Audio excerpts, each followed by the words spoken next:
5, 4, 3, 2, 1. And it's live.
This is Leicester Till I Die TV.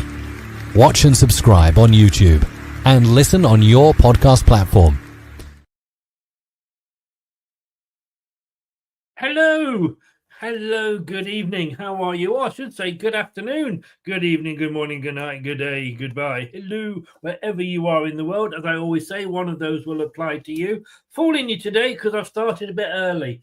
And there's a reason I want to start early.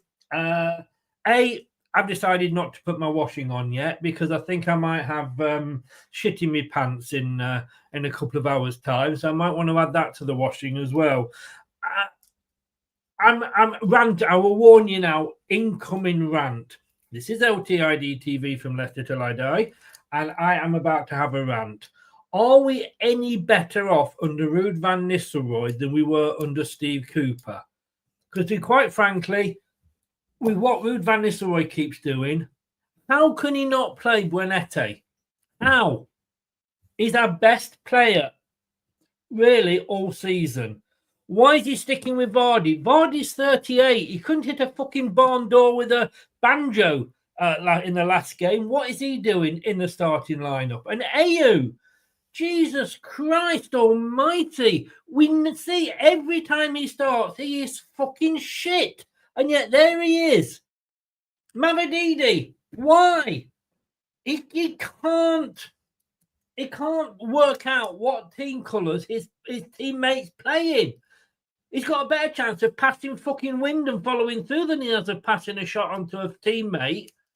And we got Faze in defence. Oh my God. So he scored one wonderful Brazilian-style goal. That doesn't make him a good player. He's still a load of shit. And yet he started. Why? I honestly bring back Steve Cooper because what Rudy's doing, I don't know. And have we got? Let's look at the subs bench. If it all goes wrong for us, don't worry because on the subs bench we've got Dakova Reed. Hey, brilliant. We've got Luke Thomas. Whoa, Akoli. I mean, we've literally got 1, 2, 3, 4 defenders on the subs bench. Where's Alves? I predicted a 3-1 win to Fulham. I actually might change that to 4 or 5. I'll tell you what, I have been saying for a while that we've got to stick with Ruud van Nistelrooy till the end of the season. I don't know whether I still believe that or not. Because I'm sorry, I don't know if he is the man that is going to save us. Certainly not on current form. This club is just, we've got Edouard, doesn't get on the bench again, and we are paying him money to play for us. Palace don't want him back. Palace fans don't want him back. That's how full of diarrhea he is. And yet, we don't want him, but apparently I don't think we can send him back. Why? We're paying, we should be able to say, look, we don't want him anymore, but apparently we can't bring anybody in. And we're hoping that Atlantic FC or whatever it is in America buy him. This club is a load of fucking shit at the moment. I've got to be honest with you. I can't be arsed today. I really can't be bothered getting excited about today. Is that a team that you think will win? Because I don't. This is the Watchalong.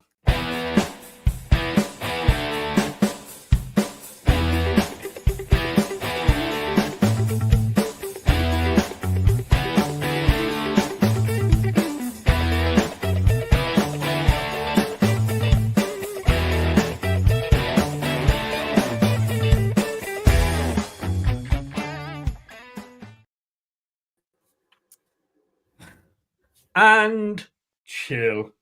Let's just get welcome along, Tom. Let's just get a few comments in, and then I'll get your thoughts on what I've just said. Let me first of all put the team up so everybody can see what the hell I am talking about here. There it is for you. And what I'll do, I'll even put it along the bottom there. There we go. Right, okay. Let's see what people are saying. Gray says afternoon. Barnes needs the rest. Yes, he does. Craig is in. Hi, Craig. Spencer is in. Afternoon, Chris. I think Wink should have been dropped. Hello, Chris. 2-1 today. Is that to Fulham, mate? Because Leicester ain't going to fucking win.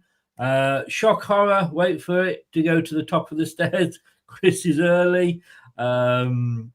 Regarding teams having pot shots, yes, we are better. Final third woeful. So, regarding teams having pot shots, yes, we are better. Final third woeful. Tom called AU. It's his fault. Yeah, I'm sorry. Everybody say hello to everybody else. What's happened to those striker wonder kid we've got? Do you mean Edward? Cannon is being sold. That's why he's back. Yes, indeed. The club is an absolute joke. It's good. It's good to have a purge my soul session, Chris. Highfield says afternoon. It's fucking shit, isn't it? We're going to get stuff today. Well, it takes the wind out of the sails a bit, doesn't it, Chris? And yeah, when I said I put Ira in my team yesterday, I didn't put him in for Pinotte, did I? That would be something I wouldn't have done. For Mavididi, I could argue, maybe from an impact sub perspective for Mavididi, but that was probably even me looking at things in a positive light for where this squad is. And I think today's team lineup, mate, shows us how deflated we are with what we got at our disposal, because I think a lot of us now feel just playing 4 at the back, even when we're conceding 2 goals a game, which is making it impossible for us really to get any points, is daft. I mean, is Rude just going to stick with this stoically until it's done? Or has he got the capability to go to 5 in the back? Because right now, unless we go out there and buy a centre back, I can't see this working out for us. It's very frustrating, mate, to see it play out this way, to be honest. But yeah, I'll pass it back to you with that for more ranting. So that cheered me up. But yeah, look, we've all got first personal players, and yes, Jim, keep all sharp objects away from me. We've all got our favourites, and look, I'm no manager. None of us are managers. That's what Rudy's played the big money for. But we've all got our opinions. Now, I'm just giving you my opinions. I think that starting 11 there is shit. I mean, at least he's not gone totally mad and put Everson in goal. I mean, who would do that? Well, I don't know, mate. Maybe today the goalkeeper would need to be world class looking at that lineup. So maybe my shout wouldn't be bad if he wouldn't have had a 10 out of 10 today. So I'll stand by it. I mean, Winks being back in there is interesting for me because, I mean, he's the best we've probably got, logically, I agree, but he's not in good form, is he? And sometimes form can make such a difference as well. Against QPR, he was overplaying the ball and getting his teammates into trouble a lot, and that's where all the goals we shipped came from. So what worries me today is if we see a repeat of that, like the ghost of Christmas past that comes back up today against another London club. He makes a daft pass, and then we can see the daft goal because they got Smith Rowe, Iwobi, these players in form that can just put it in from a long way out. So it is a concern, mate, for me, yeah. Let me ask you a question, and this is a simple yes or no answer. Can you see Leicester scoring 3 goals today? I'm controversial, Chris. Yes. We're not supposed to say that. Well, let me answer this. What was a yes or no? Where are those 3 goals coming from? I think we'd have to get very fortunate with set pieces. I'm going to throw this out there. But James Justin is the other hope I've got. I know he's terrible at defending, but when I chose my team last night, I couldn't really come and defend.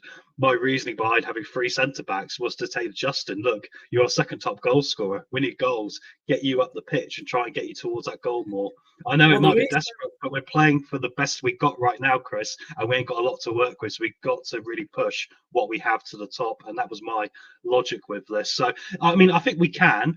And also, I'm probably the worst person to have on right now because I'll be eternally optimistic about it because there was a lot of hope kicked out against Palace, and I felt really low, as you guys knew on stream. I was really low after that game. Yeah. But now I've got past that, I'm kind of like we've got nothing to lose.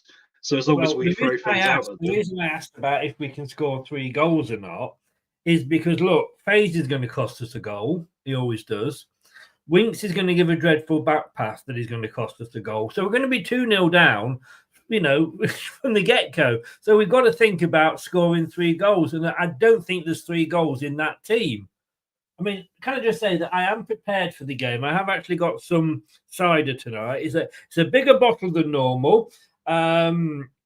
And it is nearly 7%. So for cider, that's quite strong. So I'm ready today. I'm ready to go. We've got to have a rule on this channel going forward, guys, with Watchalong. So the more goals we concede, the higher the percentage to drink.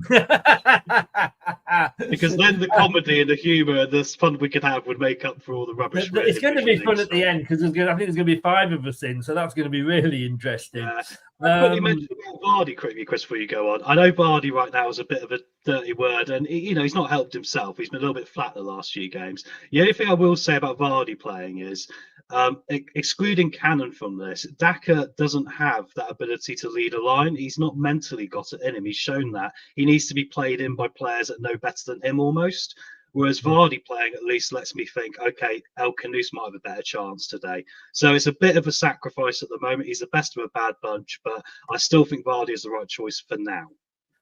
I don't. I'm going to say I completely 100% disagree with you. And I can see why you're saying that because, look, compared to what we've got, he is the best of a bad bunch. I will accept that. And I'm not going to say what I normally say about Jamie Vardy because, I think it's a glass half full, glass half empty argument, isn't it? Because I see what you're getting. He hasn't done it for a few games, but I'm still being half full going, I think we have more choices with goals from behind with him on the pitch than we do with Daka. Yes. Keith said I've already had some cider with that rant. Wayne's laughing at you. Don't rest Vardy at all, says Common. And I get that. He is the best of a bad bunch. And I'm not going to say anything about children in this show because I know you'll pull me up on it. But I love him. I absolutely love him for what he's done for the club. But like I say, best before dates come along to every footballer. Look, Wayne Rooney was absolutely brilliant. Put him on the pitch now, he'd do fuck all. This is true. But I just think bring him on for the last 20 minutes. I'm not saying don't play him. I'm saying bring him on for the last 20 minutes when hopefully Castagna, Anderson, Bassi and Robinson are all a little bit tired and it could make the difference. But by that time when they're tired, Vardy's knackered. That could make the difference. You're correct. I also think, Chris, the one thing the Crystal Palace game showed us was that we haven't got Premier League quality. We haven't because we were in the game for 45 minutes. They had that little flourish of their quality and then they killed us and that was it. It was done. We had no chance. So we need to show more fight. The only way you get out of this if you haven't got the quality is to hit harder, is to come back harder at these teams. And the only thing I will say for Jamie Vardy, when his head's in it, he is a player no player in the Premier League really wants to face. So as long as we can get him back to that right now, I still think he's a linchpin that drags the top of this anchor forward. So I'm going to keep a bit of faith. Yeah, like I say, I can't agree with that at all, I'm afraid. I'm not saying Daka is the answer, but out of what we've got left, he is, because we don't start De Reed, we don't start Edouard. Although maybe we should start Edouard. He can't do any fucking worse. I mean, against Palace, we should have been 2-0 up at half time. I did suggest that Edouard doesn't train well, Chris, just to quickly say before you carry on, that maybe, he comes on and plays and scores goals. I mean, it's not popular nowadays, that sort of thing, but players have done this, haven't they? Oh, Vardy doesn't train 100% all the time, does he? He because of his age, he is careful when he trains. But I bet you Yakubu didn't train for us. Sorry? I bet you Yakubu didn't train for us when he was here, and he would just do things which just defy gravity and logic. Yes, yeah. Wayne, you lads are clutching at straws, as Tom said. Squad is very weak. It is. We've only got what we can work with, but we have to put the best of what we've got out. And I don't think, in my opinion, and like I say, football's all about opinions. Tom picked his team. I laughed at it. I picked my team. He probably laughed at it. We all have others. I just think there's players. I wouldn't pick Justin at right back, but who else? That's the question. Faze, I would have Cody in there simply for his organisational skills. Faze, to be quite honest with you, is worse than the Hair Bear bunch, and he looks like them as well.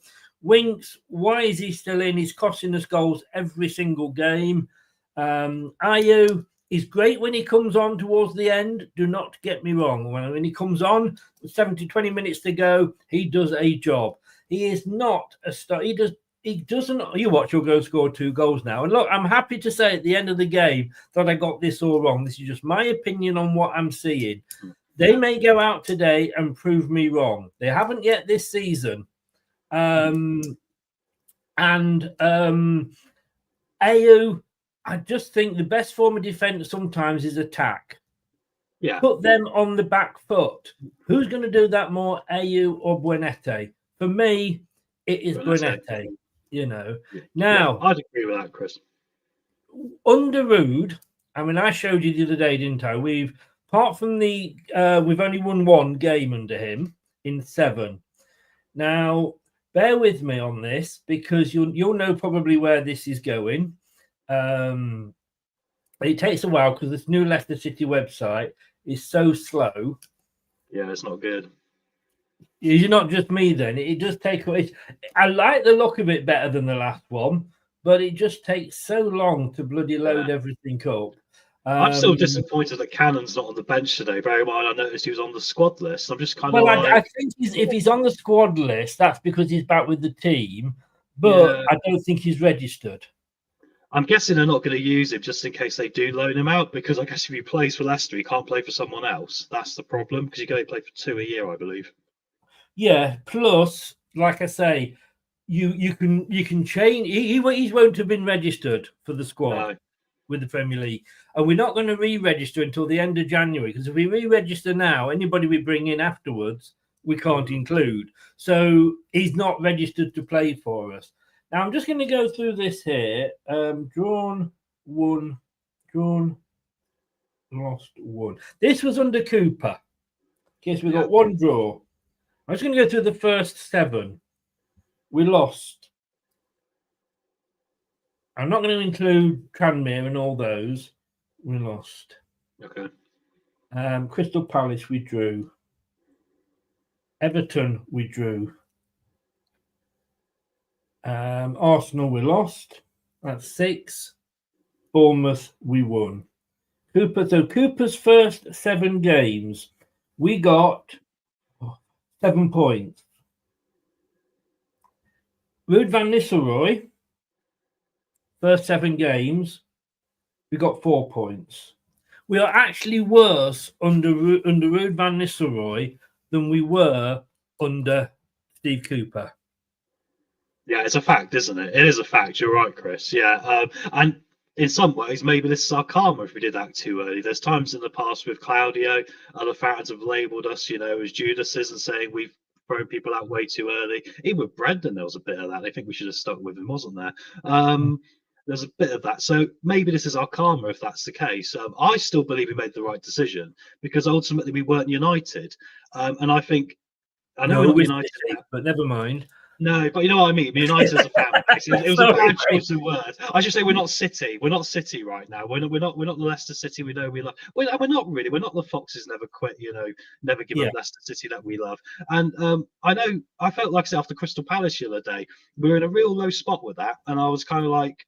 After a couple of days, I still said to you, I think this game's come too quick because I'm a week off after it, really. But I feel now it's shown me how bad it is, and there's only one way it can go. And I think that's the attitude we've got to kind of have. And I'll stick with Ruud on that principle because I still think the things he is saying is right. The only frustration, like you say, is we're now 3 or 4 games down the line where we've not really got anywhere, and the team selection is still looking questionable to contribute that in a positive manner going forward. So I don't know. Yeah. Going to say this. I agree with you there, Gray. R.I.P. Dennis Law, a true football legend. Unfortunately, some of us are old enough to remember him. I don't want to go down this line, Gray. Well, it's injuries. Vardy was injured, wasn't he, at the start? But this is true because Mads, Fataru, they're 2 massive players for us, mate. Mads has kept us in so many games. I know we argue he shouldn't have to, but even the biggest sides in the world need an elite goalkeeper to win things. It's true. Mads, so he's a massive loss. But Fataru wasn't starting most games. And where was Crystal Palace when they didn't have Eze and Thingy? They were in a right rut, weren't they? We were questioning where they're going to sack him. And look where they are now, all the players are back. I'm not saying this would make a huge difference, but those two players for a club like us, without many players, is a massive difference. It's true. It says the man who was going to put Everson in goal. Exactly. I quite like Everson, though. I mean, he's got Casper's distribution, but I tend to try and kick it in the middle. It might go out to Mamadidi on the left. So I don't know. I quite liked him. So Solari's just been okay, but he's not, I don't know. I didn't think it was too much. 50-50, mate. 50-50, cool. Yeah. I mean, Andreas, yes, Cooper had pre-season as well. I'd rather not talk about pre-season because that was awful. But Fatawu, Ndidi, and Cardo, Mads, and take out Ndidi from that squad, we would win most of the matches. I wouldn't go that far. Okay, look, Ndidi, I've forgotten about Ndidi, if I'm totally honest with you. Ricardo never played under Cooper, so you can't say Ricardo. When he did come in, he didn't play brilliantly, so I'm discounting Ricardo, no.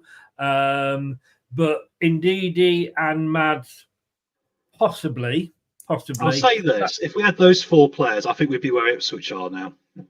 Well, yeah. I mean, we won't know, but I take these points on board. I can't. I mean, Mavididi is not the player he was last season, and I think that will also affected Fatawu as well. I don't think he was the player that he was last season. Both of those players need to learn that. Look at what look at the colour of your shirt. Look down. Oh, we're in blue today. Maybe I need to pass to somebody in blue, rather than think, oh, I can do all this on my own, which those two players do tend to. And also beyond this, Chris, it still shows we lack Premier League experience irrelevant of these injuries. So, it is a transfer window like the Great Escape, isn't it? We need to get in a couple of Premier League quality players now. A Robert Huth centre back, for example, would be absolutely, because today, look at Vestergaard playing. He's going to be too slow for what we're facing, really, and that's why you question him or Five starting. But I would say we probably need to go out and get one from somewhere. Yeah, Ronald. He makes the point. Bournemouth have a load of injuries, but they beat the Geordies 4-1 at their place. They've also got a Premier League experienced squad. They've been there a couple of seasons now. I've gone 3-1 to Fulham. I'm sorry. And seeing this team, I hope I'm wrong. I really, really hope I'm wrong. But it's that huge but. And even, when your manager comes out and says, you know what, it's going to go down to the last game of the season. That really inspires you, doesn't it? #not. It's true, mate. It's true. But I think I said a couple of weeks ago we'd all take that ourselves, wouldn't we? I'm not trying to be overly optimistic and trying to, because there is a reason to feel a lot of anxiety and frustration going into this game. There's a solid reason there. We can see it in the lineup. I'm just reaching into the ether here and hoping for something greater than that today, because I still think if Vardy turns up and has one of his best days, he gets a goal early, the stadium gets inspired, the whole team gets inspired, and that's why we love this game. Let's put VAR and money to a side. So Foxes never quit. I'll always believe in it, as you know, and hopefully there won't be complaints. Can you tell one or two of the players, please, that they're not supposed to quit? Well, we're hoping Rude are playing these videos into the dressing room, right? So, hopefully at some point he might go, do you know what, guys? Well, I've either made FaZe, Winks, and AU slit the wrists, or I've made them book their ideas up. Well, this is the thing, mate. We're not slamming them because I ultimately know there's no player out there who won't be trying his best. It just so happens they're probably not the best fit of players either. There's times they're pointing fingers at each other. So they've got different ideas. They're not a perfect team. We need to work on that, but that's not really down to individuals. They're all trying. Yeah. Do we have the worst back line in the league? Asks LCFC. Probably. We are supposed to be looking at another centre back. Whether that will happen or not, I don't know. I just cannot, and I've got to say, I've tried to defend John Rudkin. But if he's agreed a deal where we cannot send a lone player back, then I'm sorry, he needs to be sacked as well. It's interesting to me because it sounds like to me it's a sort of thing he went, oh, well, Brendan said this guy was good at one time, but then when Brendan's here, we didn't actually end up signing him either, did he? So he's kind of gone on a history sort of handshake and then go, well, I'll get this guy. And Palace have gone, well, we can get a deal here, which is going to suit us over Leicester. And I think they've run away absolutely delighted because they've probably got someone who's playing a part now in their Premier League side, and we've got someone who's sat in the training ground playing pool. Well, what I'm going to do here, I'm actually going to put and ask you if you can. I don't know how well you know the team, but if you can talk us a bit through the Fulham team, because I'm just going to try and get my links just gone down as usual.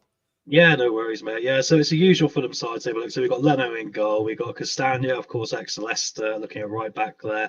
We got a back two of Anderson and Calvin Bassey, of course, was a Leicester youngster at one point, wasn't he, in the academy? We got Anthony Robinson, the danger man at left back, American international, sort of American track and field athlete he is. He'll go down that left flank. He'll be a lot of danger for them. Sander Berg, we got Sasha Lukic, Harry Wilson, Smith Rowe, and Iwobi as a front three. And up top, Raul Jimenez, the Mexican legend. There's not been a Mexican striker like him since Chico Hernandez at Manchester United. What about Alan Partridge there, really, didn't I? You did. Carry on. No, I'm struggling with my link at the moment. Okay. I can't see the subs, but I will say about this team that it's interesting because obviously a lot of their attacking play will come from their fullbacks pushing forward in Castagna and Robinson, so we're going to have to really focus on them. It's quite concerning when you've got Vestergaard as the centre back because he's obviously not going to have the pace to be able to deal with that very well, which is why I was pushing for 3 centre backs, as a lot of people were in the week who are Leicester fans. And then obviously we've got the danger up top of Smith Rowe and Iwobi, who've got some good physicality and some good quality there as well. Harry Wilson's really good as well. And I think they might have Pereira on the bench who's a danger man to watch for as well. So they've got goals in their team, which means they probably will score. So I'll still stick by my prediction though, Chris. I know you went for a defeat. I'm going to be the positive guy who's going to annoy everyone in the room when it's all falling down and go Leicester 3, Fulham 2. Well, that would be a goal fest. I'm not sure if my heart can stand it. Tony, you very kindly sent me a link a couple of weeks ago. The problem we have is that every now and again, our links get caught up on and we can't use them. If you would be ever so kind, if you have got one for this game, to email it to me. Because at the moment, mine is going, won't even let me sign in. So this could be another interesting afternoon. Mind you, it might be doing me a favour, let's be honest with you. Yeah, I was going to say, mate, yeah, it could be one of those, couldn't it? But yeah, chat. Anyway, get the predictions in the chat here, guys. What you think is going to happen today while Chris sorts out his technical problems there. It was yesterday me bringing the technical problems, which is why I've now got a headset like Chris Kamara, and I brought some newspaper, some paper and a pen, just in case I've got to communicate via non-microphone methods. So I am going to go and try and unplug and plug it back in again. So I'm going to go off screen for a bit. Are you all right, chatting? Let me put our team back up so you've got something a little bit more to talk about. And I will be back. I will be back soon. No worries. Leave the fault with me, mate.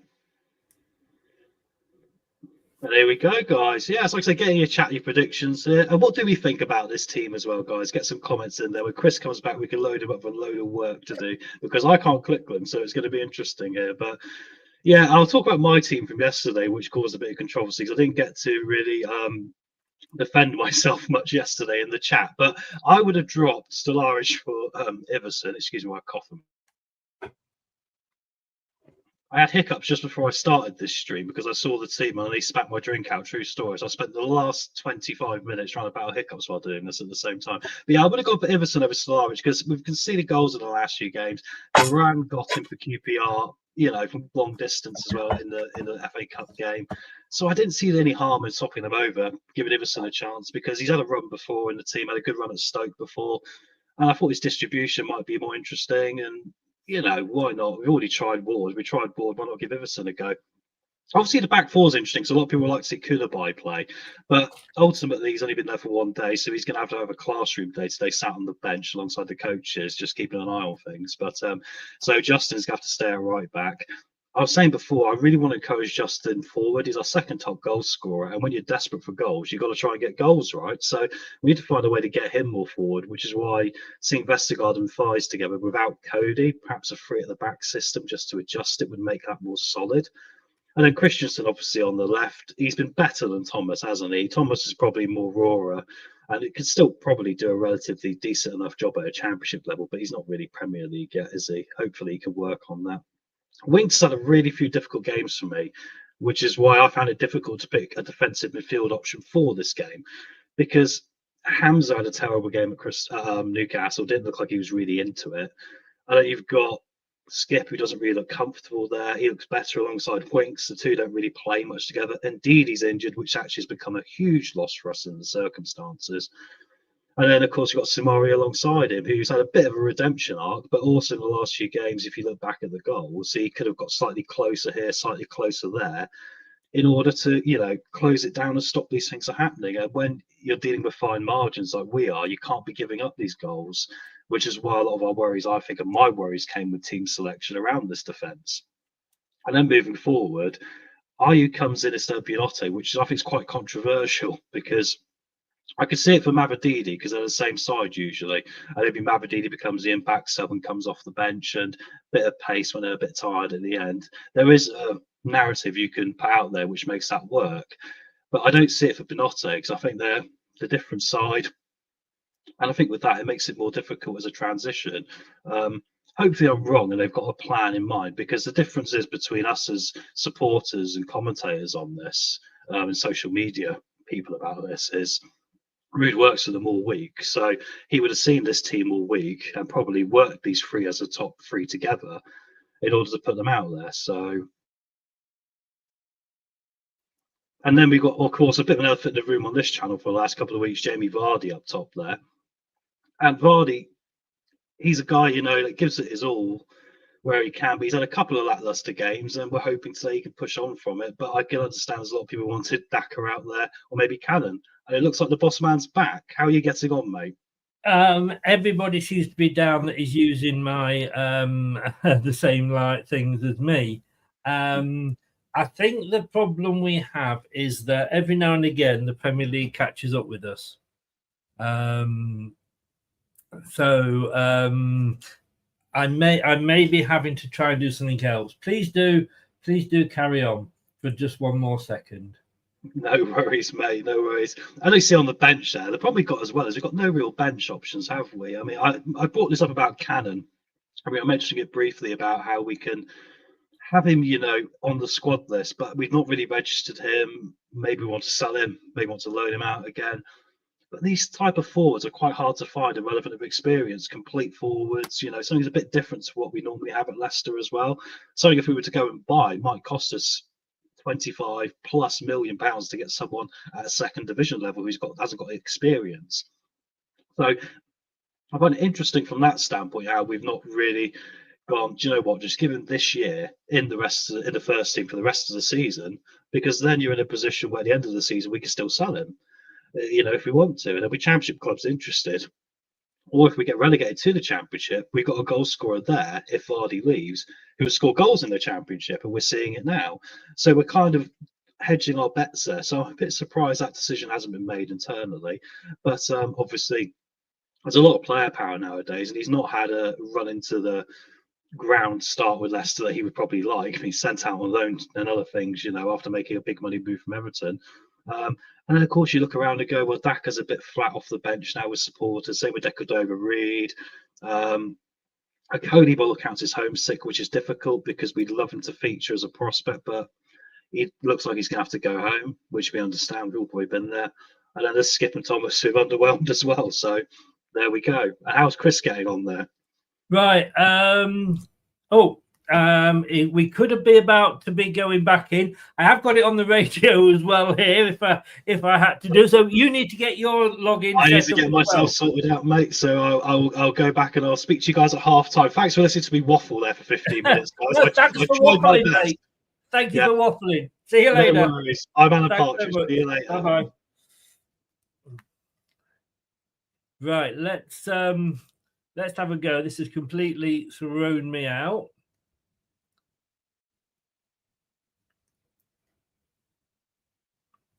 And here we go.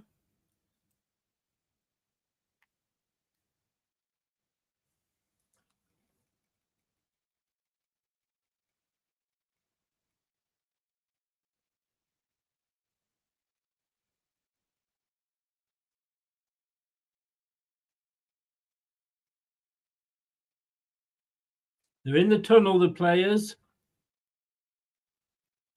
All right.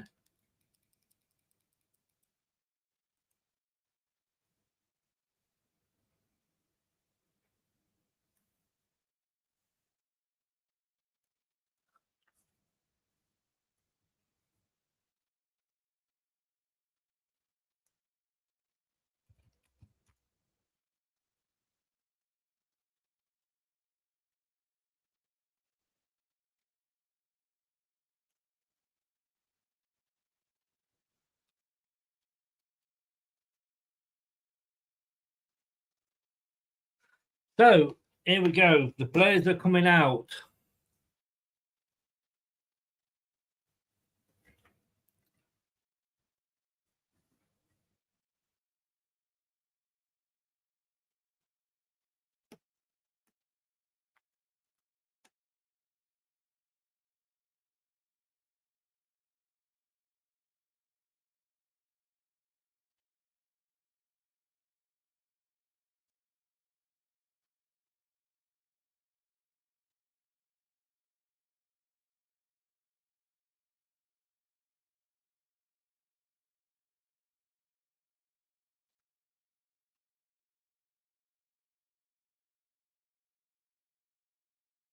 Right. Thanks to Tony. I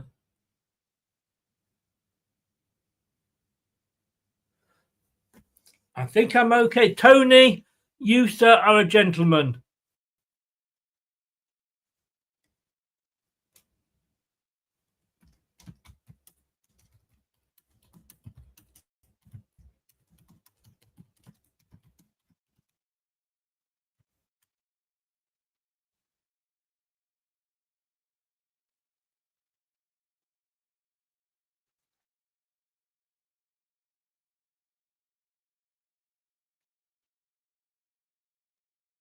Um, 40 in, 10 likes apparently. Come on, guys.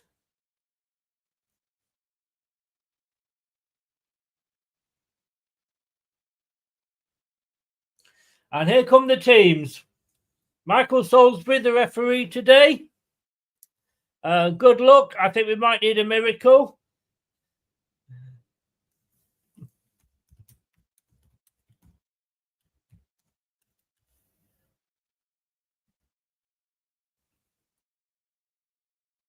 It's an old one. Yeah, well, you know, Gray, you and me, we're old, aren't we? Remember the old shirts.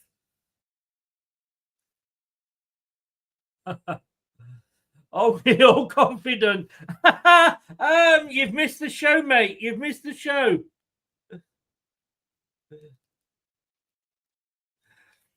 Now then, we really, really, really need a win.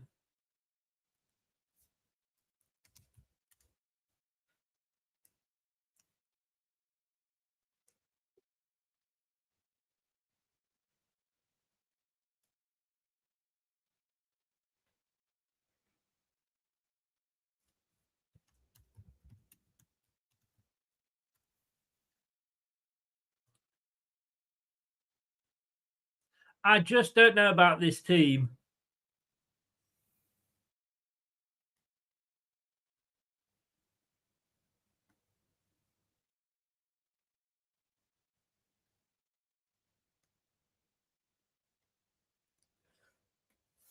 Winks and Sumar. I'm just, look, I like Winks. I think it was our player of the season last season, but I just think he's got too many mistakes in him for me.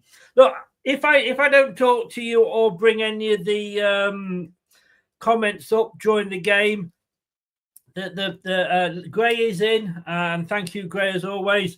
My mod is in. He will answer questions for me because I'm going to be concentrating on the game, obviously.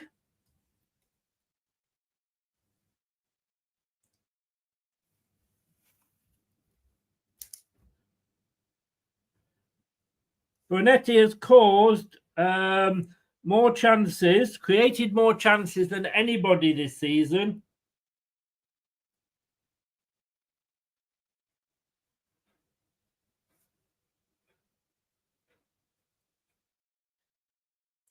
Castagna is back.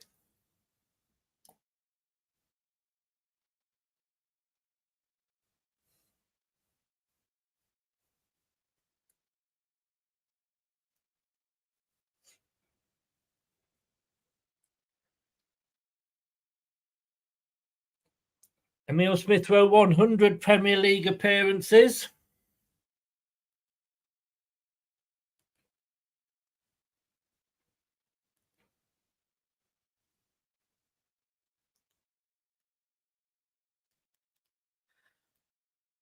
Unfortunately, I'm going for a Fulham win. I hope I'm wrong. But I just can't see us. Can you? Leicester are all in blue.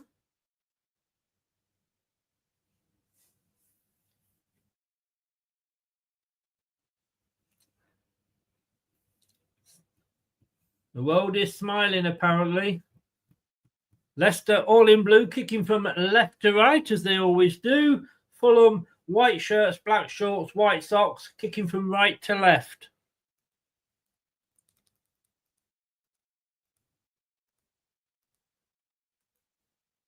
El Canoe's going to take the kickoff.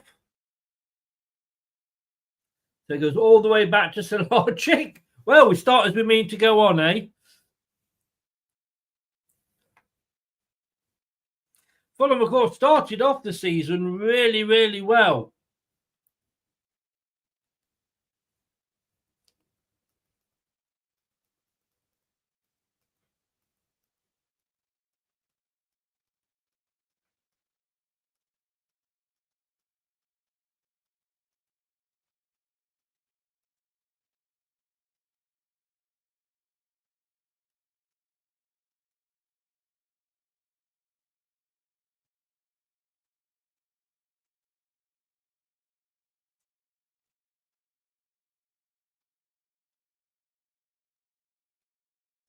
There's a corner to Leicester, I believe. Yeah. Christensen with it on the near side. Been a good time to get a goal. Oh, it's dealt with eventually, is it? They're having making hard work, and Christensen's back in again. Oh, was that? I wasn't sure if that was a penalty or not. I will get the clock up, guys. Sorry.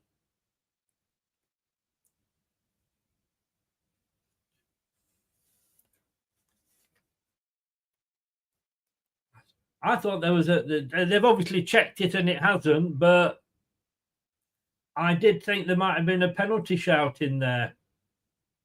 El Canoe's been my man of the match for a couple of matches.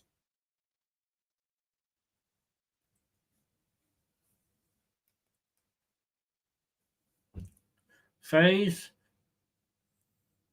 Again. What the hell was that, Phase? Playing it short already, for fuck's sake.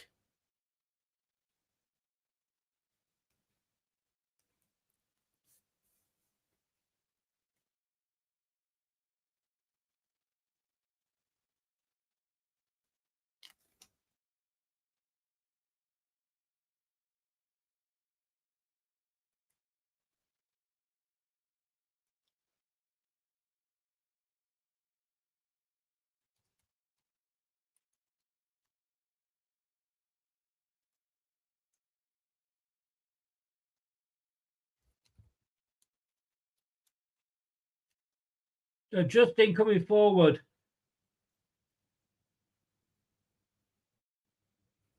Fairness, Ayo had a shot there. Ayo had a shot on the right.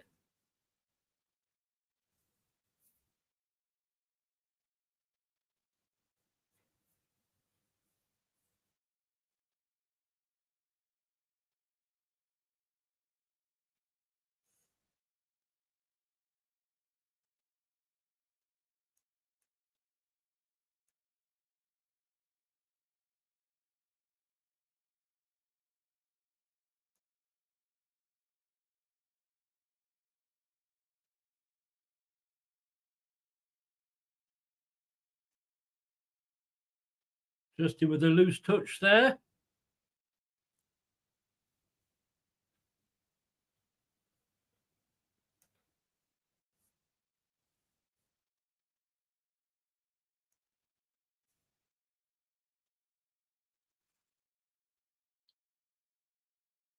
Oh, Fast fell over in the box there, and it's an offside. Well, he fell over there, which made it hard for him to actually do his job of defending.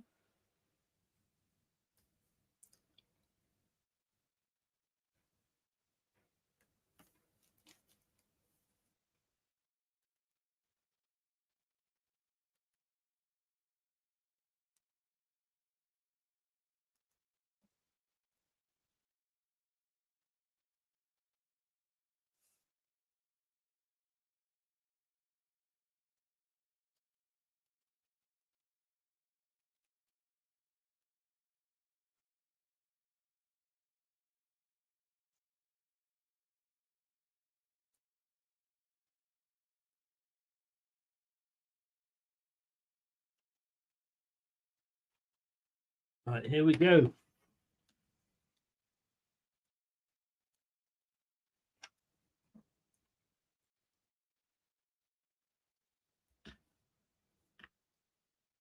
I don't know why am I muted?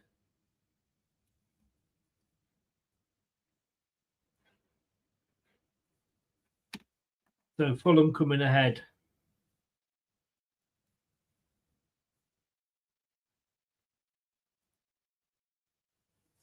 It's out to El Canoes now to try and get the ball forward. He gets it out to Ayew on this near side. Overlapping for Jamie Vardy. Come on, somebody help him. Plays it in. Oh! It's gone out for a corner. That was a good piece of play there. Nobody was really up running with him.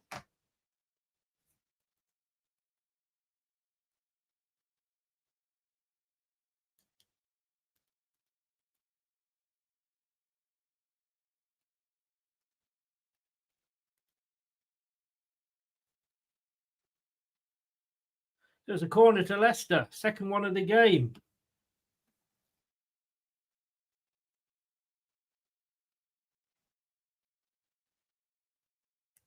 Crowded penalty box there for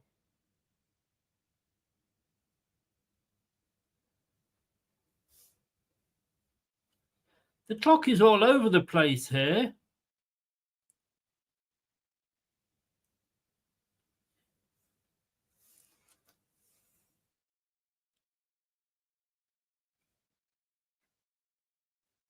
I'm not muted. Can you hear me?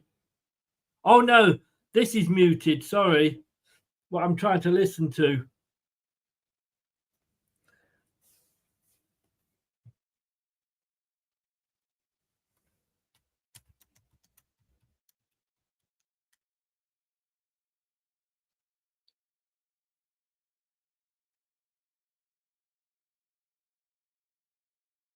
No, Leicester coming away. Ayew. Christensen goes forward, but it's cut out.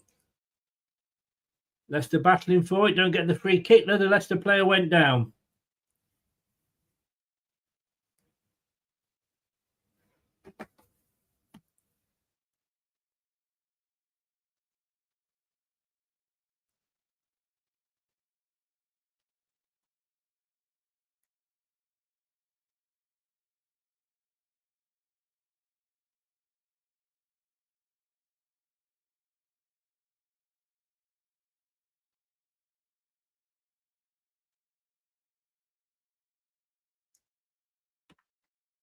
Just try one thing, guys.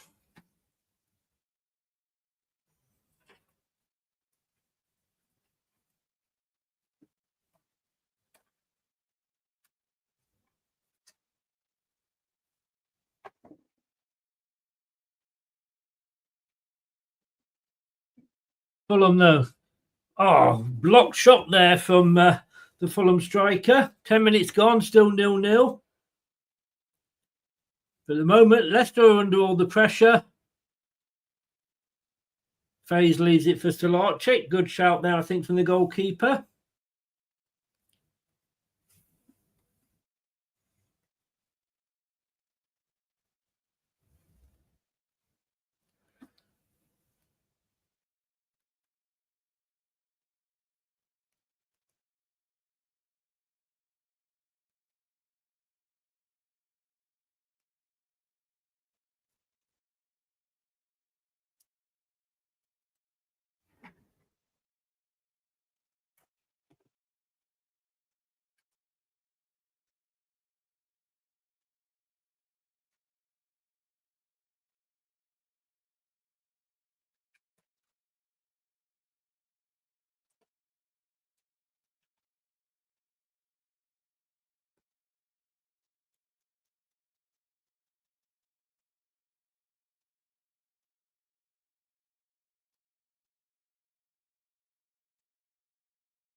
It looks very scary when Fulham attack. You're quite right.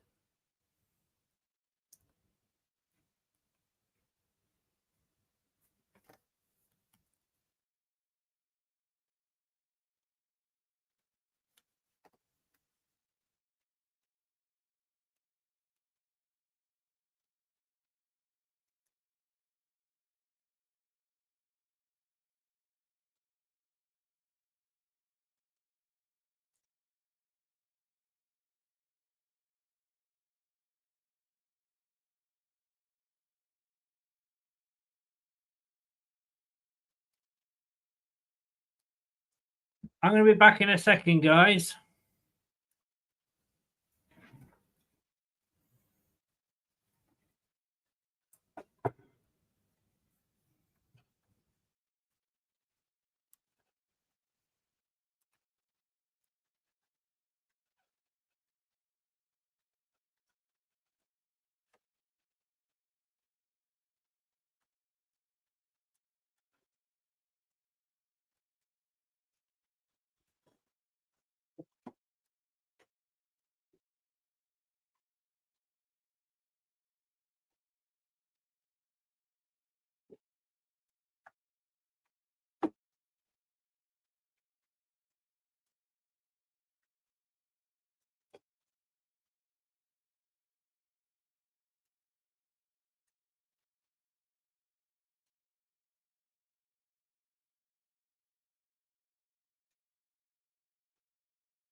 So 14 minutes gone. It's still 0-0. The other games so far. Of course, Newcastle lost to Bournemouth 4-1 earlier on. Well done, Bournemouth. And all the others, well, the 3 o'clock games are all 0-0 as we speak.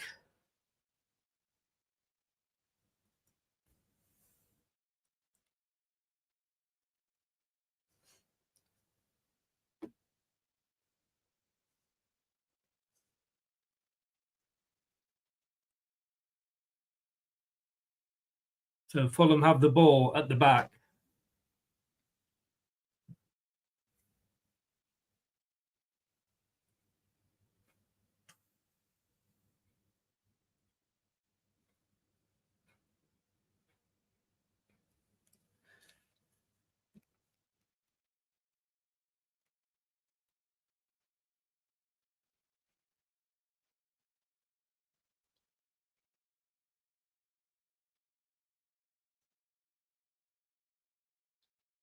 The Leicester's early start didn't particularly last long.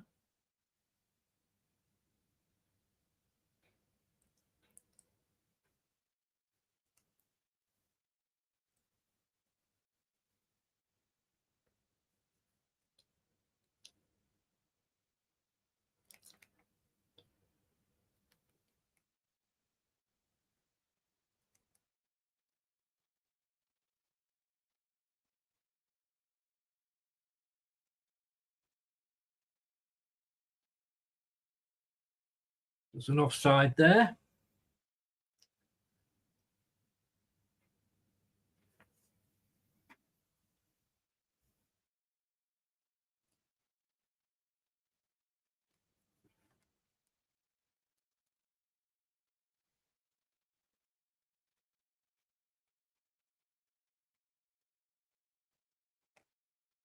Is that a foul? Foul to Leicester. It's been given.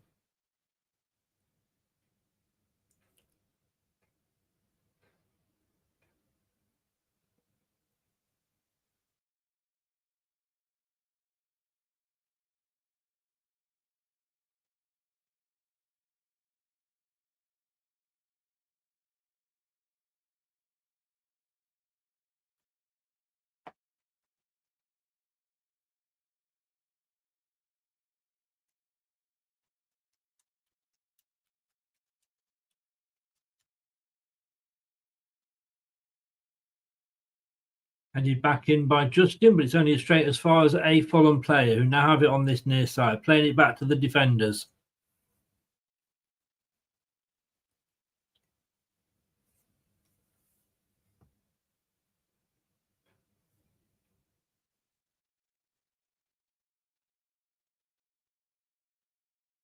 Oh, tried to play it out to this near side.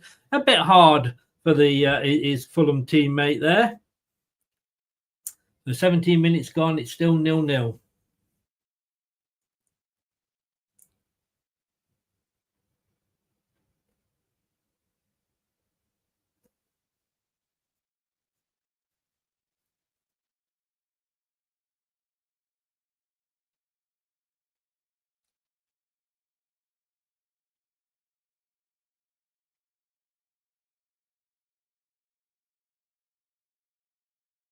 Leicester coming forward into the box, but it's cut out again easily by Fulham, I've got to say. They got the numbers back.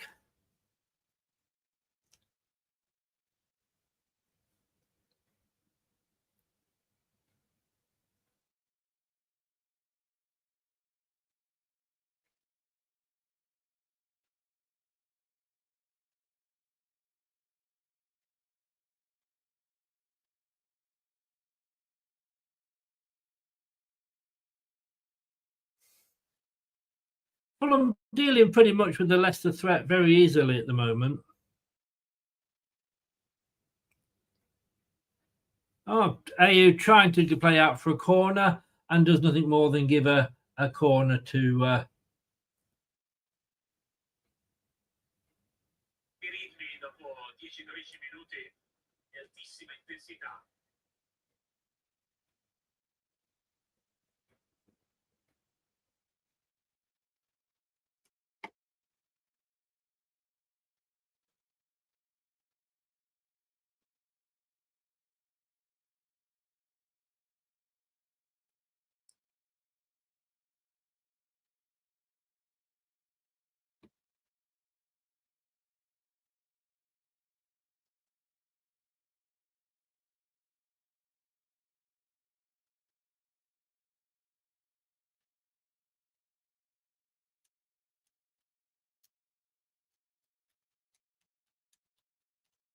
so in defence. Long ball over the top there by the Fulham to the near side. Manages to keep it in play. That was a good pass.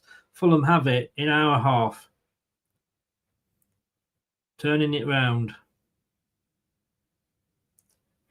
Keeping control of the ball here, Fulham.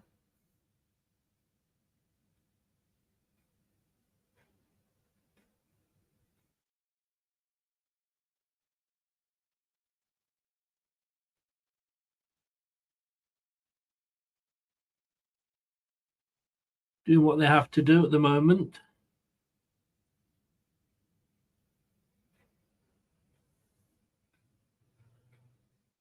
Looking dangerous here. Thank God that's a shot wide. Again, went through the defence so easily there, Fulham. Nobody from Leicester really making any attempt to stop them.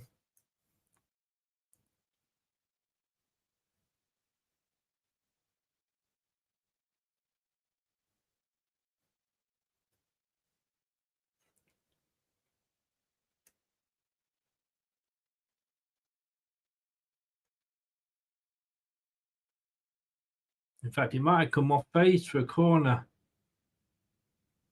They're back in play, though.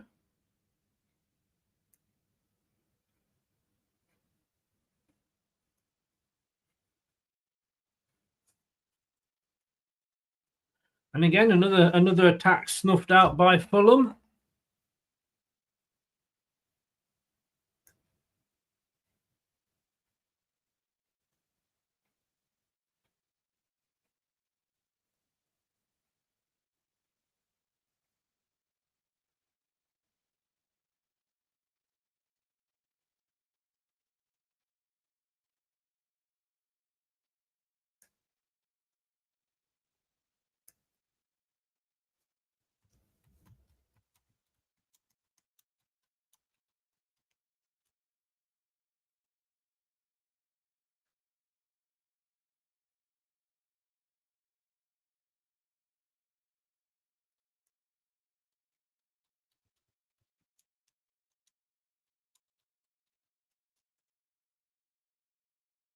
"21 minutes gone, 0-0. James Justin going to take the throw in on the near side.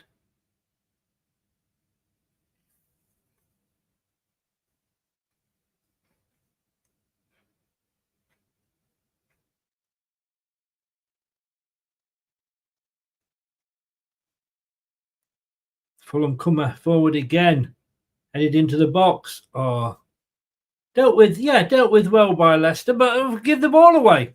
An attempt to kicking the ball out, we give the ball straight away.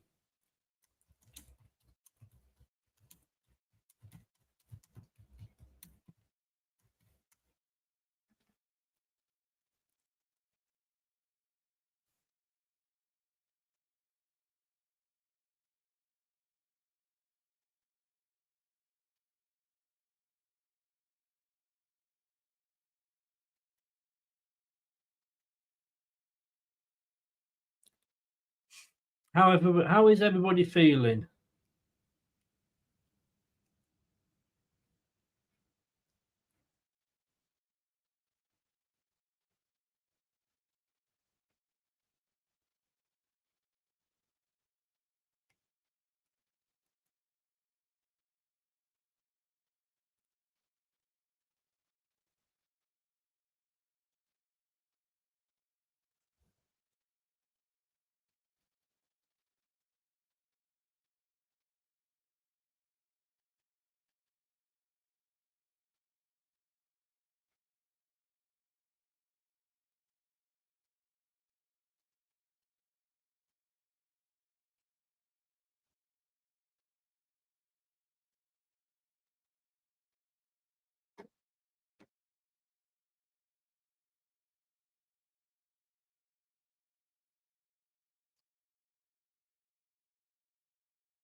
Well, this would be 8, wouldn't it? This would be 8.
"25 minutes gone, still 0-0.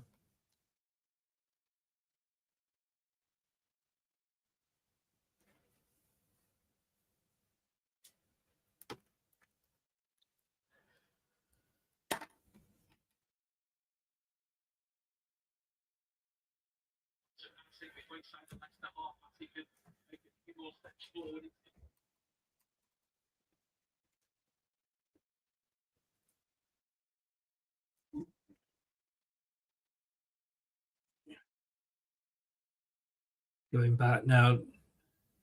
They're all looking good, Fulham. I've got to say that is worrying. Now, that will always be Derby, Tony, but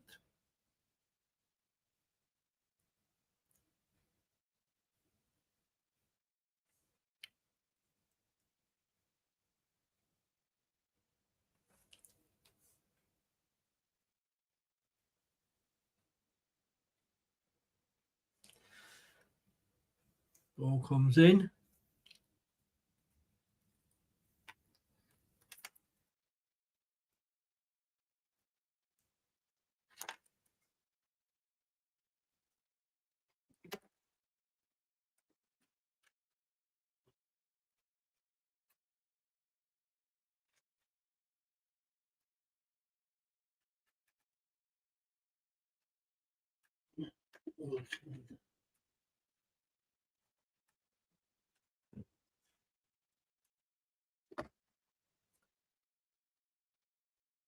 I mean, would a point be good at this stage? We do, Keith. That's why Derby is still the laughing stock.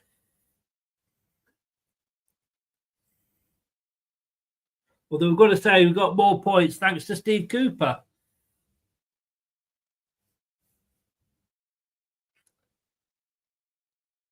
Now then. Oh! an effort there from Christensen. He ran well through the defence there, but it certainly was a defender's strike on goal. Yeah, Wayne, you're right. I've no idea what's going on sound-wise, but at least I've got pictures.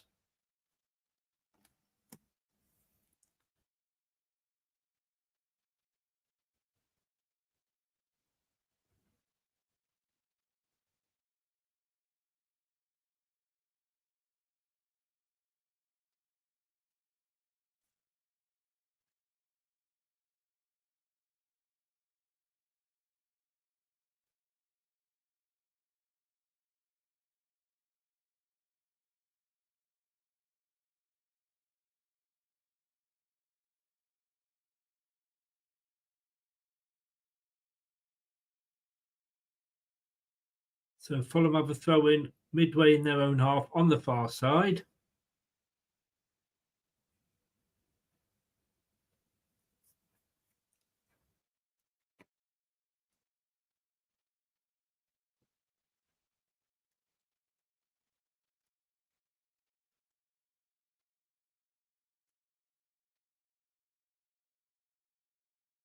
It's chances like that I know it's Christensen, I know he's not a striker, but we need to put them away.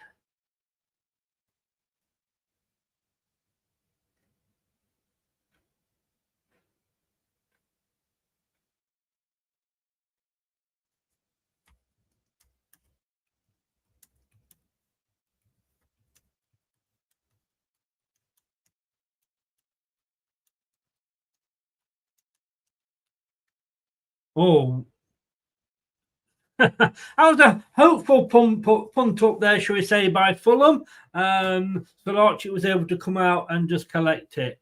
Now, Samari into Winks. Out to Justin on this near side. He's looking for help. Plays the ball long in the hope of Jamie Vardy, but it was a hope. But Vardy manages, fair play to him, to get hold of it. Ayew now on the ball. Vardy again. As we'll take those off.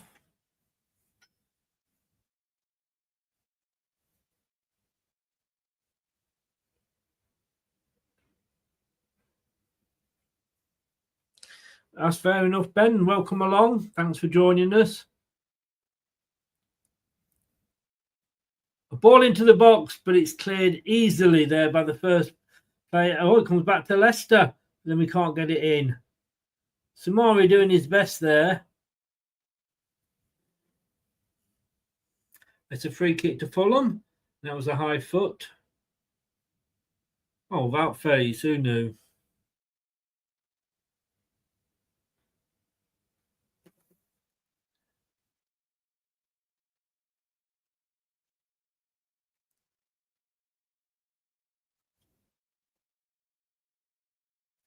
I say Bournemouth beating Newcastle earlier 4-1, and that was at St James's Park. So well done to Bournemouth. It's on the far side of the pitch for Bournemouth. They're playing for Fulham. They're playing to a middle. Nice little overlap. Oh, then the Leicester player is brought down and he gets the free kick. Stan, you're not happy with that?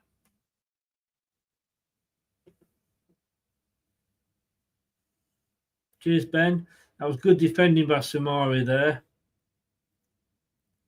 Yeah, I think we got away with one there with the free kick.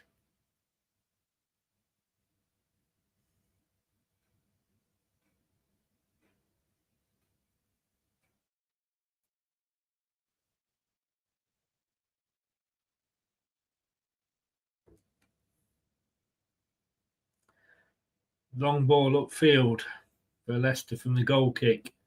Comes off, but it's a Fulham throw-in.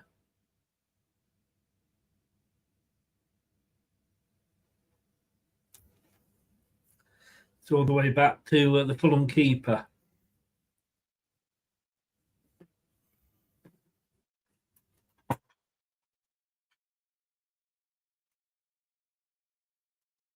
And that's all the way over and all the way through just to Larchik. Leicester guard takes it off him. He'll go to Faze on his right, who again gives it him back. And it's back to Faze again. And now Faze boots it upfield. But Leicester lose out. And then they'll actually give away a free kick. James Justin nodding his head there.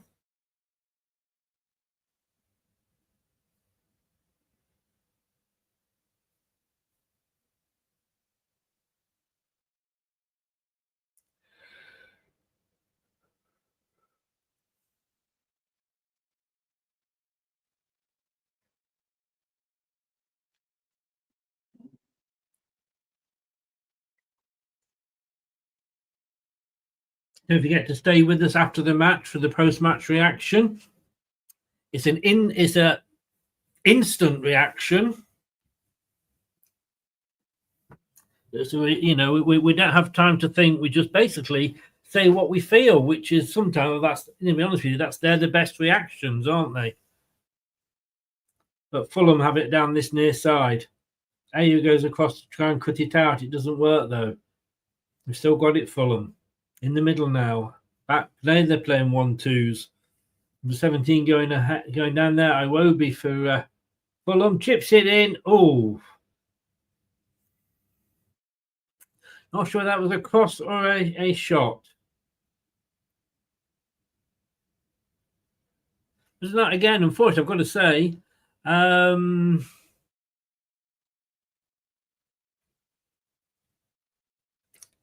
think it was a save. Well, no, it was a goal kick. Right, plays in the middle of the field again.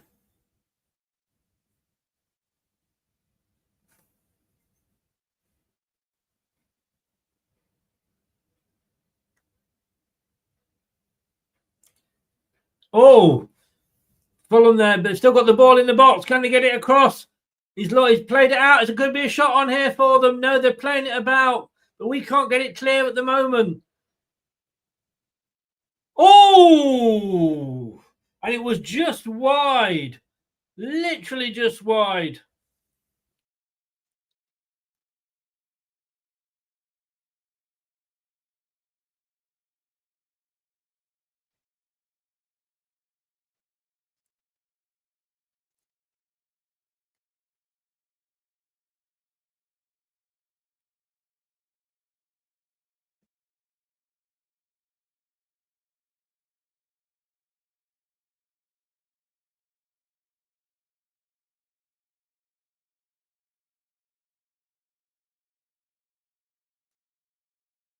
So Solarch it with the ball up. It's gone out. Fulham throw in. Might as well just give them the ball, mightn't we?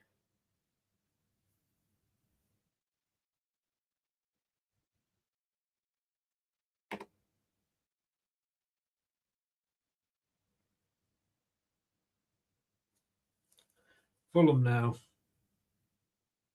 on this near side, being forced back by Leicester, and it is with the goalkeeper. Vardy tries to chase him down, but obviously clears it before he gets to him. Now they have it on the far side.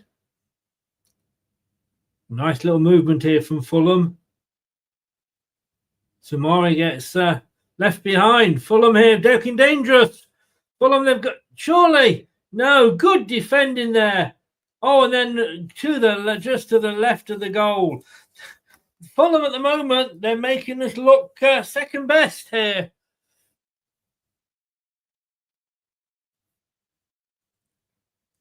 I mean, Samari was left, well, he just fell over, he slipped or fell over.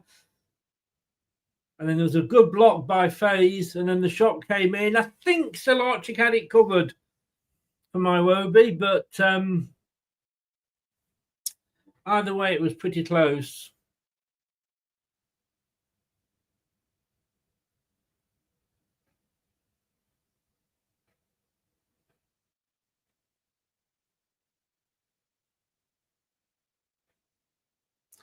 El Canoes takes that down well, turns, still got the ball.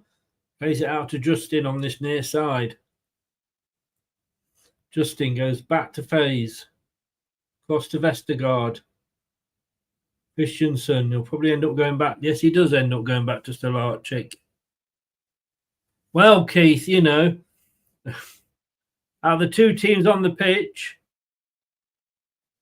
And again, it's booted forward by Stolarczyk, goes over a Leicester player's head and out for a throw-in. What's the fucking point?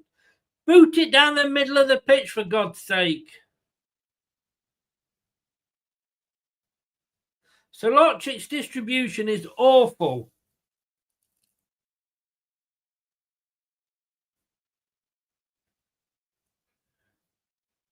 James did well to hold off the challenge there. Oh, Vardy gets a header in, but it is straight at the goalkeeper.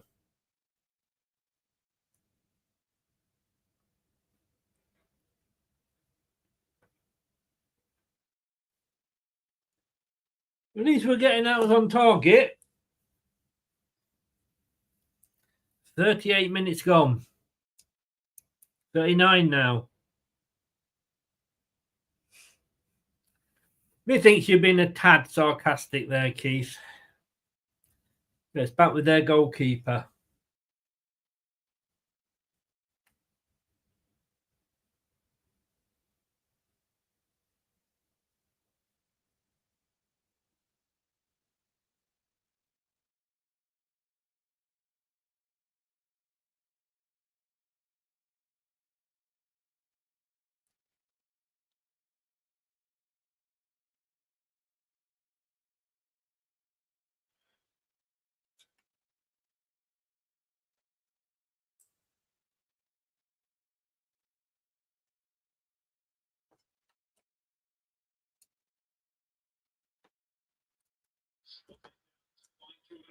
Jordan Ayew. Justin does well.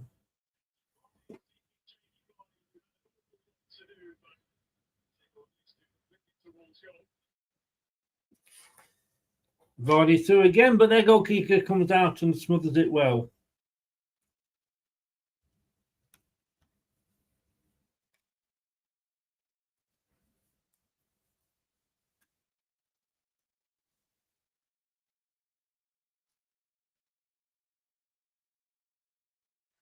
In the centre of the park with Fulham.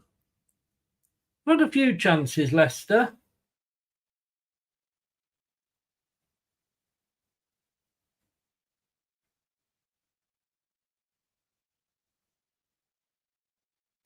At the moment, though, Fulham are enjoying the better possession, 62%.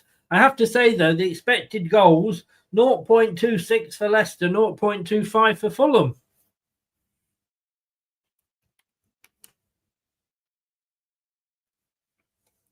Fulham, though, with the ball in the centre of the park.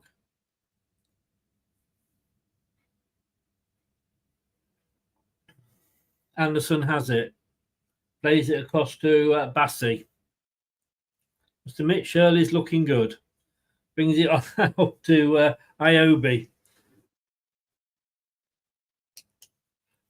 Back to Anderson, back to Bassi.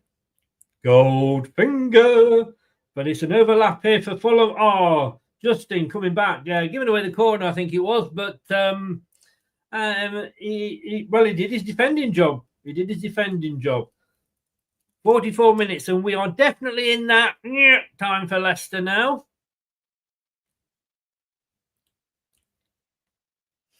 Just before half time. Need I say more? The corner on this side, and it is Wilson who's going to take the ball, the corner. Iwobi's up. Bassey's up. Robinson's up. Anderson is up.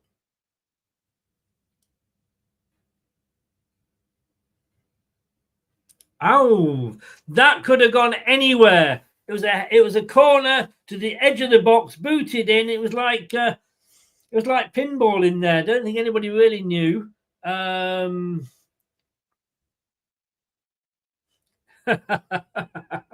Wayne, you know what? I don't even understand what XGs are.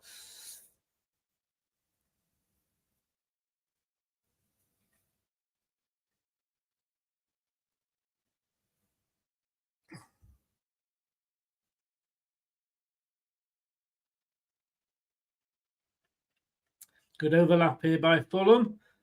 And I don't think he could control the ball. Well covered by FaZe. I have to say he's not having a bad game.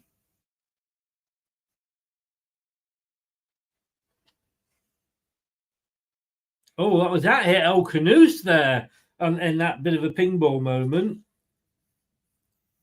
Mark Silver just slaps his thighs. I don't think he can believe that nothing came of that.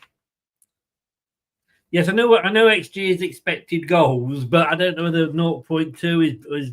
I mean, how high does it go? It's a goal kick off the ground for Leicester.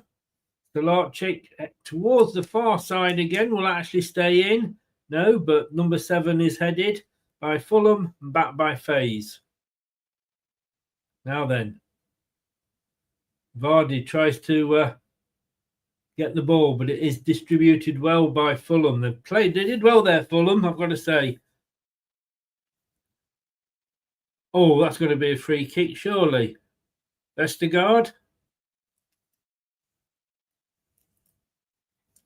Yellow card for Vestergaard.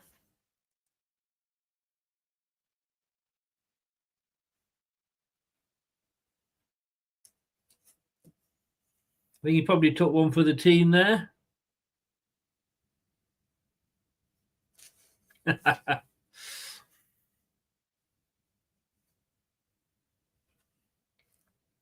A big spender. Another one, Ronald, is kiss me, honey, honey, kiss me. But I like you, mate, but, you know, let's not go too far. Free kick. 2 players over it for Fulham on the far side. You they're kicking towards the Kop in this first half. Kiss me, honey, honey, kiss me. Don't care even. I'm not saying. I know things are bad when I'm singing 2 minutes of extra time. I'm singing Shirley Bassey songs. Headed clear by Vestergaard. A good clean header there.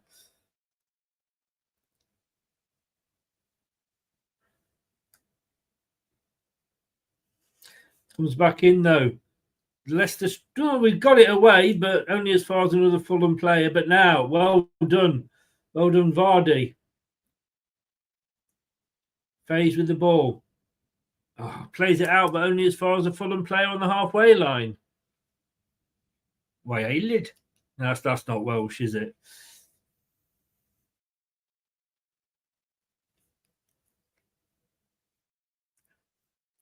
I've got to say, Shirley Bassey was always up for a joke. If you ever see a skit on YouTube with Freddie Starr, a long high ball into the box, falls on it, the Stellar chick probably just wants to see out till half time. If you ever get to see Shirley Bassey with Freddie Starr, it's the stall one, not the boot one. That was Morecambe Wise. She's a good girl.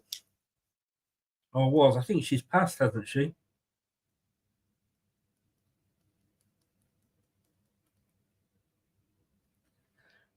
Trick. Oh, just over the halfway line.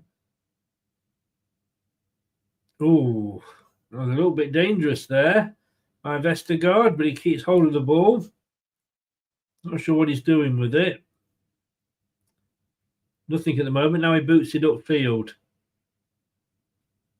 He plays it on, but only as far as a Fulham player who boot it back up our field, then headed back. And it's out for Fulham throwing on the far side. About 10 seconds to go.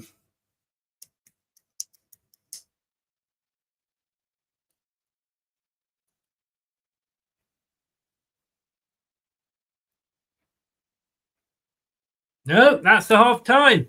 It is half time, folks. I will be back with Tom. Well, no. In fact, I'm not even going to be back with Tom because Tom's not even going to give me time to go for a wee because he's in here already. Let me just play a jingle and then we will bring him back in.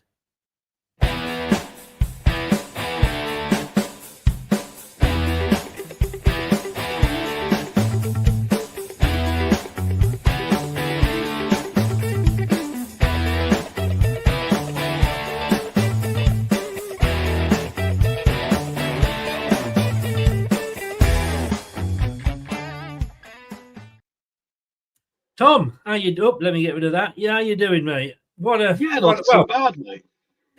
From what I've seen, and I can see it, but I can't hear it now. Fucking technology, eh? There we go. Talk me through that first half. Well, I don't think it was a bad showing all in all. I got similar vibes to Crystal Palace a little bit. I think for the first 10, 15, we kind of held on to the ball at the back a bit too much when the energy of we need to keep trying to make positive attacking play happen and not wait around for it. We can't be waiting for games to come to us. We need to go after them. But they showed some good attacking signs then. I thought there was a few good individual performances. Ironically, I thought Faye's played okay. Ayu, I thought, played pretty well. His intention of winning free kicks up the pitch for us was what we were trying to do.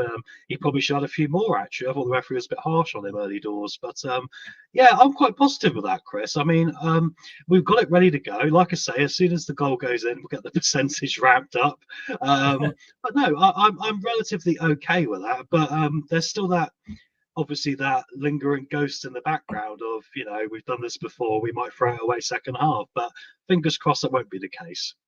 No, I don't know why I haven't got any sound, but life's a bitch, isn't it? Maybe it's not a bad thing. Look, I've got to say, and I did say then just before the game, the halftime whistle came along, I had to say that I thought FaZe was doing all right, actually. Yeah, I mean, he threw himself on the line to stop that goal going in, didn't he? And I think he was trying to make positive play forward, which is the good thing about him when his head's in it. I think that yellow card for Vestergaard at the end kind of sums up our worry with what he's going to be like in this game, doesn't it? Because he kind of went into that like a grandma trying to go into a car parking space. He kind of overshot it a little bit. But here's the thing with him, is that he gets that one chance, and maybe second half of Cody might be a replacement for him. He might be a bit more versatile, perhaps. But we got to have confidence his head's in it to be able to do it. But no, I'm encouraged, Chris. I'm encouraged. I mean, the thing we got to do here is just keep going forward in this vein and keep being positive. And they were quicker in their transitions today. And I've always worried if we held the ball up a bit too much when trying to progress it forward. And I liked how Justin, irrelevant how good the pass on was still making that pass to Vardy anyway. And then we had the chances where Vardy broke through as a consequence and got the ball across. So more of that, please, guys, because you've got to make your own luck in life. If we're going to sit back and pass the ball around the back, we're going to have absolutely no chance of getting out of this mess we're in. A great escape is fought out of by going for it. So more of that, please. Yeah, just to keep up with the halftime scores. I mean, Bournemouth putting 4 past Newcastle earlier. Newcastle 1, Bournemouth 4. That's a full time. Every game of the 3 o'clock kickoffs are 0-0. So nothing to report there. But look, there you go. Away team Fulham 65% possession. Yeah. Well, that was. Well, I was going to say quickly, yeah. I mean, I think in some ways that's to be expected how they line up, Chris. Because they've got good quality. They play a formation where they can actually play quite wide, but they've still got numbers spread across quite evenly.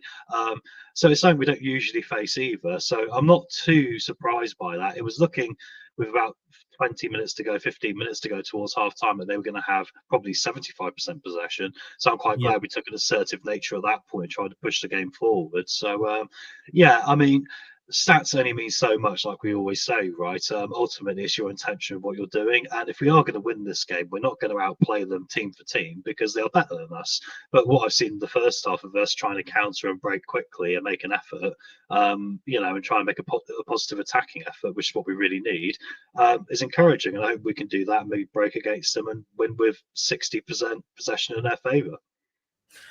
XG, I said earlier, was 0.25 versus 0.26, pretty even. Fulham are now currently 0.62 to our 0.26. Like I say, I've no idea whether that's good, bad, or ugly, to be honest with you.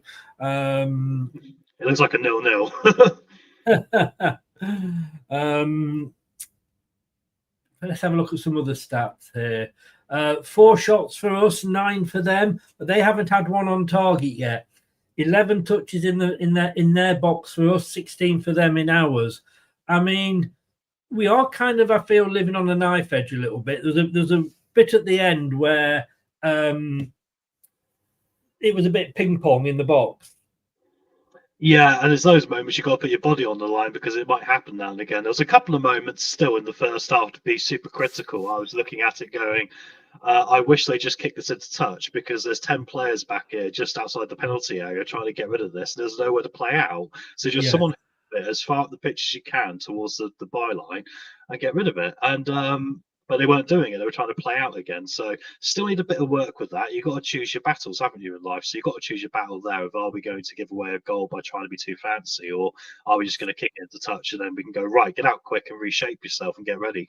So yeah, we need a bit more consistency, but I'm seeing improvement, Chris. I mean, the problem is we haven't got a lot of time in the Premier League. It's a very quick fire league nowadays. The games are coming quick and fast. But I'm seeing progress. I really am. And I think as long as we can keep the attacking side of it going second half, we're looking a lot better.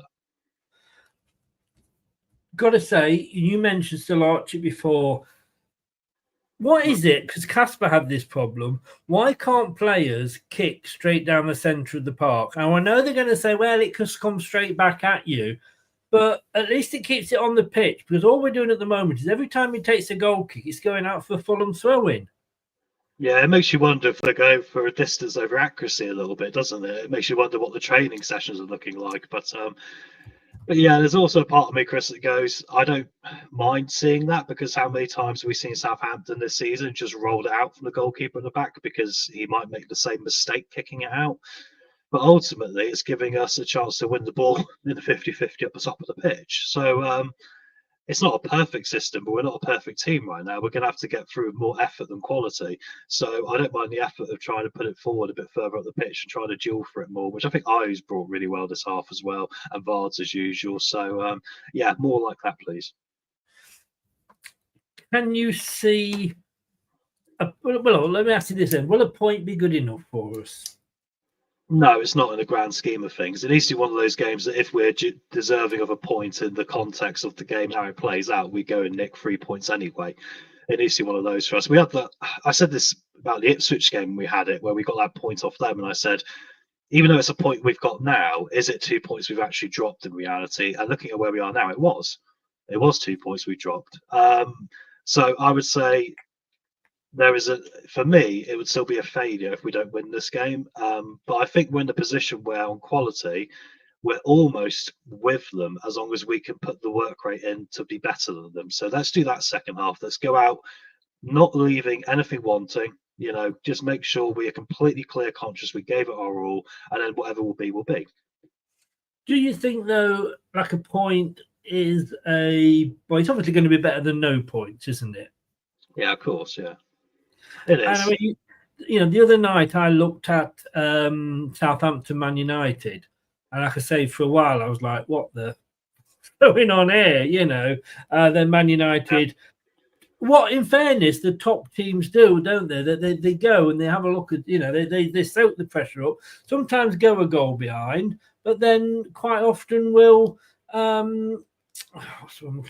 actually come back, and that's what Man United did. And they did us a huge favour, really, didn't they?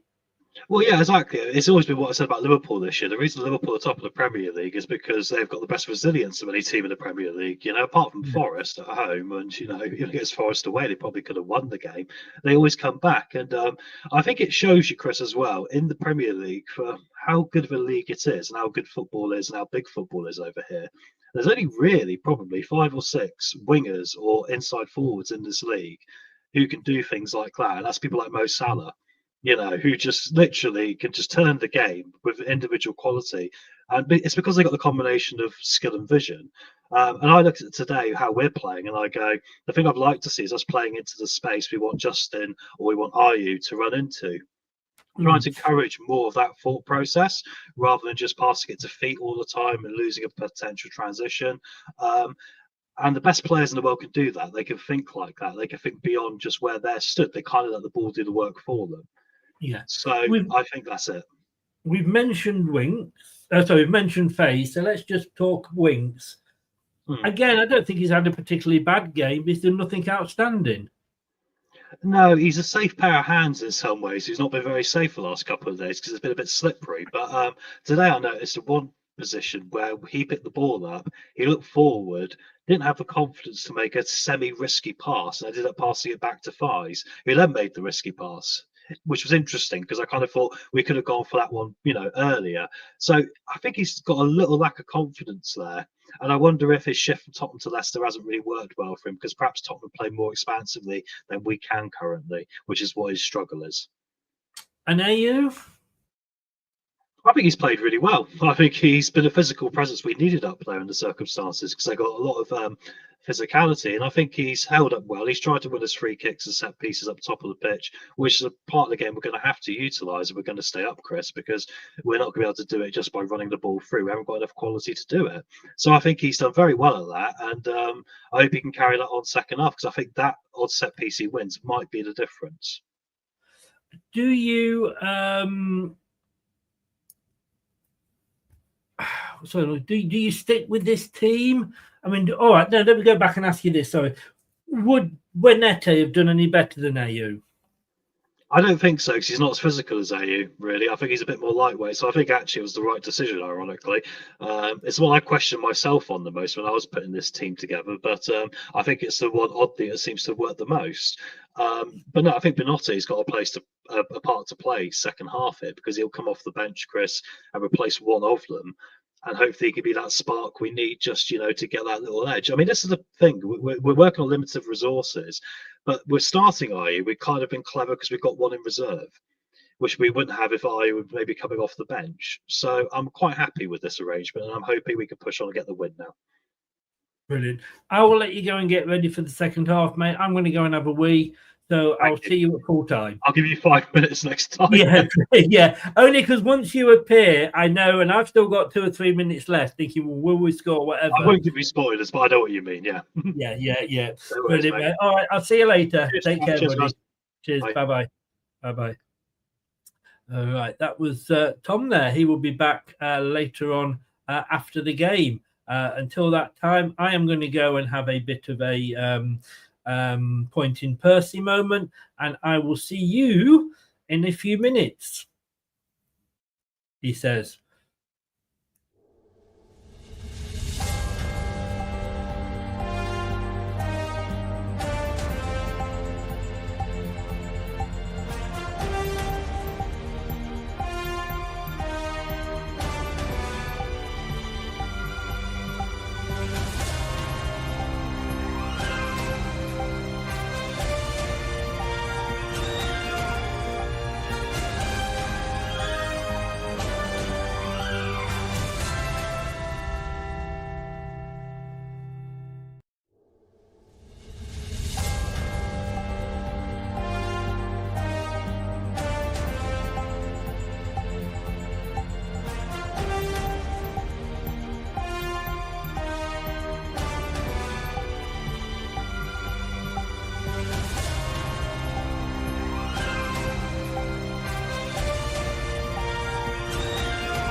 And here we go. Just waiting for my link to, well, my stopwatch to come up. And we'll be here for the second half, which has kicked off. Leicester obviously still in their all blue and are kicking now towards the cup, whilst the visitors, Fulham, white top, black shorts, white socks, kicking towards their fans in the corner.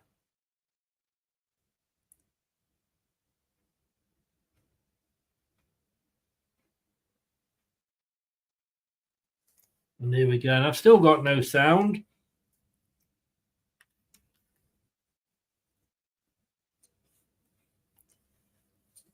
Which is interesting, to say the least.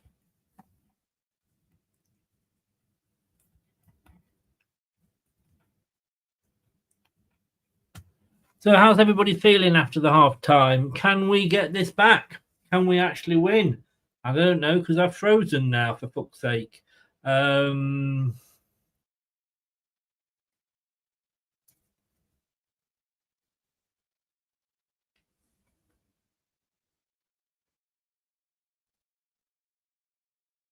Thank you, young man.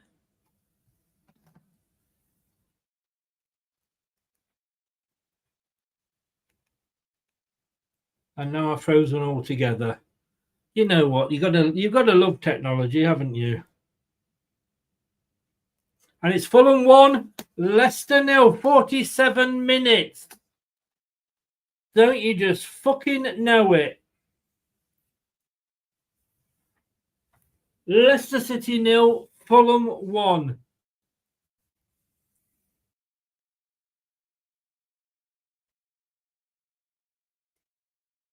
At least I'm on for the point in the...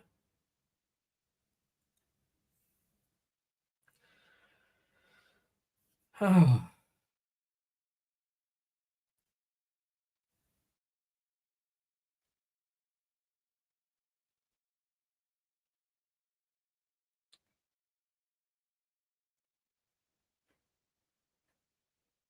That was so easy. Emile Smith-Rowe getting the goal. I mean, what was FaZe doing again? Awful defending. Why is FaZe on the fucking pitch?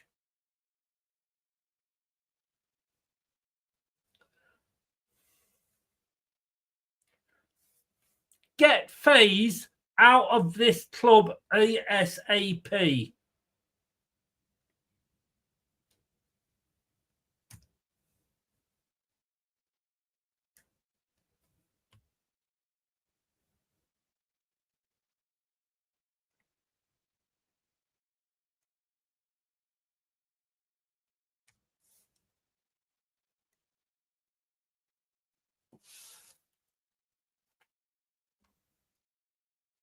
"48 minutes.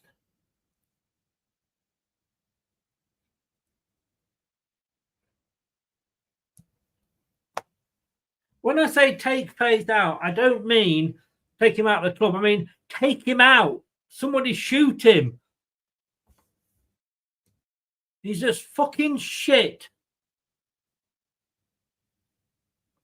I think Castagna's been gone too long for him not to celebrate.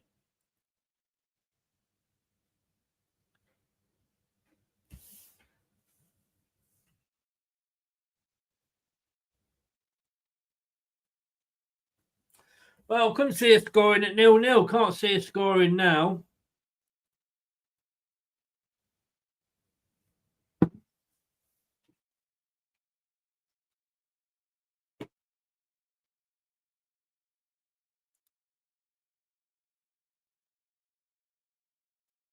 Paul, I don't know. I really don't know why I bother. Cheers, everybody. Ooh, that is strong. Merry down strikers. Now, Samoa is trying to get the penalty when everything's going against you. Food Van der Sar is going mad. They probably would miss the penalty. Really don't know why I bother. Really, really, really don't know.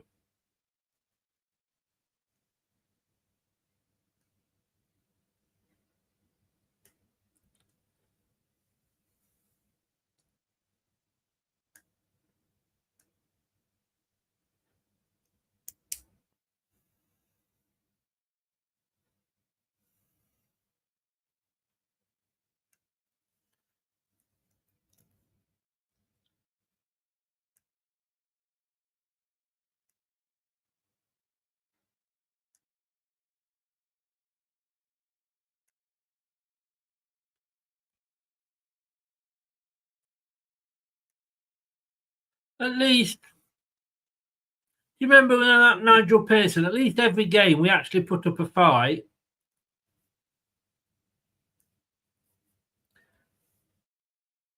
This lot couldn't fight the way out of a fucking paper bag.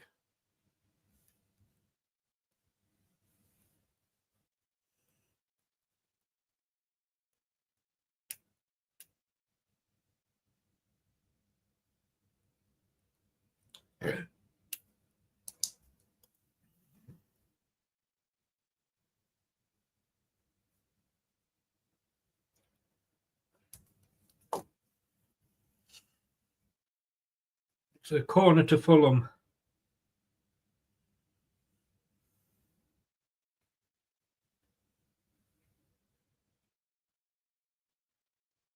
Oh,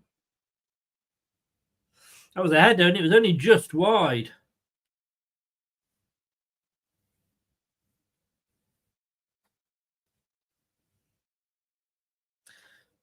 Wiz Fox, appreciate your comments there. Means a lot.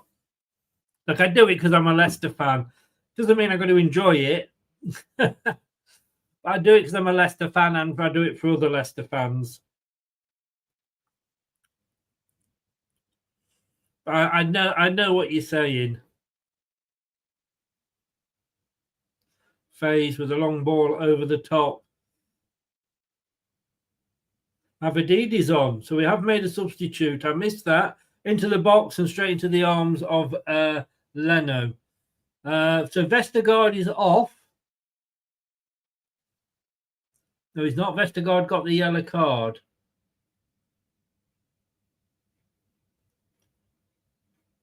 Oh, Mavadidi, of course, Mavadidi's been on all the time. Of course he has. Just never saw him do anything in the first half.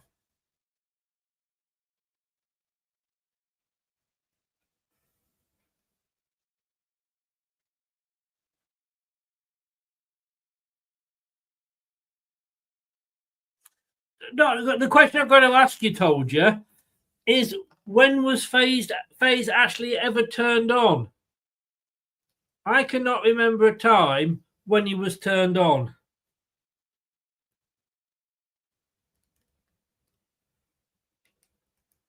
I may have nipped to the toilet when that happened. And don't tell me he scored a brilliant goal the other day. Fucking hell. You can't let one moment of brilliance get rid of 99 moments of absolute shitness. Hey, Chris, it's looking that way, isn't it?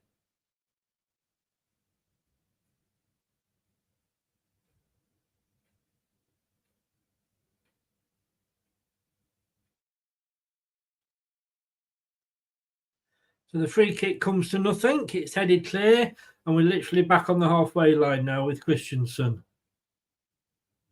Playing 1-2 with Samaria over the top. And it's an offside. Who knew?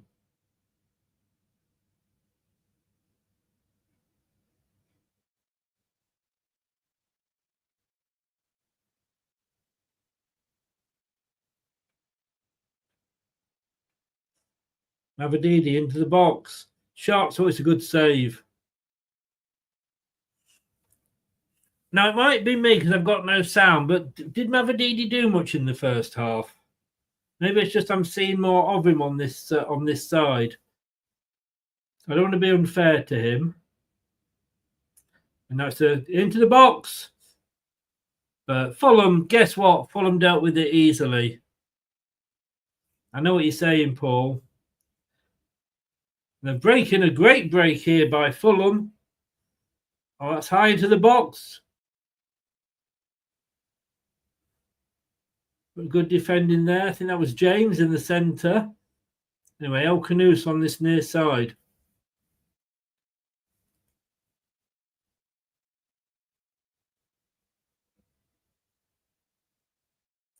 We're shit, and we know we are. We're shit, and we know we are.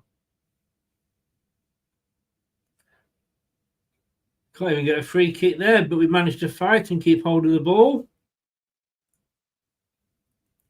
Sumare. Out to Mavididi on this near side.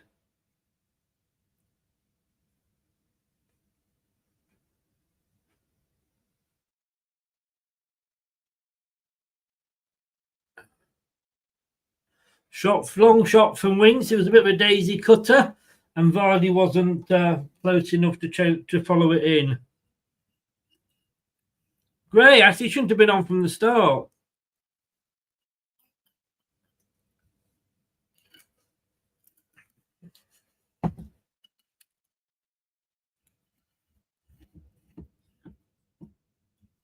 That's nice. Merry down if they want to sponsor the channel. Down in my sorrows now. Mavididi in the centre this time. Gives the ball away.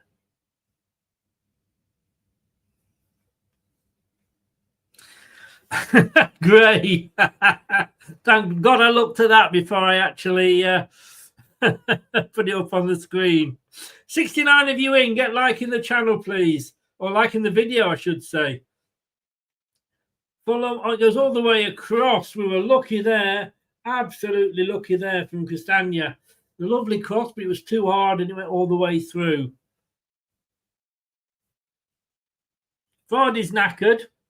Buonette and McAteer for me. No point changing the back four. We need to go for the win, not defensive. Yeah, Tony, it looks like he is.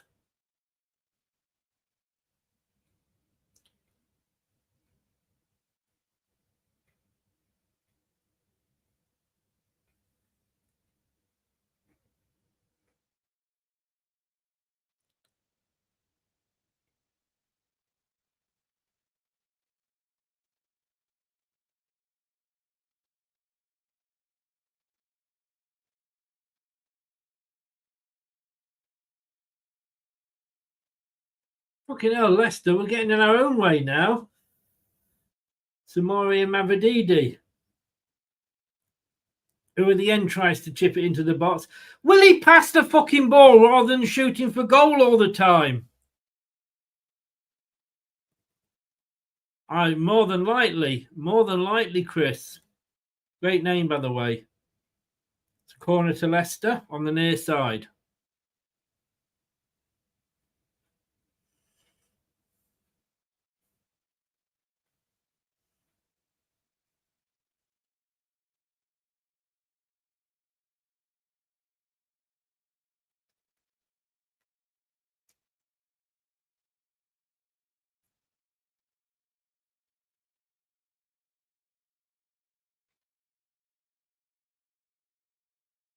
Yeah, who was asking? I thought he was asking for the corner before it had even gone out there.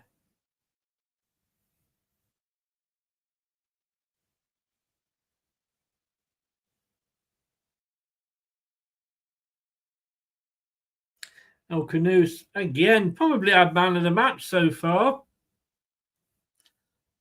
We can't go thinking about we've gone 1-0 down. We better start playing now. How often are we going to be doing that?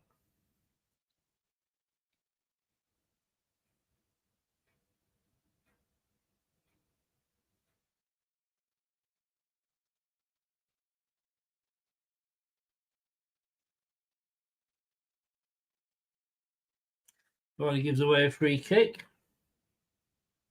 Probably all he's good for now.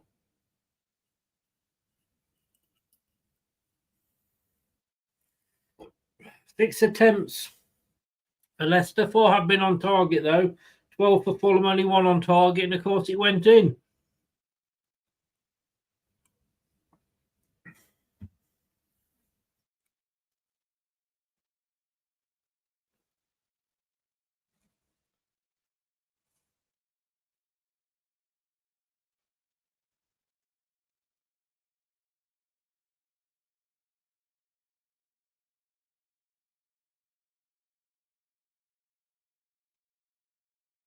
For fuck's sake, stop freezing.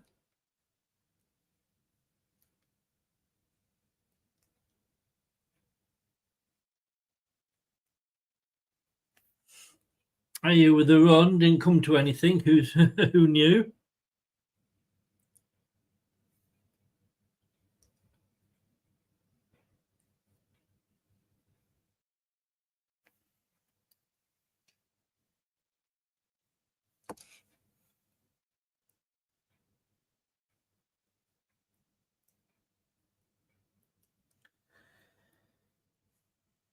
Mayu looks knackered. I'm not surprised. He's about 97, isn't he?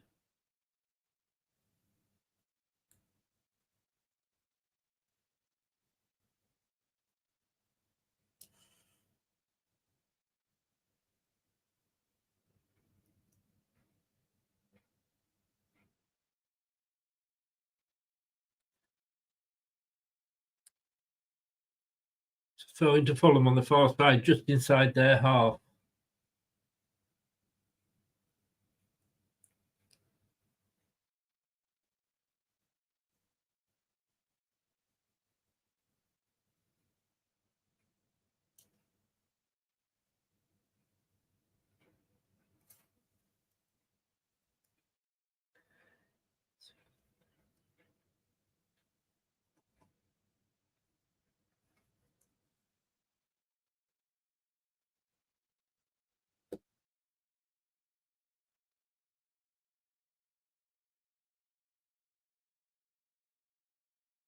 No free kick. Leicester player goes down. 60 minutes gone. There's a player on the halfway line.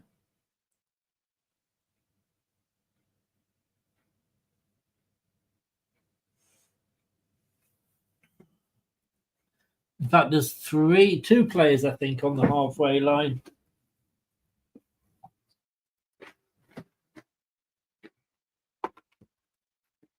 I don't think we could get Lionel Messi would come on and inspire this team much.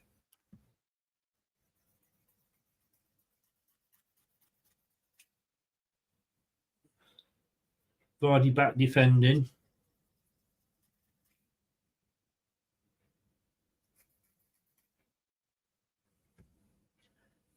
Okay, so we've got El Canoes coming off.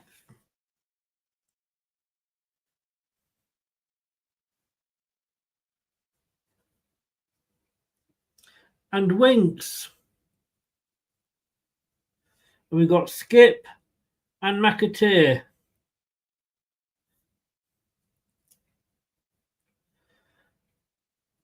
Rude, you're a wanker, mate. I don't know what your subs are doing now. You got everything right against QPR, but maybe that's your level. Because these subs you're making, fucking ridiculous. Leave him. Let's leave Vardy on. He can't fucking run.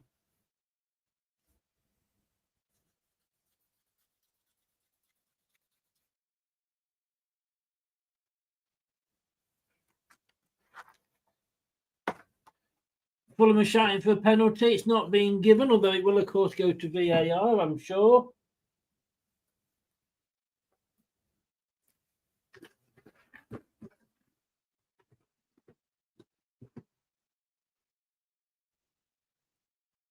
Are you now on this side?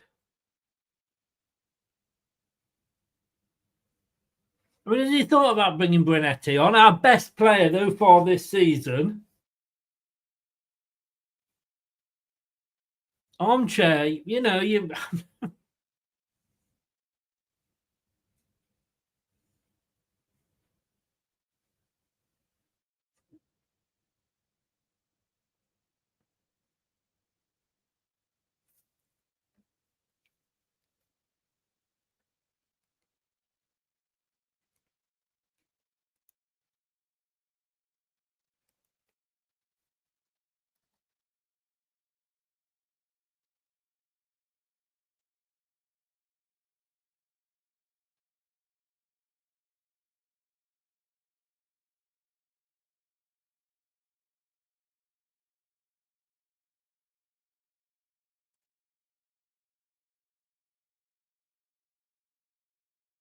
Somehow Tamari gets it and Tamari loses it.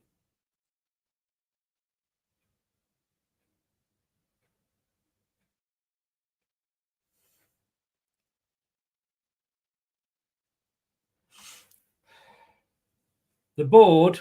You mean the planks?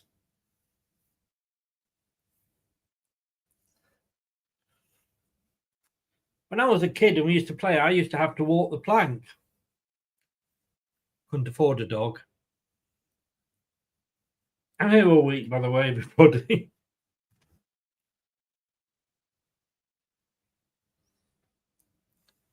Even when FaZe wins a tackle, it's more by luck than judgment. And that's another poor ball forward.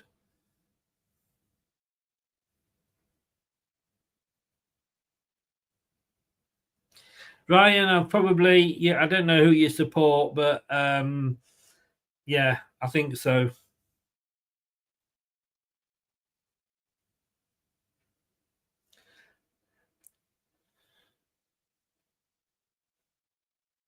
Two-0. There you go, it's all fucking over.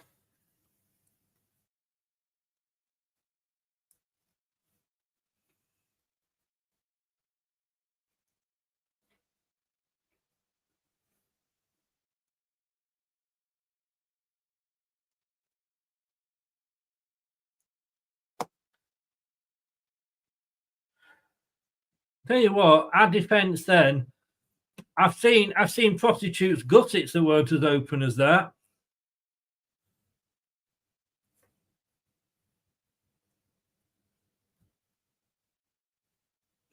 At the freedom of the park.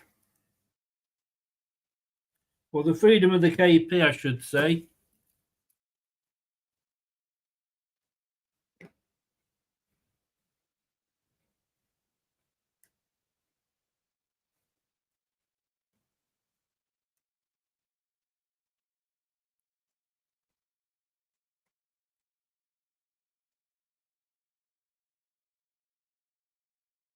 Dale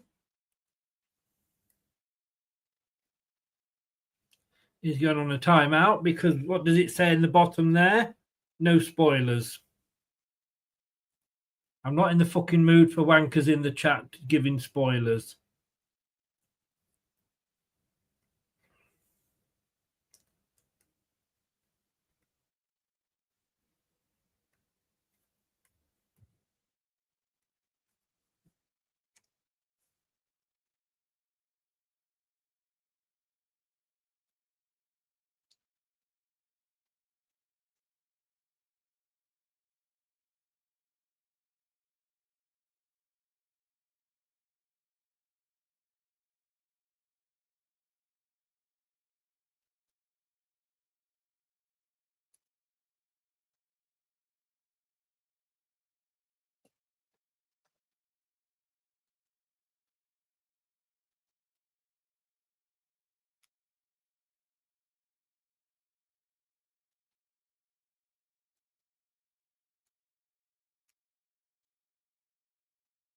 Fulham are trying to make a change here.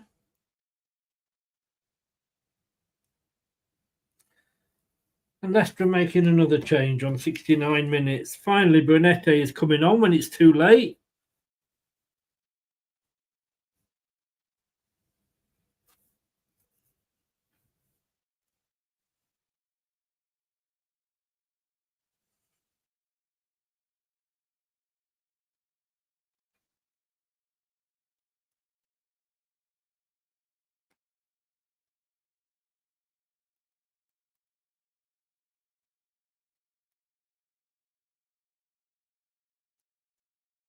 No way. AU is off. Brunette is on. Bit late now, but I suppose Rude Wenderson always stopped wanking on. And Daka's on. And Mavadidi is off. So it looks like we've possibly gone two up front. And it's played behind the first attack we have. It's played behind the Leicester player. I think it's probably a love child because they all fuck things up, don't they?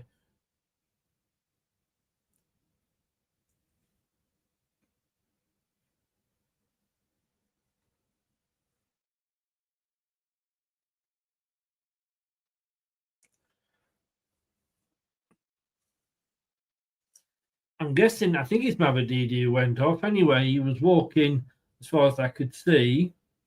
Yes, it is Mavadidi for Dhaka on 71.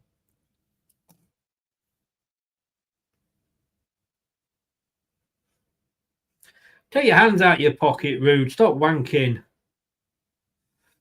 It's a corner. 20 minutes, 19 minutes left to try and, I don't know what, try and anything. I'm just going to sit here and get pissed. There's terps in here, you know. That's what I'm drinking. Try and make the pain go away.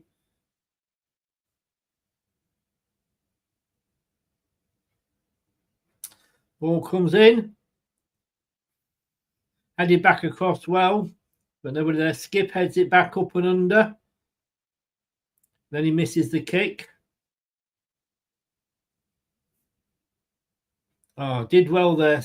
Did well there. He got the ball back to Stolarczyk, which was all he could do, really.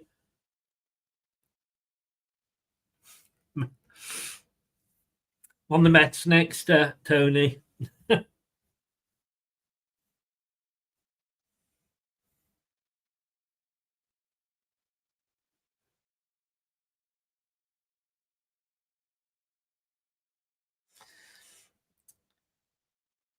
Again, can we say that Fulham don't deserve this? No. They deserve everything they're getting.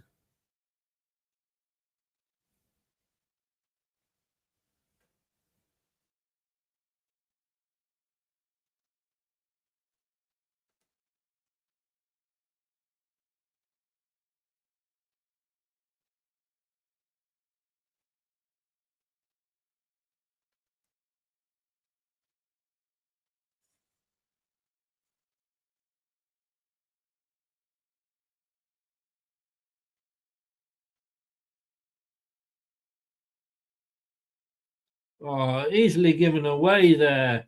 Just bounced off the ball. I've got to say, good defending by Faze.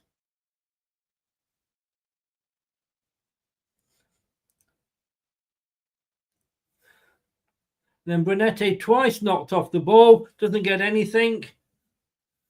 And we knock a Fulham player down. It's a free kick. Brunetti did go down very well. In fact, he went down too easily, to be honest with you.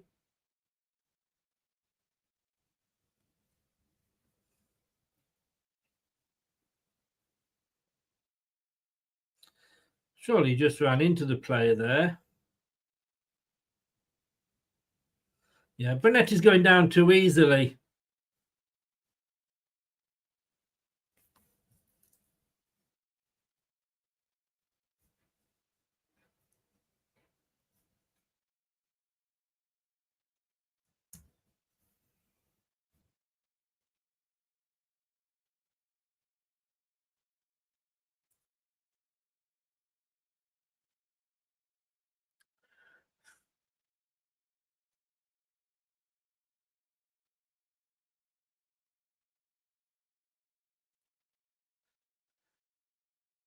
You know what, Ronald? I look at that and I actually don't think it's a silly idea. I really, really don't. And that's worrying. That is worrying. Keith, come on. Any relation?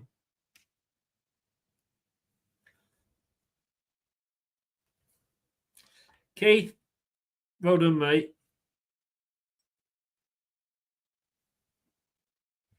Oh, I've seen worse. How old are you, Paul? You probably don't remember the Frank McClintock years. They were bad. Yeah, and things change though, Wolves. I know what you're saying, but over a period of time, things change. You know, look at Manchester United. The way they played against Fergie isn't the way they play now. We're not the same side that played under Martin O'Neill.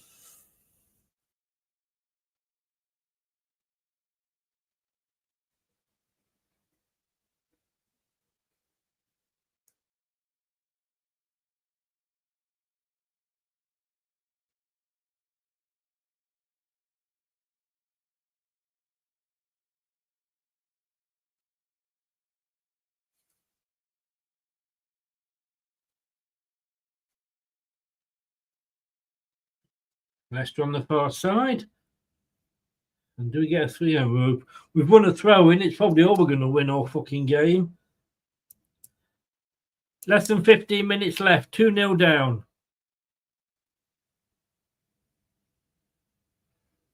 I like that, Tony.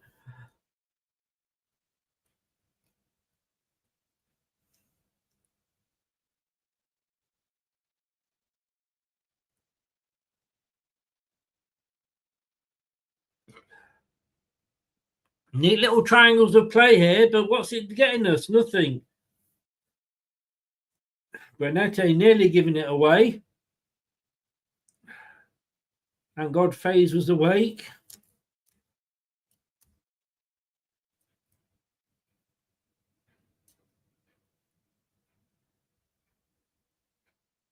Brenette actually did well to go and get that ball then. Gets a throw in on this near side. It was a good ball up and Brenette did some good running.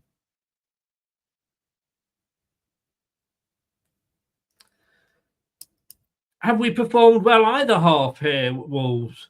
Sorry, Gray.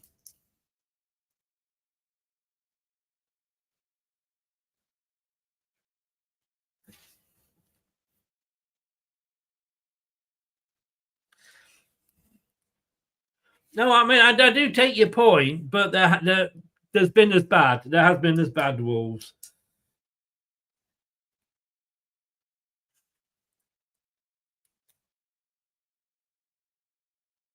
I mean, the easiest thing we compare it to is the offside, I think, there. The easiest thing I compare it to is obviously the Great Escape year.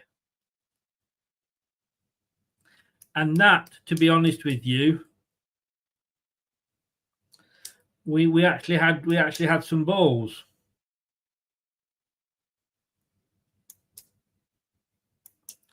You used to be a Stewart. Why, have you never always been a Paul? Or do you mean a stalwart? That's a free kick. It's a free kick. Of course it's a free kick to Fulham. Why wouldn't it be? Smith Rowe's going off. Taking his time.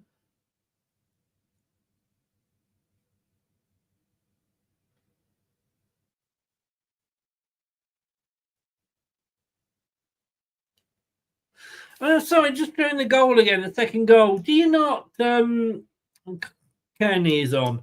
Do you not sort of, if you've outphased, take the player out? All right, it's a penalty, but at least they've not scored. I don't know.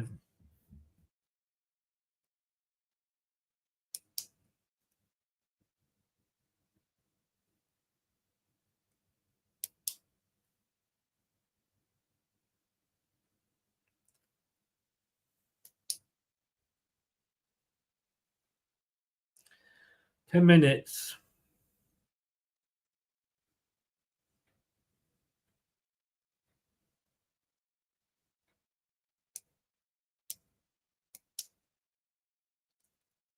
He's getting a few million a year. I don't know. Anybody can be unhappy when they're on that sort of money. Brunetti goes down too easily there with the slide. Mad defending again by Leicester. And a free kick to Leicester. Just over 9 minutes plus any stoppage time left.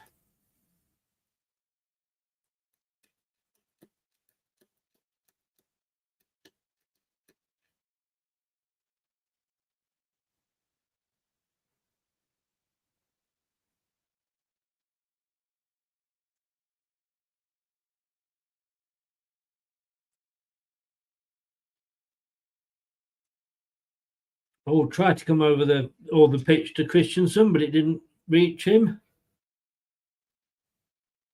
Samari doing his defensive work and getting the ball back to Solarchik, who boots it upfield over the halfway line. Oh, come on. Daka has been all over there. I forgot Daka was on the pitch. Has anybody seen Daka?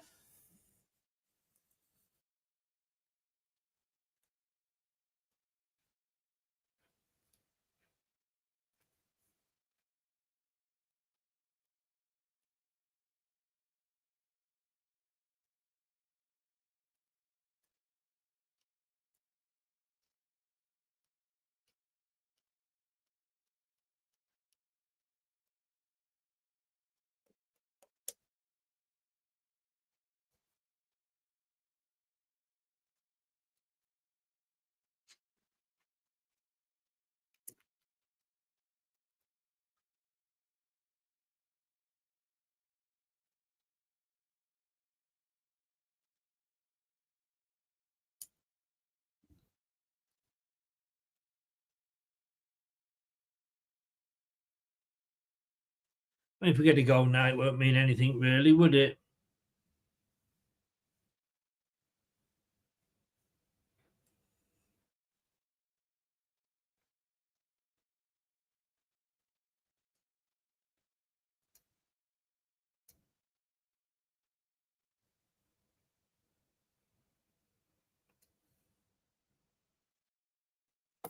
Is that when we went down to League One, Russ?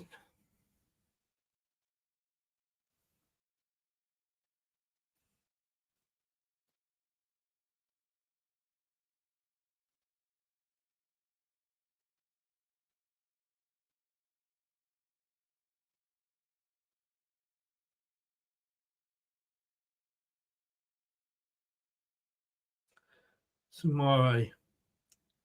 Good idea, but it was headed clear.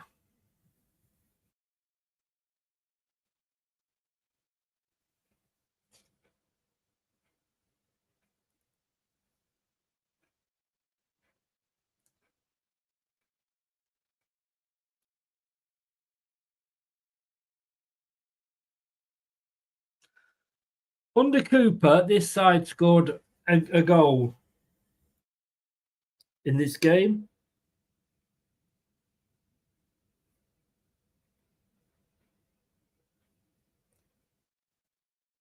Free kick to Fulham.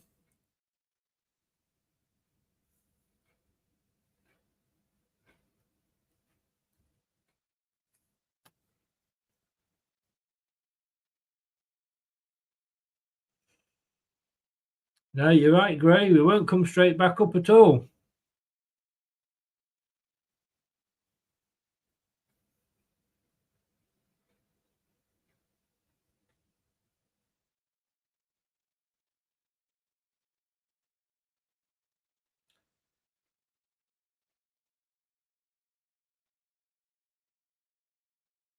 McAteer's down.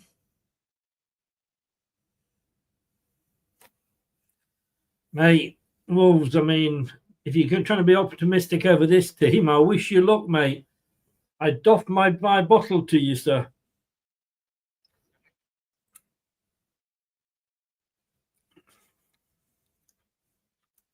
Got Tottenham up next. Tottenham are going to be happy about that. They can't win a game. Well, they play Leicester, you know, they will. Christensen. Poor ball into the box, over everybody. Can the referee, not add any time on and put us out of our misery? It is normally, but it's even worse this time because the EFL are going to be sat there now going, come on, Leicester. Yeah, let's have you down in the EFL.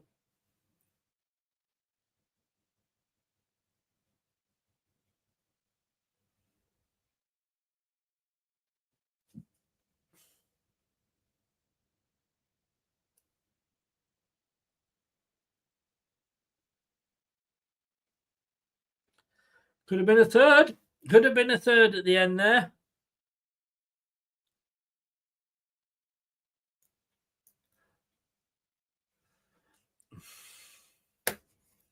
Whole town reserves would do us, mate. I'll be honest with you, if we played in indoor behind closed doors against Leicester City women, they'd do us.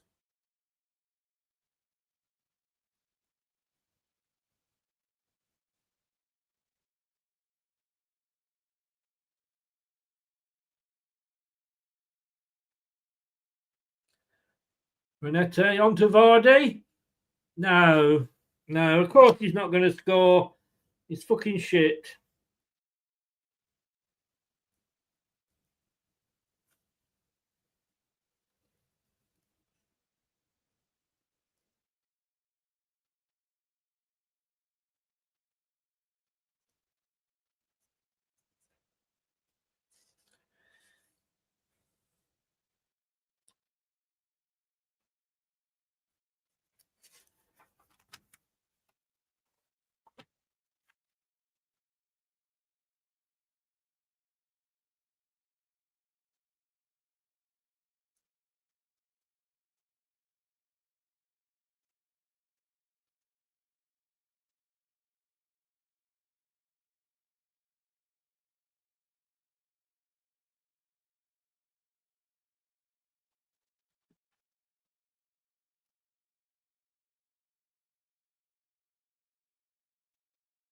The yellow card for McAteer.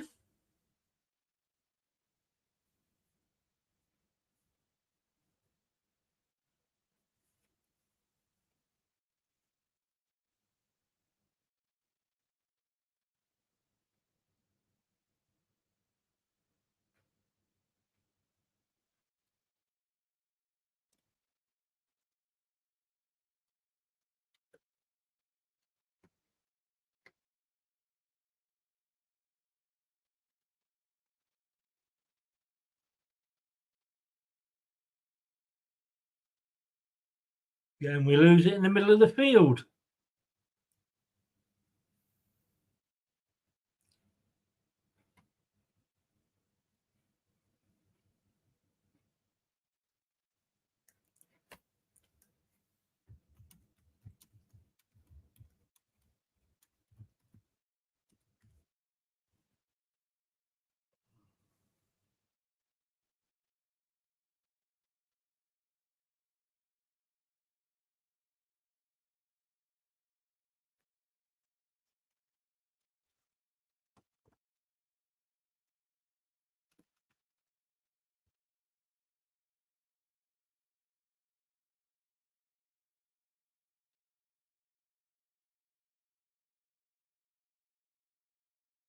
The other scores, just out of interest, Brentford 0, Liverpool 1. West Ham United 0, Fulham, West Ham United 2, Crystal Palace 0. So the old prediction league's not going very well either at the moment.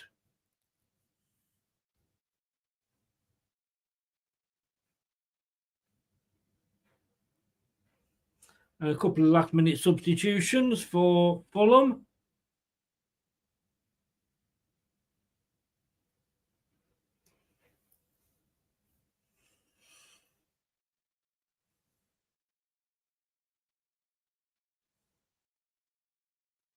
I'm saving my thoughts and stats and everything like that for full-time, guys.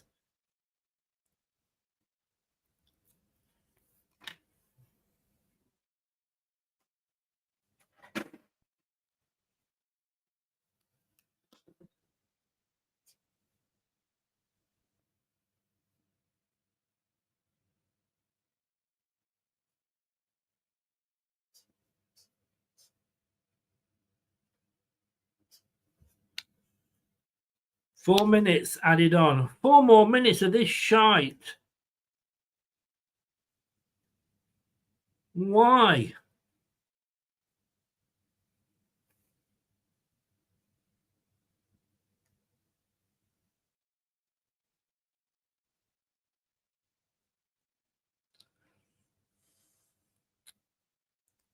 really, all I can hope for now is that Fulham score another and Leicester score one, and then I'll get 3 points in the prediction league.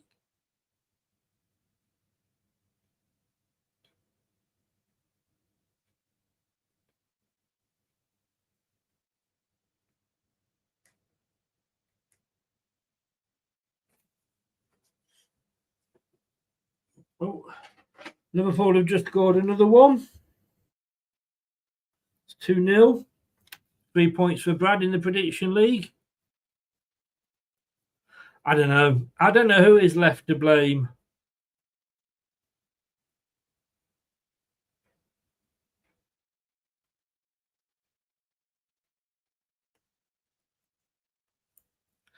John Rudkin, let's blame him. We might as well. So all 3 games at the moment at 3 o'clock kickoffs are all 0-2s. That was a lovely ball from Christensen through to Brunette. He goes down. He's not going to get anything for that.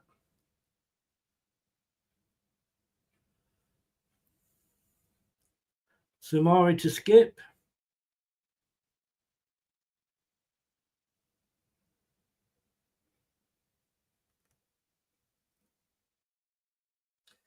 And here come Fulham.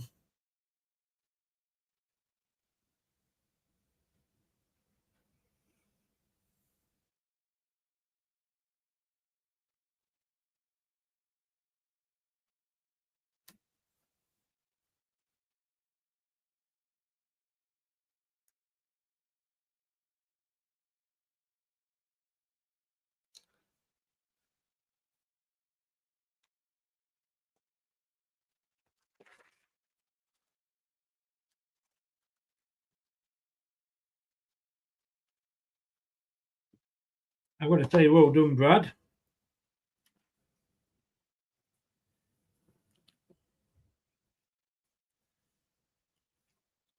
And a booking for Faze at the end.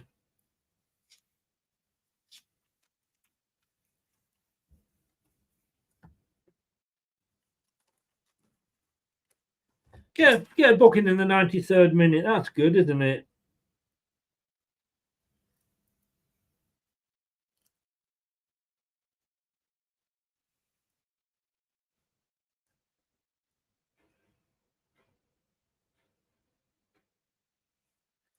It's a free kick to Fulham. They could really, really rub it in now.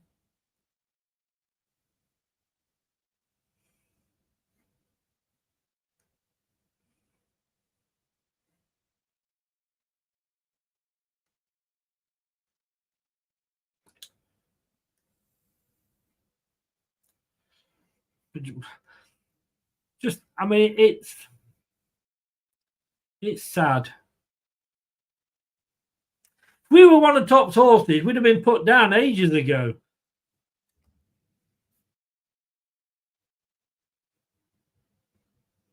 Thank God that one's over the top.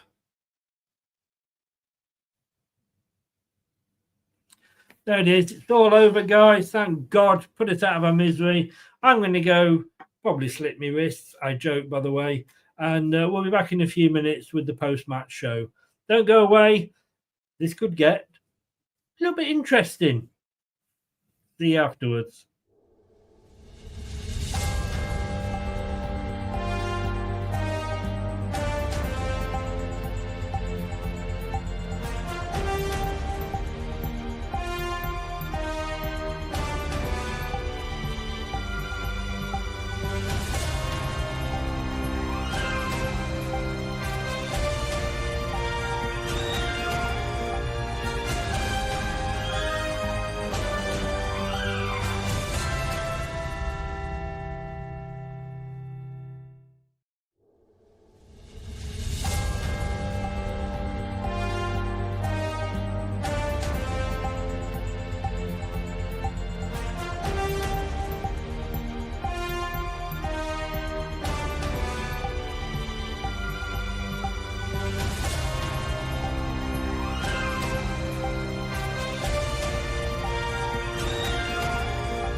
Going down well. Not unlike Leicester City. We're going down well as well.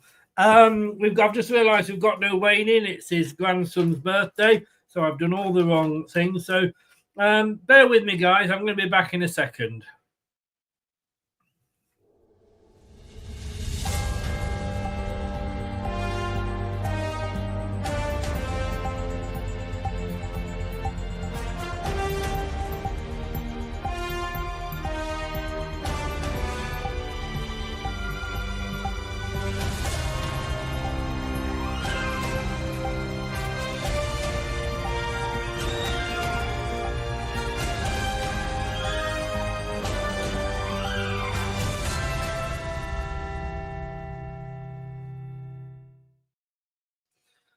All right, let me. That didn't go to plan, so let's just look. I'm going to bring the guys in a minute, and the answer is possibly Brad. I had a rant at the start, so please, guys, just let me have my rant now, please, because I feel like I need one. We've lost 7 of our last Premier League games. 7. Haven't drawn in those 7 games. Some would say we've played better, but we've still lost them.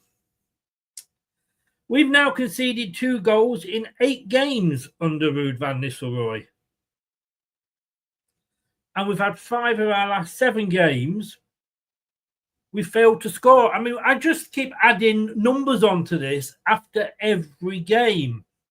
And like I said at the start of the show, was it this bad under Cooper?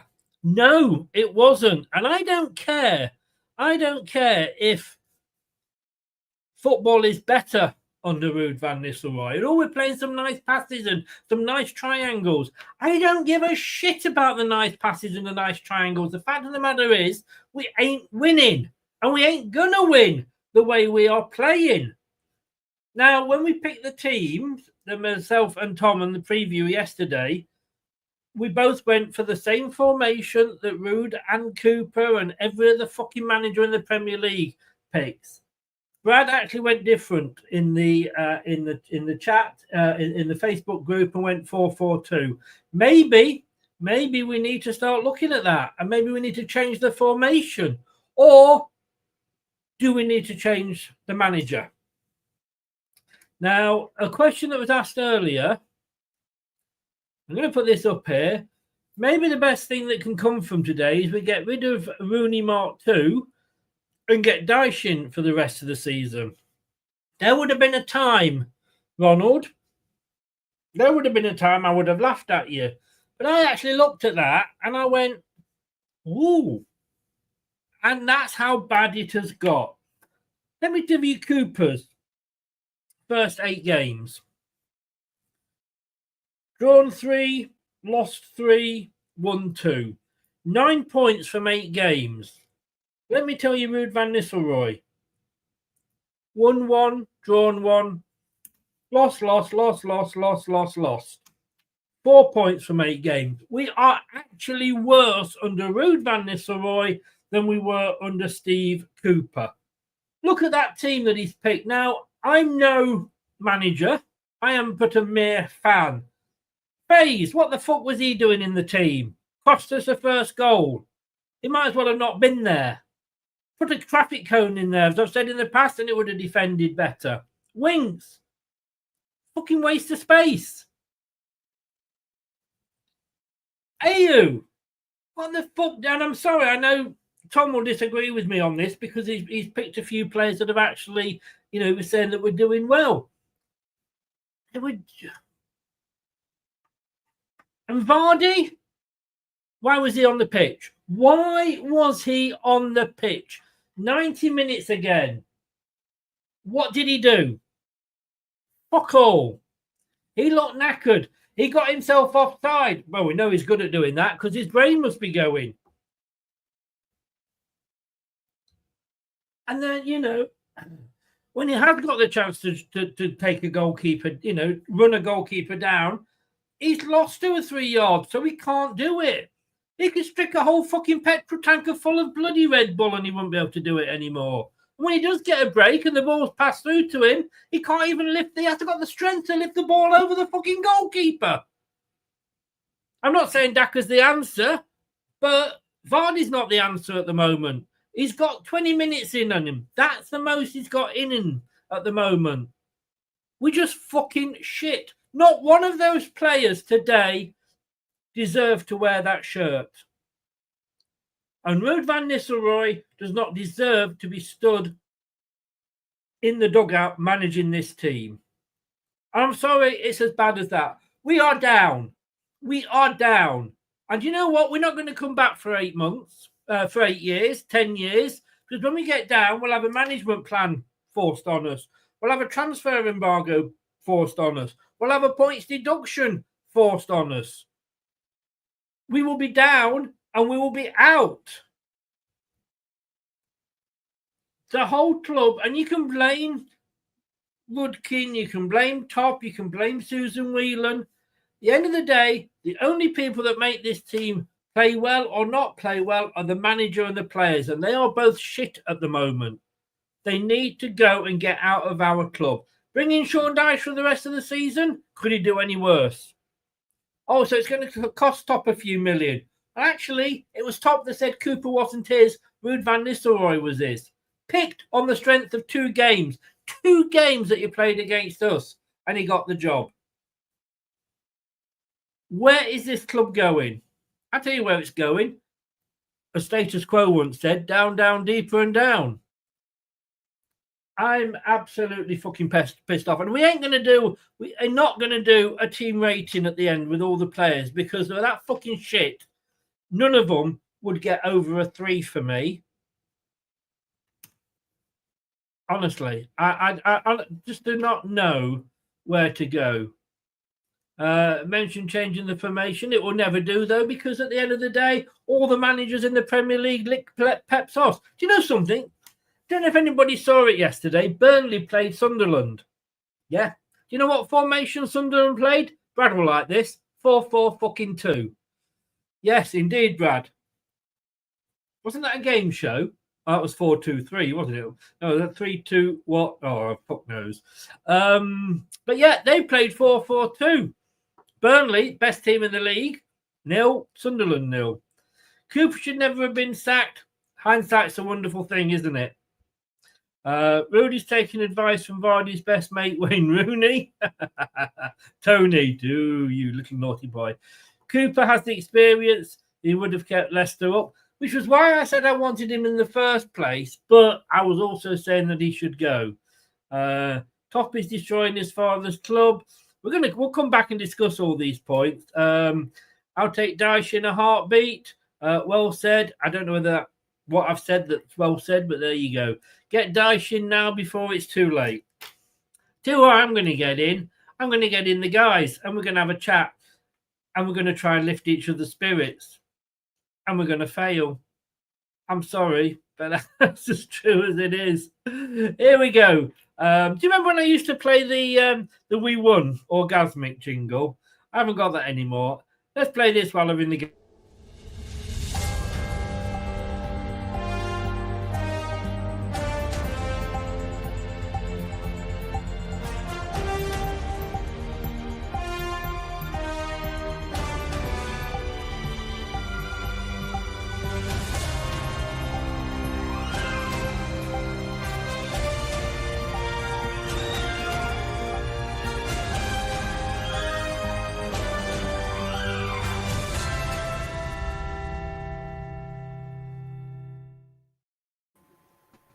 Tom, Brad, Wayne, all I can say is I watched that game with absolutely... I don't know what's happened to the sound, but I could not hear anything.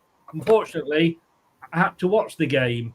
I mean, it was absolutely... Oh, you tell me. Have I watched a different game to you guys? Do you think we deserve something from that? Wayne? No, I think we had a poor first half. I think their midfield bossed us completely in breaking any chances we had going forward, and also we gave the ball away far too cheaply when we did get the chance. And they are that the difference in the quality between Fulham's players, value on their ability. And our players in the first half, they were all over us. What was it, 70% possession or something to 20%? I can tell you it was actually 61 to 38. I've got to say one bit of congratulations to Brad. He got 3 points for the Liverpool score. That's how bad. But look, guys, I got 1 point for this. So, I mean, I get something. Brad, on a scale of 1 to 10, how shit was that? Say that question again. Out of 1 to 10, how shit was that? 50. Well, 10's good. So, no. You said how shit it was, so yeah, I'll go high number. Yeah, no, I see where you're coming from. I probably didn't mean what I said, but said what I meant. I take 50 or negative 50, whichever way you want to look at it, it's bad. I mean, look, I just can't see any hope for this. We are back in the... Can I be honest with you? I'm not actually going to be that disappointed from a performance view if we go back to the Championship, because it was good times. No VAR, decent refs, proper football. Obviously, you want to be in the top league, but we're going to be starting probably on -6 or something like that. So we're not going to come straight back up. I mean, give me something I can take from that, Brad. It's over. You don't have to watch it anymore. I mean, for those of you that have short memories, right, Chris? What was it we got frustrated with Cooper when the bad form started under him? It was we didn't start trying and attacking until the second half. It was wait until we're a goal down until we start trying. What's the difference? How have we improved? You've already done the maths, Chris, so I know we haven't improved in that aspect of things. So how the hell have we improved? Is it because we don't give the ball away as much in the midfield? Because I don't give a rat's arse, because we're giving it away in more dangerous areas under Rude. And if you ever want a definitive moment to know your manager hasn't got a brain cell, or at least one that's alive and kicking in his skull, did you hear the noise when El Canoes got taken off? Casey McAteer and Skip coming on completely killed the momentum we had at 1-0 down. What sort of brain-dead moron thinks that's a good appointment? Oh, no, wait, that would be our board. I'm done, Chris. I can't even be mad. I'm not even mad. I'm just done. Get us back in the Championship. Give us -10 points. Let's stay up, because at least the likes of Vardy, the likes of bloody Wout Faze, the likes of Ruud van Nistelrooy, the useless ones that can't do it anymore, or just don't give a monkey's toss when we're 1-0 down and losing, can get out of this club and maybe actually start a proper rebuild of this club. Because I'm starting to feel like, Chris, we need to have us a little bit of a Craig Levine spell where we just rot at the bottom of the Championship and drop down to League One and start afresh with players that are actually committed to this club. Because I will say one thing, I slightly agree with Tom on this one. There was probably 2 players I can name that seemed to give everything while they were on that pitch for as long as they could. And one of them, the knobhead dragged off. And I'm going to refer to him to that because I'm sick of hearing pass ball well to get results. We've gone from Bell End to knobhead, have we?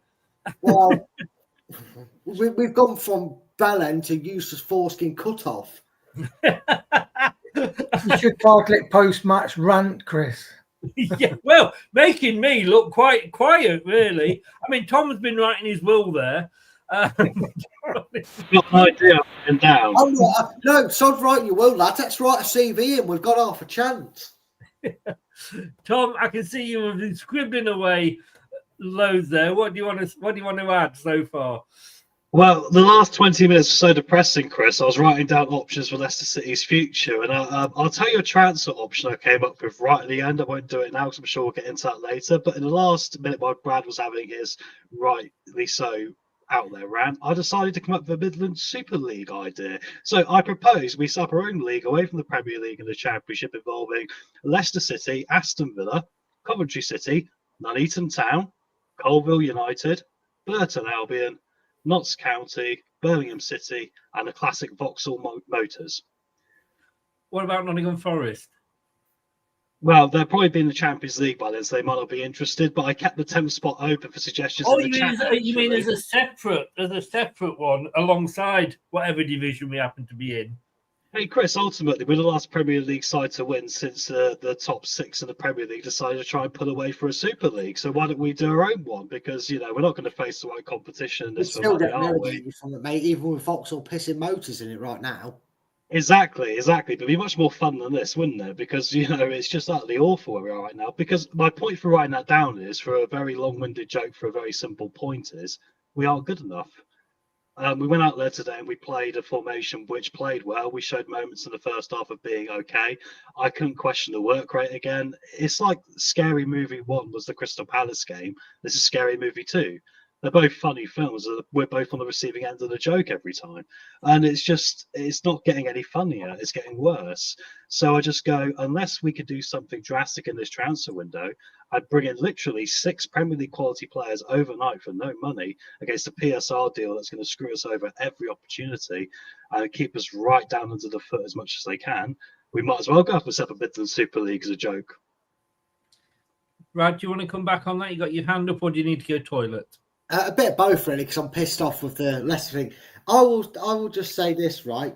Are we being delusioned under the mask that we are now a better side on the ball than we were under Cooper, or is he completely masking us? And that mask is slowly seeming to fall off. It's not fooling anybody anymore after these last 2 results, because I just wonder if we made riskier passes trying to get in at teams under Cooper, and we're actually making 40 or 50 more safer passes, because the loudest boo of the day came when we took Canoes off. But the amount of times, Chris, and it even happened when I went to the FA Cup match against QPR, that feels like 400 years ago, right? But the amount of times under Cooper, we kind of went, oh, he's going backwards. Oh, he's going backwards. But I get it, because they're on front. Now teams are sitting back going, come on, Leicester. And we're going, no, thanks. We're too scared. We're going to make 47 safe passes that way so we look good. What good's looking good when we're losing each week? I think it's an absolute style of play. It is no different to Cooper ball, and yet people are still willing to stand by this. I'm done. 10 games into his run, I'm done. Get him out. Get Dyche in. Get Postman patted. At least he might deliver something. There you go. Happy Brad at the end. Sorry. I have got to wait. That point there. How can I follow Tom and Brad's rants? Well, let me ask you a question. The mentality showed when we lost against Chelsea and the players went to Copenhagen and went on the lash celebrating Christmas. For me, I'm sorry, that's a different argument. I think no matter how you are playing, we've had bad years where I've worked, but we still celebrated Christmas. It gives you a bit of a boost because you're still, going up. So I have to sort of disagree with that. I don't know where. Let me just find this where I've written it down. When we went 2-0 down, I've put here, defence was as open as a prostitute's gusset. I mean, I think that's more closed.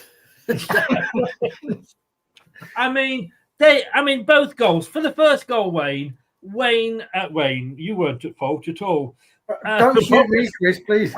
Yeah, for God's sake, Wayne, what are you doing? We got to blame somebody, mate. Yeah. But Wayne, that first goal, what was FaZe fucking doing? If you're not going to get the ball, take the player out. Yes, we give a penalty away, but there's a 50-50 that he might miss that or he might get saved. He was doing absolutely nothing for that, was he? No, he wasn't. And then one thing I noticed is Christensen, on both the goals, there was a player spare at the back post. And that Christensen, when you're watching the replay, basically the play's developing, they're going forward. Christensen goes inside to the centre-back position, and then that leaves a player. It was Wilson or Traore out wide, and that's where the goals came from. And I thought that when it happened the first time, I thought, was that Christensen or should Mavididi be covering back? But then exactly the same thing happened for the second goal, and that to me is down to defensive playing. So is he told through training that he needs to cover inside on the centre spot because he's leaving a player out wide, and that's hurting Leicester. It used to be down just inside, down our right-hand side, but it's happening down our left-hand side. And what's surprising is that Christensen, I thought, had a really good game, bombing forward. You know, he cut inside into and had a shot that Mavididi probably should be doing more. But Christensen, definitely for both the goals, either it's not structurally sorted out properly in training, or he's deciding to go to where Vestergaard is and leaving a man out wide. And that is just, I mean, 2 goals came from it. Brad, Tamari penalty. Should he have had a penalty there just after the goal?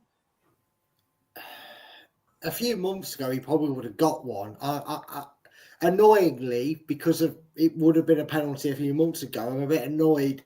But I'm glad to see that silly little things are like that aren't given, because you've got to be able to make some contact with a bloke running through. As long as you're not hacking his legs or completely taking him out of the ball, it's never been a penalty for me. I don't know why they were ever awarded over the last 2 years. The Premier League suffered with awful decisions. You know, we won't get to deal with VAR next year, so hopefully it'll keep improving whenever we do get back up in like 300 years' time, the way we're going. But I don't think it was a penalty. And just to add on to the goal, Chris, unfortunately, your favourite love child has to take some blame as well.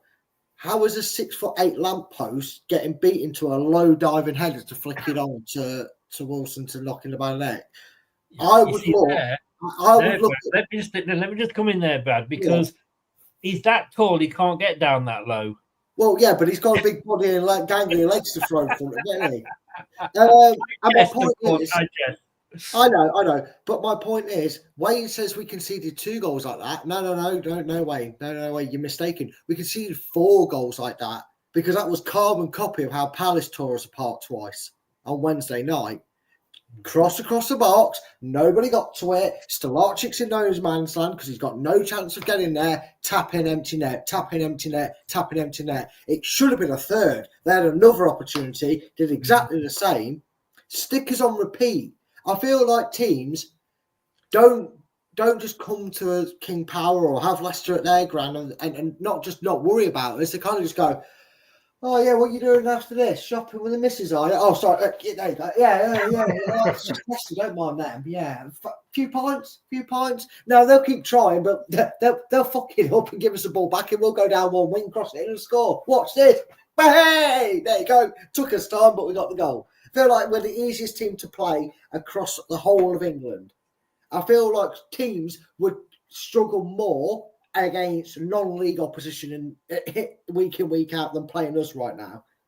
We're painfully predictable on how to beat. Just before I come to you, Tom, I just want to catch up with a few comments here. At least Liverpool won.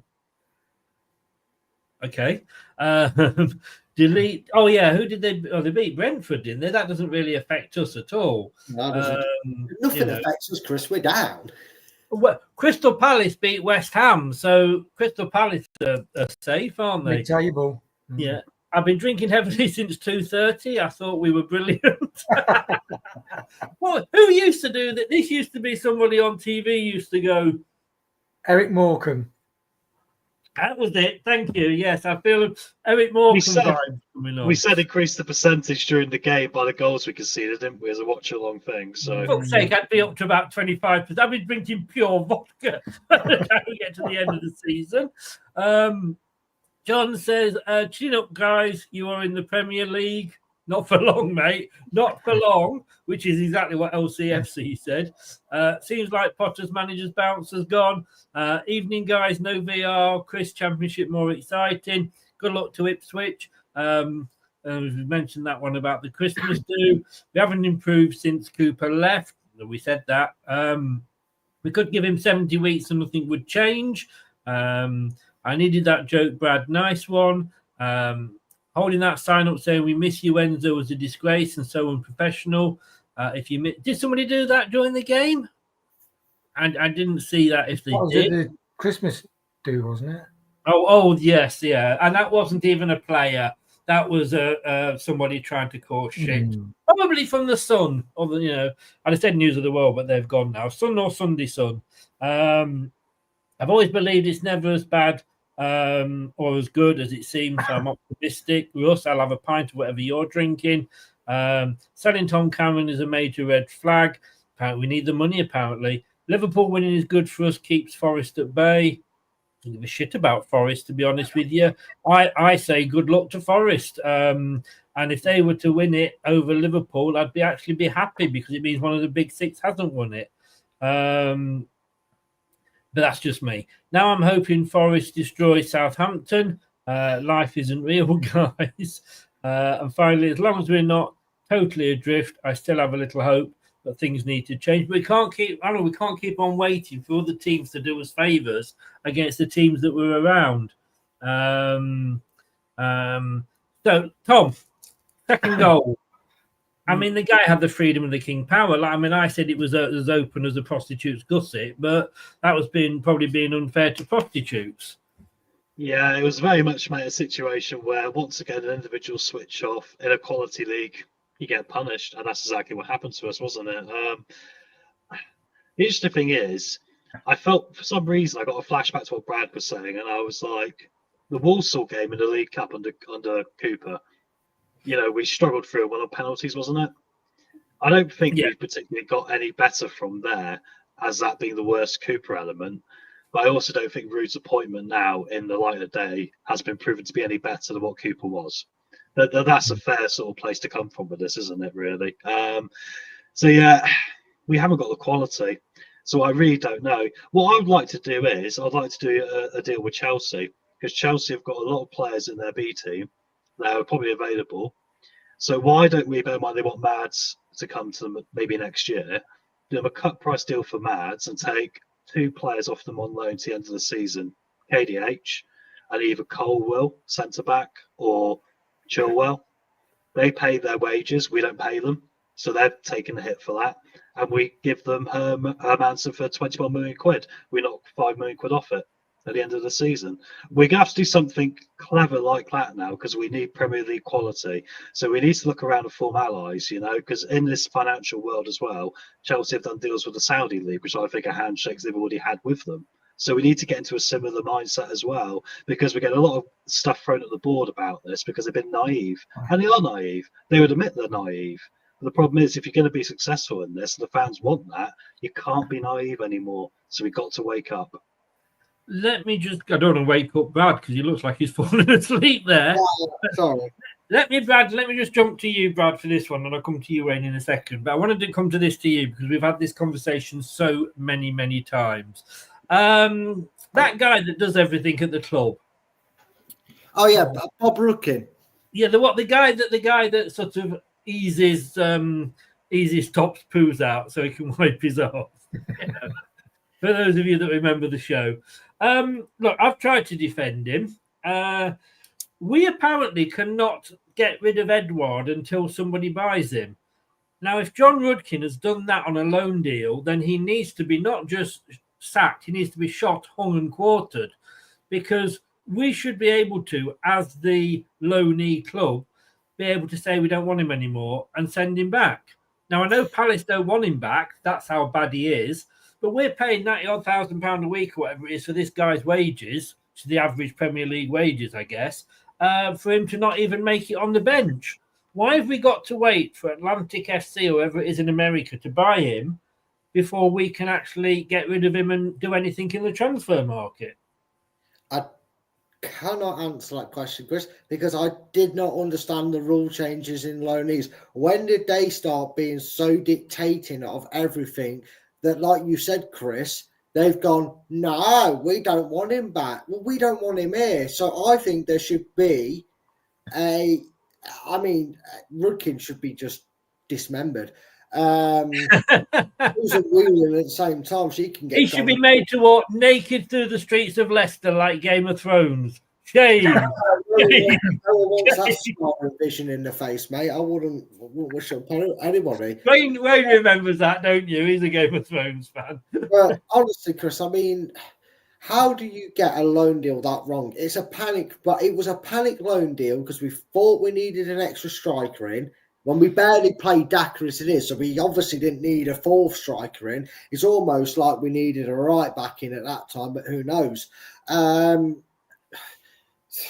It just baffles me because I'm pretty certain it was like the Tom Cannon thing that obviously hasn't turned out to be true, where they said if he played too many minutes, we can't call him back. What? No, I don't care if he played 90 minutes every game. Chelsea did it with Chalobah, didn't they? They went, cheers, we'll have him back. And guess what? Did Crystal Palace have any say in that?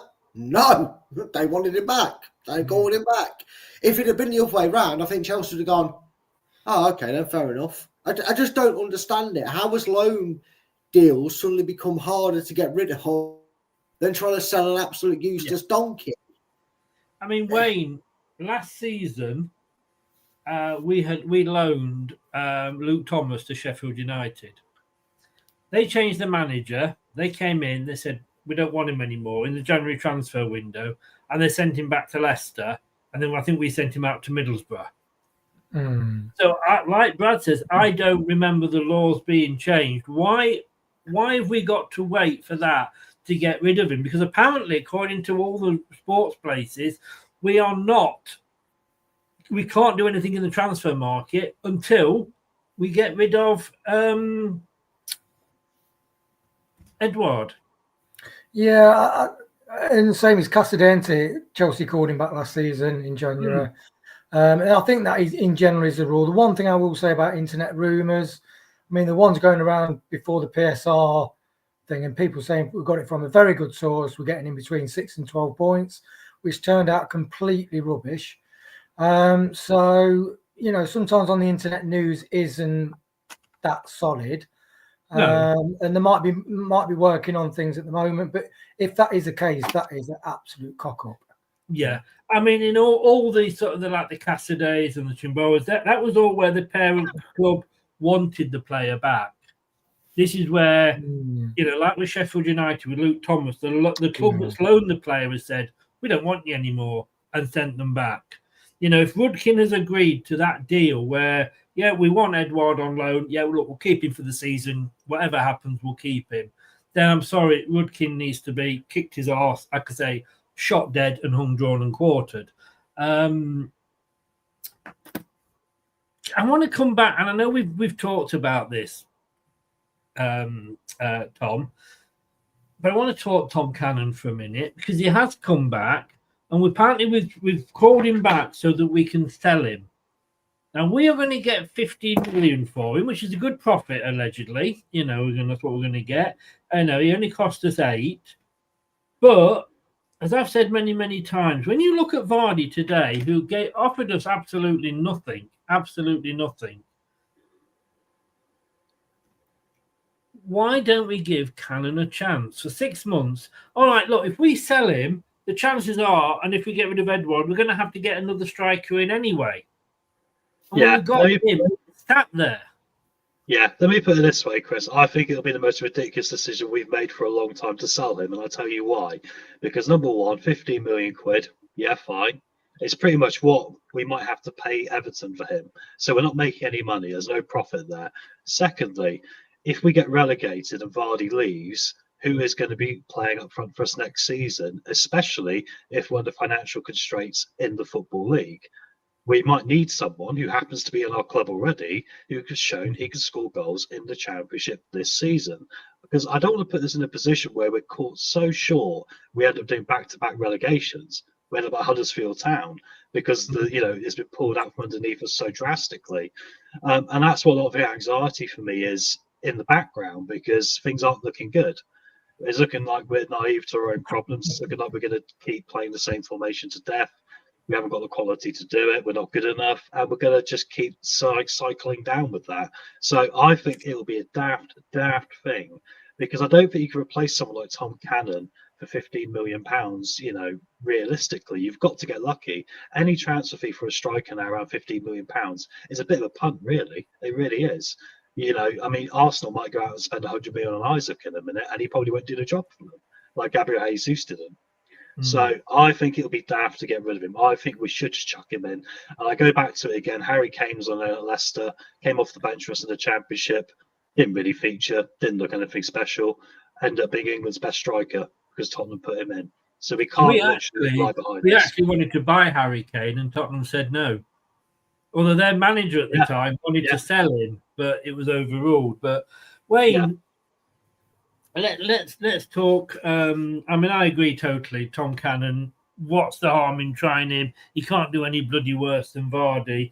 Look, 86 minutes. Granete put a beautiful ball through to Vardy. Vardy hits the goalkeeper when he should have probably lifted it over him. And he was offside anyway. That's the story of, pass it to Vardy, Vardy offside. Pass it to Vardy, Vardy offside. Whoever we get in, Vardy, why are we relying on a 38-year-old player who is obviously past his best before date, if not his sell-by date? Surely we are, and this could be the hill that Ruud van Nistelrooy dies on. Yeah, it could be. It's interesting. When Ruud van Nistelrooy we had the good start, and then we had the difficult games with teams at the top. That kind of hid kind of where we maybe were guessing where the team was. But now we're looking at it and thinking, oh my God. And the thing is with Vardy, it's like when we went down to the Championship last time, we had a lot of Premier quality players. We had a really good squad, probably the best squad in the Championship. I think if we go down again with Vardy now, not like Tom said, that is very concerning because you've got a lot of very good, strong, fit sides. And, you know, if you say, are you worried that you could end up near the bottom of the Championship, I'd say that's a distinct possibility. So keeping people like Tom Cannon is very important, I think. Question there, Brad. King Power is finished at Leicester. I've got to say, and again, I hate to say this, but they're not making good decisions at the moment, are they? They're not. They're not. And annoyingly, well, I mean, it is a good way for Leicester, but annoyingly, the good decisions they seem to be making is off the pitch. I mean, I joked when we got the result about no team facing PSR charges that's the best defensive performance we've put in all season since the first time we had to rely on our lawyers. Be careful. Maybe be careful what you wish for. In terms of suggesting that he sells the club, because you know you get these oil money owners come in and they chuck a load of money at it, they get bored and want a new plaything. But it can't keep happening like this. This club can't keep living life on the edge. You know, this was supposed to be a little bit of a release of a freedom. I'm going to suggest something a little bit wild here in terms of the, you know, going back to the striker thing, because the King Power thing is difficult. I think the one thing they've lacked, Chris, is they've not been honest with us fans. If they'd have turned around after the relegation season and said, look, we've messed up, we're going to get away with it because, you know, well, not get away with it, we're not going to get hit too badly, but we are in a, you know, we need to find a pound before we can spend a penny, if you will. I'm not talking the whiz term for that either, you know what I mean? We've got to, you know, we're having to try and sell 15 million just to spend 6 of it on a player this transfer window. It's ridiculous. But maybe if they'd have been more transparent with us fans, they went, look, next 4, 5, maybe even 6 at a push transfer windows, we ain't doing much because we haven't got any assets in here that we can suddenly get rid of now. We did that. We got screwed over by Tillemans. We did that with Maddison. We did that at Barnes, but they were all to stay afloat. We've done it with KDH. That was to stay afloat. We've chopped the wage bill. That was to stay afloat. You know, we've got to ride this horrible storm, but I promise you in 2025, 26, or maybe 26, 27, you will see and reap the rewards of us not putting our hands in our pockets and not being able to fix this mess as quickly as you fans want. In terms of... No, go on. Sorry, Tom. Yeah, I was just looking at your T-shirt then, Brad. Maybe you could get Pikachu. He might score a few goals for us. Tom, sack the board chance heard at the King Power Stadium. Yeah, I was going to say, I was writing down some notes. That's what Brad was saying. And I tell you what's interesting about our situation is I think we've actually got unprofessional relationships at the top. And what I mean by that is it's not inadvertently unprofessional, but because of the circumstance of being a family club that got very big very quickly, we have top in a position where John Ruglin is not just probably a work colleague or someone in that nature. He's probably closer to a family member. So we've got a problem where how can you sack a family member irrelevant of we probably need a divorce? So this is the big problem for us is the emotional element the top's probably got, especially with unfortunately Vishai passing and leaving, has made it very, very difficult. I think same goes to Susan Whelan as well. And like Brad says, we've got to be careful what we wish for a little bit because I think sack the board charts are horrible things for him to hear because I don't think his intention is to upset us. And I think there's no one who's a Leicester City fan who would ever think his intention is to upset us. But we're definitely in a position where we need a bit more control and a bit more of a direction going forward. And it's not coming from there. So perhaps Top needs to take accountability in the way of, I'm not good enough to do this as you guys need me to. I need to put the money up to someone's running it who can. Do you see my point? To pass it in the right place. Wayne, your thoughts on sack the board chants heard? I'm not a fan of that. To be honest, with that substitution, that you could hear the boos of El Canoes. I mean, that is the sort of thing that will really piss the fan base off because they broke from midfield. They gave the ball out to Adama Traore, who ran back to tackle him. El Canoes, our most skillful player. And so why take him off? And that is like mind-blowing stuff. And that sort of thing that turn the fans. But no, I don't agree with it. It's whether they can take a deeper hard look. So when you get a problem in business, you think, okay, we'll deal with it in this way. Then you try a few things. You think, well, actually, it's a more serious problem we've got, deeper problem. And it's just whether I think Top can make that level, just go away and think about things and think, do we need to look at the structure of the football club? Because historically, we have, over the last few years, we've faltered from our model, let players go on freeze. I do think, like Brad mentioned, I think we've done really well to get the wage bill down to 60% of what it was, because by God, we need it if we do go down to the Championship. Right, let's look at substitutions. Brad, first substitutions were on 63 minutes. Like we've said, El Canoes off for McAteer, Winks on for Skip. I'm going to give away a bit of a spoiler here because one of those players that came off was my man of the match up until that point. And like you say, got the boos when he was taken off. I don't see the logic. And Winks for Skip is just a like for like. What difference is a like for like going to do? No, and here's the thing, Chris. You're chasing the game. You're on top. One of your, well, I'm spoiling something here. Your best performer gets dragged off. All momentum shifts and Fulham regain control of the game. Tell me you absolutely fucked up the substitutions without telling me you absolutely fucked up the substitutions. If this was Cooper, fans would be going apoplectic. So I absolutely 100% do not mind at all them booing that decision, Chris. I know we're like, you pay your money, you boo, whatever, and then sometimes we're a bit like, well, you're being a bit hasty or whatever, it wasn't that bad, blah, blah, blah. In this case, 1,000,000% them boos were justified. He looked racked off when he got taken off against Crystal Palace, and I wouldn't be surprised if he's thinking, you know what, working me knickknacks off, right? Agent, what am I doing here?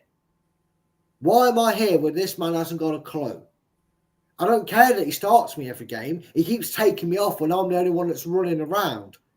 I would honestly, if I was him right now, I'd be considering trying to find a way out of this club already, because the manager, the man who is managing the players, hasn't got a Scooby-Doo how to use him. If anything, Chris, that would have been the perfect time at 1-0 to go, Canoes, Mathers, love it. What I'm going to do is I'm going to drop you back into the number 10 role to go behind Vardy. I'm going to take Winks off, and I'm going to put Daka on. We're going to go 2 up front, and we're going to go 4-2-3-2 or something like that. And I would have told Casey McAteer to go back to the under-21s because a guy, right, the kid right now, and I don't think I could call him a kid at the age he is right now because I think he's up there with the age Dewsbury Hall was when he was playing first team football.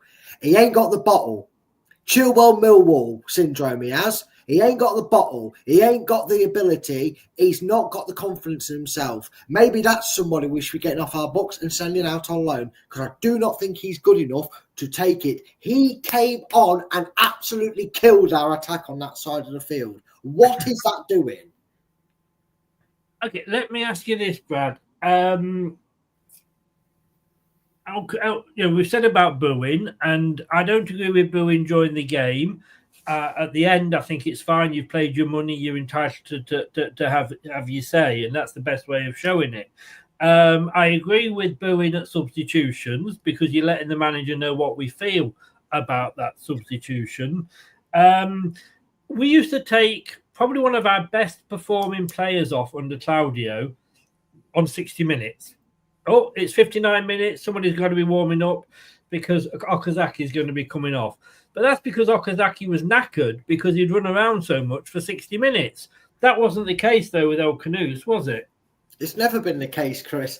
The guy's the Duracell battery of this era, and he's 21. He's not 29, 30 like Okazaki was, who could do that for 60 minutes. I think we all knew when we signed him and after a couple of games of seeing him that this was going to be a case of, fuck me, this guy's going to run around and drop dead on 70 minutes. So we're definitely going to need a body on there to come on. And we had that, we had the player that could come on and replace him.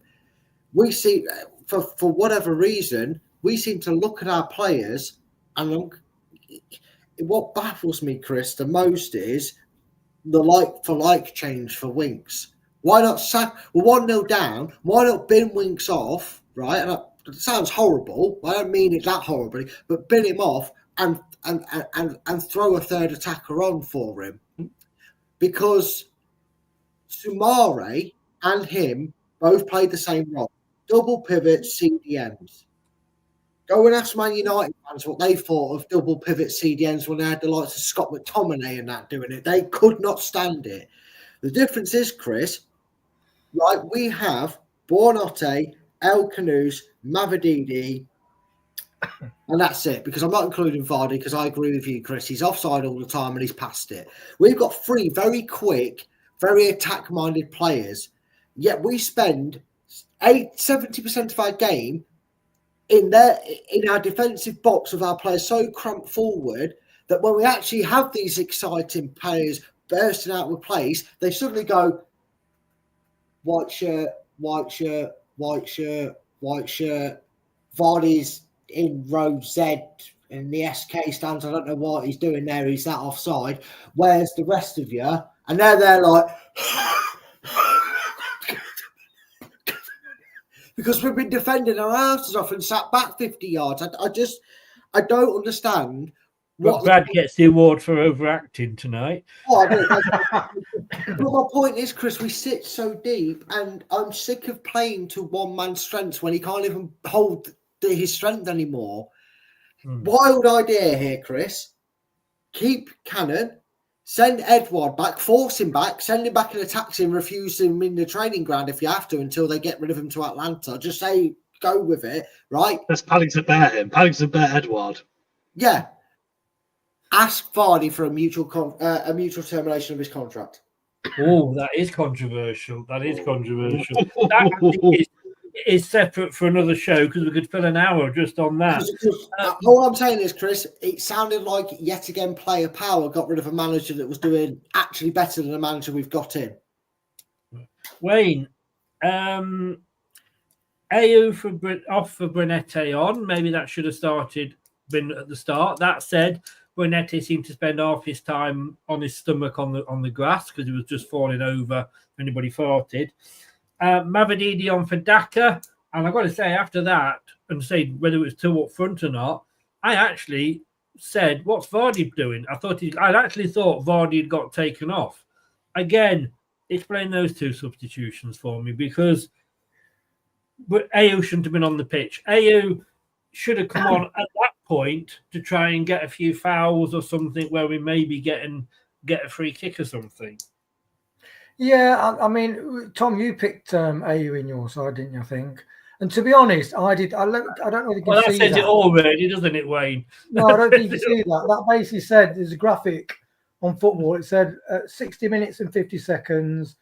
Leicester 6 attempts, Fulham 12. Leicester have got 4 on target and Fulham 1. And although I thought they bossed the midfield, Chris, I'm going on a positive spin now, and you can't stop me. But I think in the first half, mind that arm, Chris. Mind that arm. yeah. But I think You in the first half, you want to bet, Wayne? Anyway, moving on.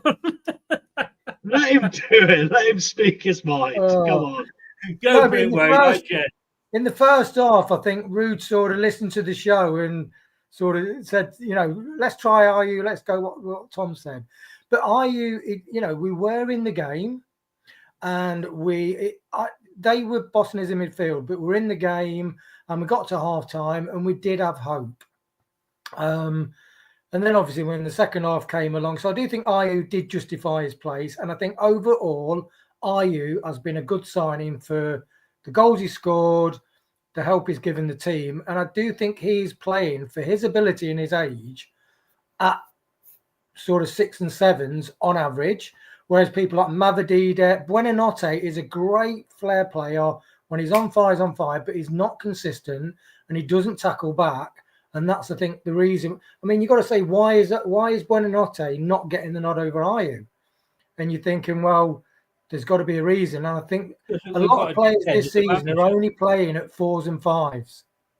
If they're playing at 6s and 7s, Buonanotte will be playing every match and starting. I think the answer is that those players are not. They're playing at 4s and 5s. Yeah. Fair point. Tom, I want to read you a headline that was from Leicestershire Live. And the headline was, Marco Silva spells out difference between Ruud van Nistelrooy and Steve Cooper's Leicester City. Maybe it's the fact that the difference is we're shitter now. Because at least under Steve Cooper, when we played Fulham, we got a goal. Yeah, I'll say one thing to that, Chris, because it's funny, you led in really well. That's what I wanted to say next, which was I think we know between Ruud and Marco Silva who's the better manager, and that's Marco Silva, because Marco Silva made a change at half-time, bringing on Traore to expose Vestergaard, and what happened? We lost 2-0. And like the Crystal Palace game, that Premier League bit of experience, I think Ruud's an okay manager. I think the problem is he's got limitations at Leicester to work with. Hey, I think he can go to another club and he'd do all right. But right now, he's got limitations to work with at Leicester, and they're not suiting him and his style. And I think he got showed up today by a bit of Premier League experience. And ironically, the change that Marcus Silva made was brilliant. The change that Ruud made, which upset the entire crowd, and rightly so, was the completely wrong move to make at the wrong time. And that was a night and day difference where he showed himself up. I think that's the first time he's put a foot wrong himself. I think we can question the players before, but today was the first day I can go, Ruud, I think you put a foot wrong here, and how you deal with this is going to be very important going forward. I said he got everything right against QPR. He got everything wrong today, I think, I'm afraid, from the team selection through to the substitutions, through to his tactics. I'm sorry, he would get a 0 from me. Bad news if anybody was hoping. Solskjaer has been appointed Besiktas manager. So he's gone out the frame. Right, well, it's that time, which I know everybody really, really, really looks forward to. And let me just see whether we've had Alan's through or not. Man of the match and team performance. Yes, I have had Alan's through. Whoa, okay, this could be interesting. Alan,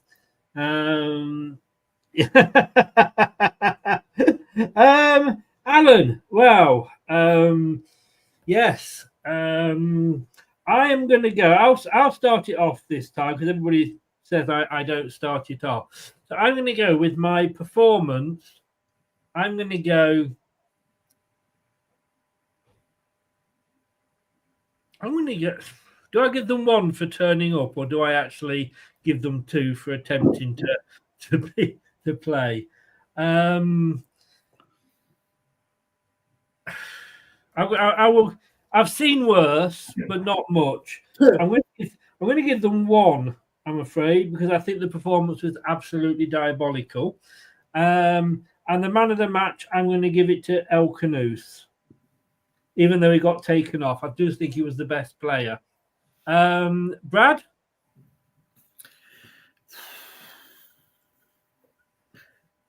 I can't blame the players for the manager's style of play. Because I feel like all he did is, I'm starting to feel like now, Rude got handed Cooper's homework and Cooper went, don't copy it all because it ain't that brilliant, but just change a few words. And he just went, rub out Steve Cooper, put Ruud van Nistelrooy there and handed it in because, you know, we make safer passes. It's also not the players' fault that Ruud went, oh, we're really trying and the crowd is really supporting us and getting behind us to get back in this game, just like they did against Villa, just like we did against Crystal Palace. Oh, no, I'll take our best player off and absolutely kill every momentum we had and put on a scared child on the left wing that doesn't want to go forward and doesn't want to get back and defend in Casey McAteer. Manager gets a 0. The players I'm actually going to give a 3 because I saw 3 players try. No, they all get a point individually to collectively save the team from 0. And my man of the match is the easiest one I've given all season. It's El Canoes. Okay. Wayne? El Canoes and team performance. It's difficult, isn't it? Difficult. We are letting fewer shots in on goal, aren't we, than under Cooper? Hey, right, let me tone the positivity down, Chris. Well, basically, we by now, after sort of the cup game, we thought we'd be dancing the Macarena. We're actually doing a funeral march, aren't we? Is that okay, Chris? Is that a little bit more realistic? Does anybody watch The Traitors here, by the way? Yes. I was watching it midweek, and they had that one where people had to get the contestants out the coffin. I quite expected Jamie Vardy to pop up after if I'm honest with you. So El Canoes, yes, but you have team performance, Wayne. Oh, goodness me. I'd say 2. 2. Right. Tom. So, what was the Crystal Palace score the other night, guys? Just to refresh me. The Crystal Palace. 2-0. 2-0. 2-0. Oh, we lost. Yeah. We were 0-0 at half time. We lost 2-0 again. I gave it a 5 on that day. You're all going to hate me. I said too positive. It's a 5. And the reason why is because nothing changed. It didn't get any worse. It didn't particularly get any better. Your link go down, by the way. What's that? No, I know what you mean. No. My link was fine. My link was legal and Canadian as I am, so it was fine. It was a 5. I know you think I'm being optimistic with that, and that's not my point. My point is, I think the problem isn't with that because I saw players working hard. I think Ayu had a good game, for example, like it was mentioned by Wayne, and I completely agree with what Wayne said about that. Irrelevant of quality, and I think it was really harsh. Actually, is one final point I want to say that he was one of the people booed off. Because I don't think he deserved to get booed off, because I think he actually put a shift in irrelevant of his quality. And right now, beggars can't be choosers, boys. So anyway, it's a 5, and man of the match was El Canoes. If you went for fucking Ayu, then I'd have banned you. No, he wasn't as good as El Canoes. El Canoes progressed the game better. He wasn't good at all. Disagree. Tell me one thing he did, please. There was times he broke up and play at the top of the pitch, and I tell you what, Chris, like if we're going to sit there with the ball near our goal more often than not, which means they get 70% possession, we're more often to lose than what we are going to win. So if he can win us some more free kicks up the top, the better. Honestly. Is he letting you borrow his wife or it's what? Okay, I'll go soon. My voice is going. Yeah. Brad, help me out here. Are you? Apart from a few muscles where he won the ball, then skillfully gave it back to Fulham, I didn't see much in his performance, to be honest with you. But that goes for a lot of them, Chris. That's going to go for a lot of them when we go through the ratings. You'll gladly see that. Can I also say that I think the only positive sign you can take from the day, Chris, unless you're going to correct me here, your favourite player, Bobby Decova-Reid, didn't get on the pitch. To be quite honest with you, how he couldn't have done any worse, could he? No. Let me ask this, Wayne. I'll come to you first, and the same question is going to go to all of you. Where the fuck is Golding, Alves, and all these other youngsters? They're not even getting on the fucking bench for a start. They would at least have some fight in them. They at least would know that we've got to attack their goal and not just come back towards ours and put everything back to Salachi. Why aren't they getting even on the bench, Wayne? That is a strong hot topic in all the fan base, really. Braybrook, I was watching on the BBC's thing. It was just sat on the bench, game after game up at Dundee, and yeah, he's come back. Alves, you can understand in playing against teams like Liverpool in that last batch we played, not putting people in against. You had a couple of young lads on the bench at Newcastle, didn't they? And that was just would have been a nightmare for them. But they have got. I mean, me and my brother went to the cup match. I think was it West Ham where Alves came on for Rodgers. He was running rings around all the West Ham players. They just could not get the ball off him. Yeah. So he's a very skillful, like a Modric kind of player. Look after the ball. He doesn't mind being in a group of play. He doesn't feel pressured when people are around him. So yeah, that's the one. Like, what's happening? Yeah, I can't understand it personally, and a lot of fans want answers basically. Tom, have you got the answers? Well, I was going to say I completely agree exactly what Wayne said there, and my anti-answer to that would be, in a very defensive way, would be, well, obviously Reid must have had a look at them and must have they're not good enough, but then he must be willing to die on that sword, which to us as fans is bonkers when what we're seeing on the pitch is nowhere near good enough. So, that's the only thing I can say to it, but I do ultimately completely agree with Wayne there. I think we need to be looking at these boys. Brad? I kind of agree with the both. Here's an idea. Stick Braybrook on the bench because he plays more like a CDM role, doesn't he? Right? Stick Braybrook on the bench.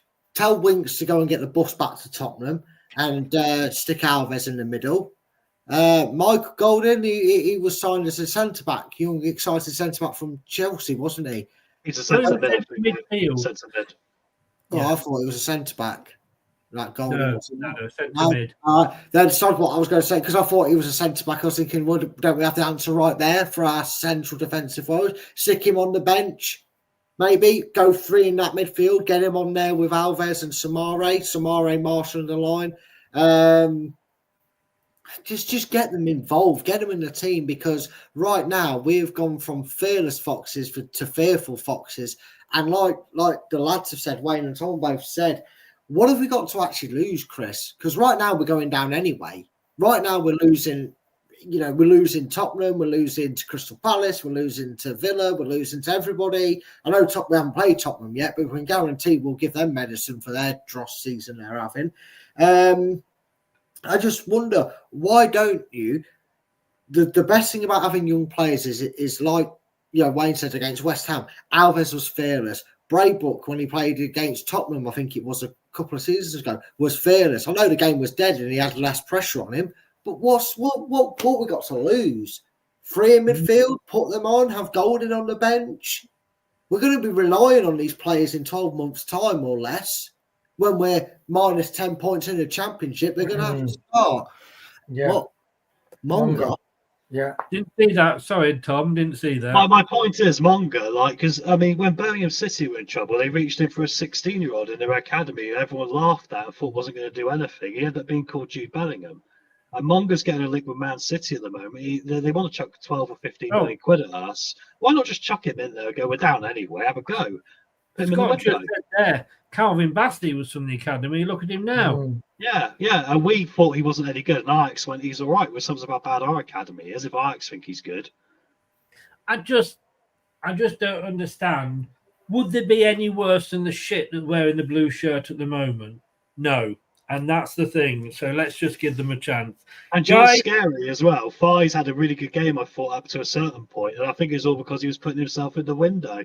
So what is the point if the guy's going to be the best player on the pitch, but he actually wants to leave? We're in a really, really bad position. he's not going to last, though. Come on, this is about phase we're talking about. Do you mind me Yeah, asking but what? that's my point. Do you mind me asking, Tom? You've got eat, sleep, and what's the bottom word on your t-shirt? Yeah. Yes, Brock Lesnar. We need a bit of that wrestling fantasy right now, boys. Eh? When did you start supporting Tottenham? Well, I meant to say Well, Nottingham Forest, actually. I was going to say, mate, you know, I joke about my support of the Maple Leafs. We are the Tottenham Hotspur NHL, so don't do that to me. We've got to play Montreal tonight, yeah? Or my day can get doubly worse. Tom, Wayne, we're going to go on. Montreal, Toronto. We're going to go on to the player ratings with Brad. So thank you very much, guys. No, take care, guys. I'm still going to go and jump Cheers, off. mate. Happy birthday again. Okay. Whose birthday is it? It was Wayne's. Was it? When was your birthday, Wayne? Yesterday, I think. You know, when you get older, you don't even know what age you are. I can just don't. about remember I live on planet Earth, Chris. I never knew that. And if I I'm sorry, guys. We're going to have to play this then. Have a happy birthday from us to you. Cheers, Happy guys. birthday, Wayne.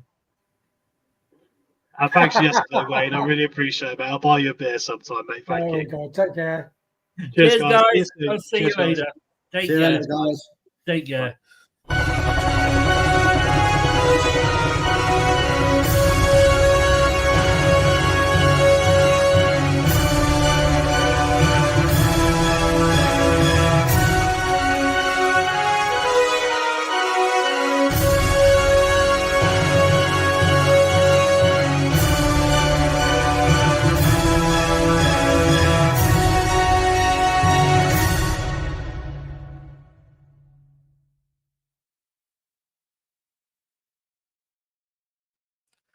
Bradley.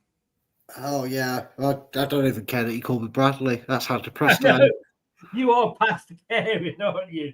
Oh, this is going to be depressing, but let's do it anyway. Here we go, and we're gonna line this up with Jordan Blackwell from the Mercury. If I hear anything from Jordan Blackwell over a 5, unless it's for El Canoes, I'm gonna find him and I'm going to Liam Nielsen him. I think we might have, I think I might have to let you go to start looking, mate. I really do. Okay, here we go. So join in with your points in the chat as well, and we'll shout them out. See, I think Chris would do a far better job than those in the boardroom. Well, I don't know about that, mate. Anyway, here we go. So we're going to start with Stolarczyk. Now then, he got a 5 off Jordan, which I think is a bit harsh, to be honest with you. You think it's harsh? What did he do? But what didn't he do? You're the goalkeeper. Was he that bad? That first goal, Chris, a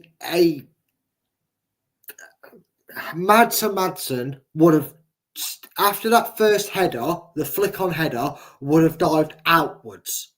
He would have gone, oh, me, I've got to deal with this. Your instinct is, the goalkeeper, even though you trust your defence, right, as a goalkeeper, when that ball's coming across your goal like that, you're assuming the striker's going to beat him for pace. Yeah. Right? Vestergaard might whip a leg round, that face might get an head on it. Best case scenario. Worst case scenario, I'm not allowing it to take that chance. I'm diving out in front of my 6-yard box. I'm bringing that ball into chest. Keepers do it all the time. He could have done better with that.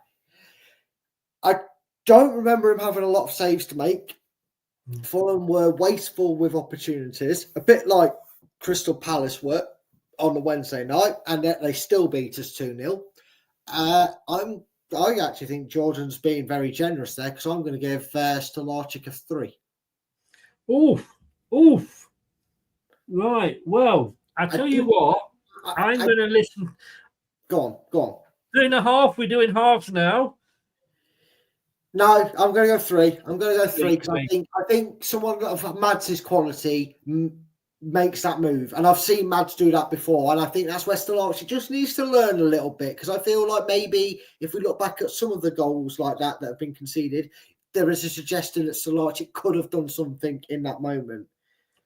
Well, do you know what? For once in my life, I'm going to listen to you, because you are. I know. Get the defibrillator out because you are in the goalkeepers union. So I can't really dispute you. You're talking a lot of sense there. So I'm going to go 3 because you did. So I'm going to listen to you and take your point on board. So well done, sir. Well done. James Justin, if he frustrated the crowd by going backwards or aimlessly forward with his passing, even though it earned applause from his teammates. But defensively, he was fine, and the twin threat of Iwobi and Robinson were not too influential in the first half. He's gone for 5 again. I can't wait to see James Justin play on the left. Not because Christensen did anything wrong, but if he's not playing left back, I don't want him on the pitch.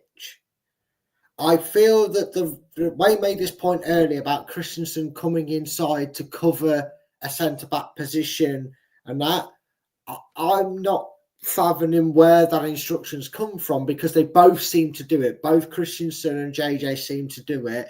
And what I did notice about JJ is in the second half, when Fulham did try and get the overlap, is he kind of sort of went, no, stop this. Why am I covering him? That's your job. I'm getting out to him and I'm going to do it. And again, not saying Christensen didn't do that at times. I'm not trying to dig Christensen in here. But I can't wait for an actual right back to do his job on the right back spot and allow Justin to do what he's capable of doing in his much preferred position. What worries me, Chris, is this Wayo Koulibaly is a right back that can play left back. And I know what you're going to say. I know what you're going to say. You know, that's what worries me, because I can still see Justin play right back against Tottenham, but Wayo being on the left. Yes, I said that totally. I don't think he had a bad match. I think he's being managed badly, because he's not been allowed the freedom of bombing forward. And I did notice twice Rude called him over and said something to him, and then the JJ that was bombing forward or overlaps just disappeared. It was like Thanos snap. He just went. He just wasn't there anymore. So I'm going to give more of the blame to the manager for some bad performances and bad decision making today. I'm going to give him a 4. You know what's scary? Oh God, you agree with me, don't you? I do, kind of. No, I'm going to give him a half. I'm going to give him 4.5 because bless you. I know he didn't do anything particular. He didn't cost us a goal today. But then again, he didn't particularly outshine at all. Do you know what I mean? When he scored a couple of goals the other week. So yeah, 4.5 for me. But thereabouts, we're almost agreeing with you. Right, I'm going to go and get my tin hat on, because Wout Faes, he showed strength in the physical battles and an excellent reading of the game to avert danger, producing one heroic block late in the first half. He went long too often with his passing, but this was a good showing. And Jordan gives him, are you ready for this? 7. I know. Right, first of all, okay, Wout Faes actually wasn't that bad. He wasn't that bad today. Again, okay, the header down, get in front of him. He does play a part in the goals. But again, it's baffling, Chris. What happened to the solidarity back line we had that was still there at 1-0 when we were flooding forward and battering Fulham left, right and centre, trying to break them down and get ourselves back into the game? And then in that last 20 minutes completely capitulate and nobody was there to help them out. you know, any breakaway or any good thing that Leicester did came from that thing called a counter-attacking football. Don't tell Rude. Don't tell Rude that's what the players were doing, but that's when we actually did things that were good. Right? I don't think he's actually that bad. The one thing that's actually now sort of pissing me off, and it's typical, wow, he gets one thing right and he's doing something wrong, is he's the only one that when the ball's at his feet, Cody doesn't do this, Vestergaard doesn't do this, or at least not as often as it's noticeable without phase. I can't say a Coley because the poor kid wants out of this club after 6 months, and I can't blame him because why bring in a centre-back if you're not going to play him, right, and spend that money on him, right?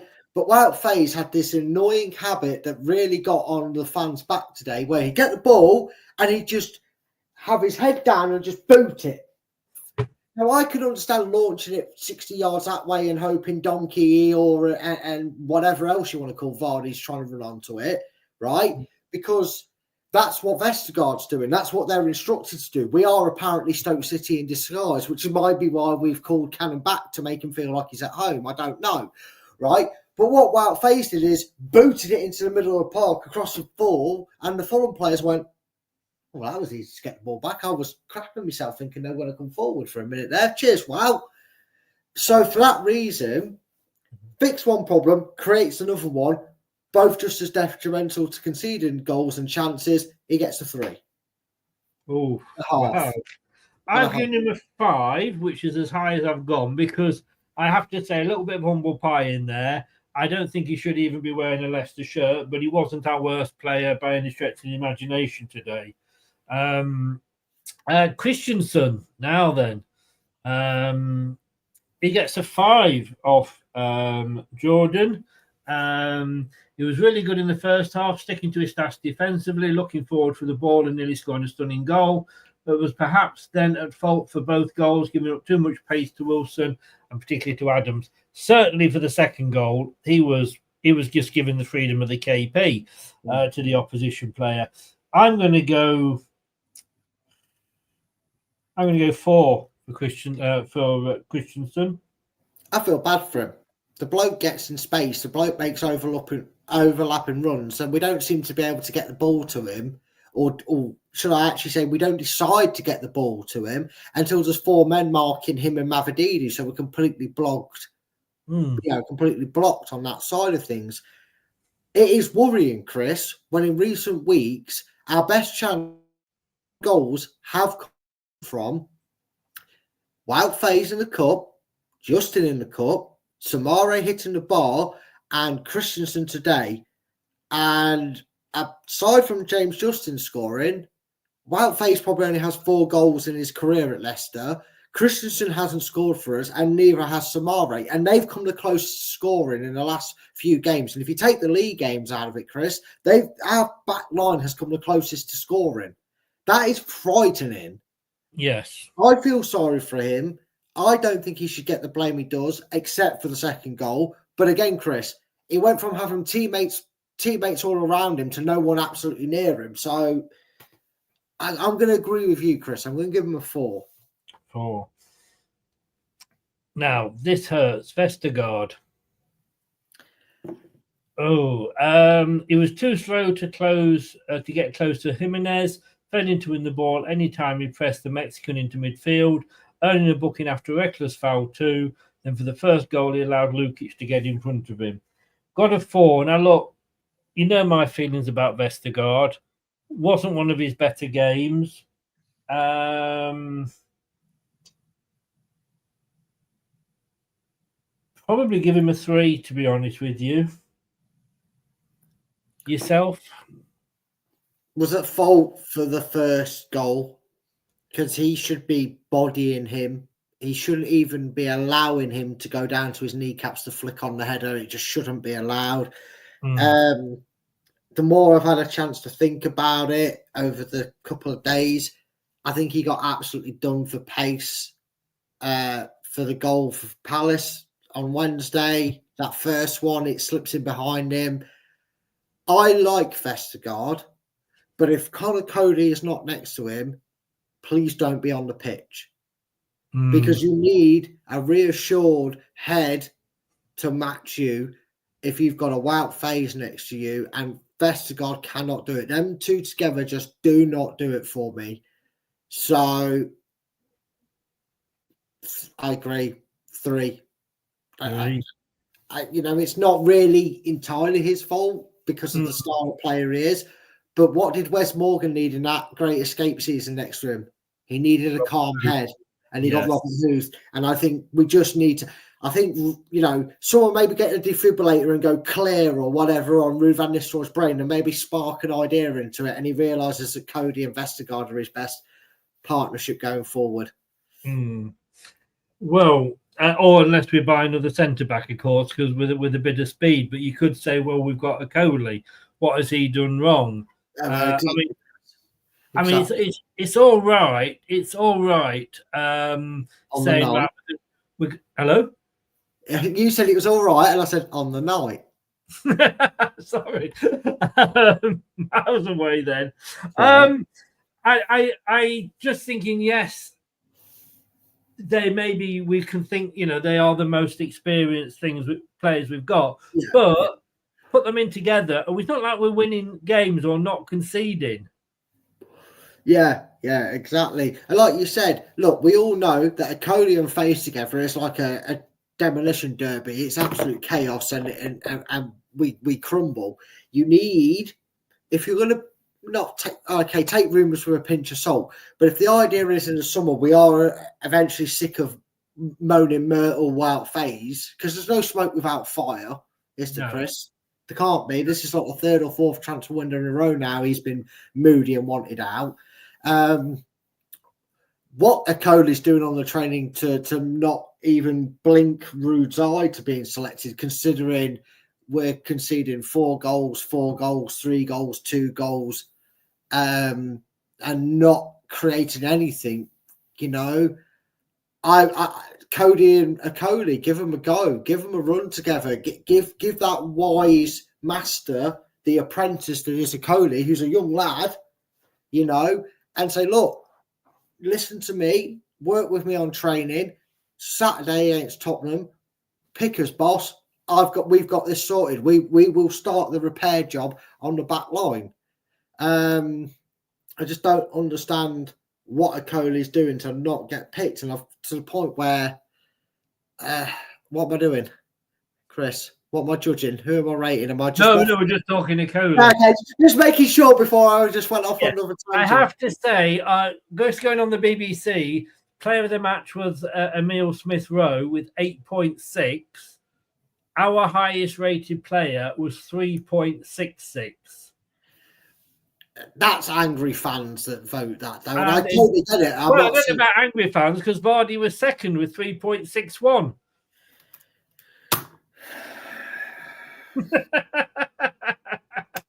And you know who was third? Salarchik with 3.6. Moving on. I think we should move on before Brad has an aneurysm. Harry Winks, very quickly, we'll rush through these now. He got a 5. Didn't cost us a goal today, which was, surprising. Didn't do anything special, a 4 for me.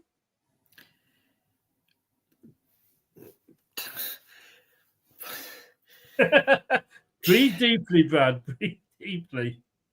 Messed up simple passes. Didn't do anything going forward creatively. It took Christensen to run at their defence to show Harry Winks what we need him to be doing to get in front. Because I'll be honest with you, Chris, it sometimes looked like the Fulham back line in midfield could just twiddle their thumbs and just go, he ain't going to go forward with it. I'm pretty sure, right? Do you remember Raggy Dolls, Chris? Remember what? A show called a kids' TV show, and I think it was the 80s, called Raggy Dolls. No, because I would have been in my 20s by then. Well, yeah, okay, well, fair enough. And maybe people in the chat will know Raggy Dolls. I got introduced to it because of a VHS tape, and there was a character called Back to Front in it.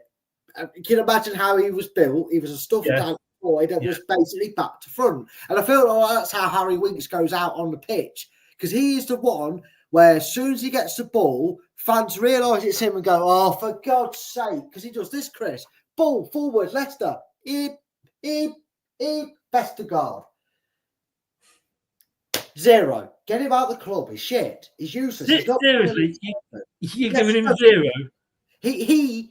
He is the start of the mind-numbing backwards football. 0. Get him out the team. Him and Skip jog on back to Spurs. Wow. Honestly, Okay, mate, I've never seen something more heart-sinking than Harry Winks get the ball and refuse to go forward with it. Fine. No. The man goes backwards. I'm not going to argue with you. I'm not going to argue with you. Mate, the man goes backwards that much that if you strapped a rocket on him to go forward, he doubt it out. I think we should award. We have a man of the match. I think we should start doing an ass of the match. Well, Winks, take a bow. I say Winks for you, isn't it? El Canoes. Now, if I say 7 was the highest that anybody got, and Fraser's got that already, there is one other that's going to come up with that. It's not El Canoes, though. 6 he got. His forward balls was good when he played them, but did slow the game down slightly too much at times, meaning the space was closed by the time he came to make his pass. Still looked like being at the heart of a City goal if they were to score, and did come off too early. So he's kind of got it right, Jordan, there, hasn't he? Chris, apart from an offside Jamie Vardy, who might as well change his first name to offside because that's what he is this season, right? DJ Campbell. I'll say that name, see if people remember that one for him. Yeah, exactly. But what was DJ Campbell, Chris? He was always offside, wasn't he? He was always offside. That song, DJ Campbell through. No, he's not. He's offside, right? Yeah. That's Vardy this season. El Canoes was the closest player to closing down Fulham, to making them a bit jittery and making them make a few wayward passes. It was the same against Crystal Palace. It was the same against Villa. That's why he scored the goal against Villa. It's the reason we looked threatening. It was the only time, and I know we'll get to him, Mavadidi seemed to be able to create something on the left-hand side. Otherwise, he was frozen solid, Paul Mathers, and we'll get to him in a minute. If you thought I was drastic, right, for Winks, I'm going to go the opposite end for my man of the match because he doesn't deserve to be in the doldrums of 3s and 4s. 9. He ran his knackers off, the only one that actually looked like he cared for the badge that's on your shirt, Chris. He's the only one that looked like he gave a monkeys about this club being in the shit. So I haven't had enough to drink yet. Oh, don't take that away, Chris. Give him man of the match. The only one that actually looked like he cared, that he wanted to get Leicester out of the rubbish. Wow. Okay. Those two have completely knocked me off balance. I will agree. Man of the match. Obviously, we all picked him. I don't think I can go that high, in fairness. He was, I've got to agree with Jordan Blackwood, taken off too early. He gets 3 of them for that, mate, for the injustice of being taken off when he's our best player. I was going to give him 6 simply because of the points I've given for everybody else, and it was overall. I'm going to give him 6, but no, I'll be generous. I'll give him 6.5. He was I'm not. I'm going to give I'm going to give him 6.5. I'll stick with 6.5, and to say I'm giving my man of the match 6.5, you can probably tell where the rest of my votes are going. Let's move on to your love child, Babakary Soumaré. He provided much better defensive coverage than usual, getting back into the box when tracking runners and winning the ball back. He was good going forward too, always looking for a positive pass and surging into the final third. He got a 7 off Jordan. I'm not sure. You go first. Again, Chris, the second player of the game that actually looked like he was fighting for the shirt, tackles in, winning the ball back, scrapping for it on the floor. You know, he gave Raul Jimenez the eyes as if he was going to deck him in full time. Well, if there's a breaking news that Soumaré's had a punch up, I wouldn't blame him because he looked angry, he looked annoyed. He played away, or he attempted to play in a way that kind of went, I'm with you lot. This is ridiculous. I'm going to drive forward with the ball. He didn't have one of his 45-yard over the bar shots, which disappointed me because I wanted something to kind of sarcastically go away at. But, Chris, if you think things have gone, you're going to ask yourself if you're in the same universe, Chris, because I've gone 0-9 and now I'm about to do something that I very rarely do. I agree with Jordan. 7. I can't go that high because I've given my man of the match 6. That's fair. And a half. So I've gone 6 because I still think he was one of our better players. The highest I've given anybody after that is a 5. So yeah, I can't go that high. I appreciate what you have done, but I can't. Jordan Ayew, oh my God, I was watching a different game to Tom, I'm sure.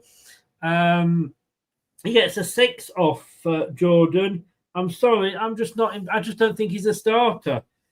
He gets a 4 from me. He threw his weight about, bit of a nuisance, but when he did, Chris, again, you know, a bit like, I'm going to call myself Delia Smith here because he must have got the ball at some point and looked around going, where are you? Where are you? Because he had nobody to release the ball to when he did all the hard work. I'm going to give him a 4, Chris. Oh, you agree with me? Yes. I do, because not because I think he had a bad game as much as you do. I just think he was sold short by his teammates in anything he managed to get right. He'd get the ball and then be like, hey, oh, it's white, and not the sea of white that most people like to see. Yeah. No, I agree. Got to say hi to Mahal Biswas. Hello, guys. I'm a Leicester City fan from India. Welcome along, mate. I hope you are well. I discovered your channel right now. Do you go live on every match day? I'll follow you. Yes, we do. Or subject to earthquakes, family problems, anything like that. We do a watch along for every match day that we can in one form or another. Sometimes we have technical problems. Yeah. So, Moa, so you know what you need to do then, don't you, mate? If you like this and you've enjoyed the show, you need to click the subscribe button, and all you new people need to do the same. You need to go on to your notification bell and set it from personalised to all, so you never miss a show and never miss a Watchalong. Yeah, that's how you do it, folks. If you're wondering why sometimes you don't get notified of Chris going live, click the little bell icon, make sure it's gone from personalised to all, and that way you'll always see us live, crying into our cups of teas or bottles of beer. In fairness to the guy, he has subscribed, otherwise he couldn't put a comment. What a legend. Well, there you go. That's an absolute legend. Well done, mate. Well done. Right, so we've done AU. We've got Mavididi up next. Gets a 5 off Jordan. I've got to say, and I don't know whether I was having trouble with my stream, as you know. I didn't even know he was on the pitch in the first half. He suffers from Harvey Barnes syndrome. They have realised that Mavididi is the biggest threat going forward down the wing for Leicester because, well, our other right winger, unfortunately, is out until next season. McAteer is scared, like, you know, Chilwell taking a throw-in against Millwall. So what they do, Chris, is they put one man in front of him, one man behind him, and one man at the edge of the box who's got nowhere to go. So they just like vultures around the play that prey. They swarm around him and cancel him out the game. And until El Canoes had enough and started bombing forward and getting, you know, creating gaps for him to run into, I thought he was absent.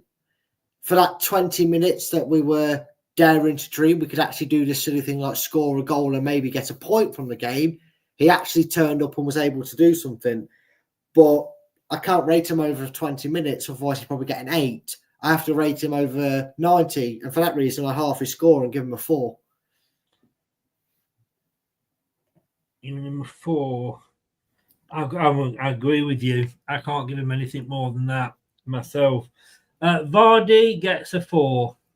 I'm sorry, I'm gonna have to give him a 2. I don't think he did that much.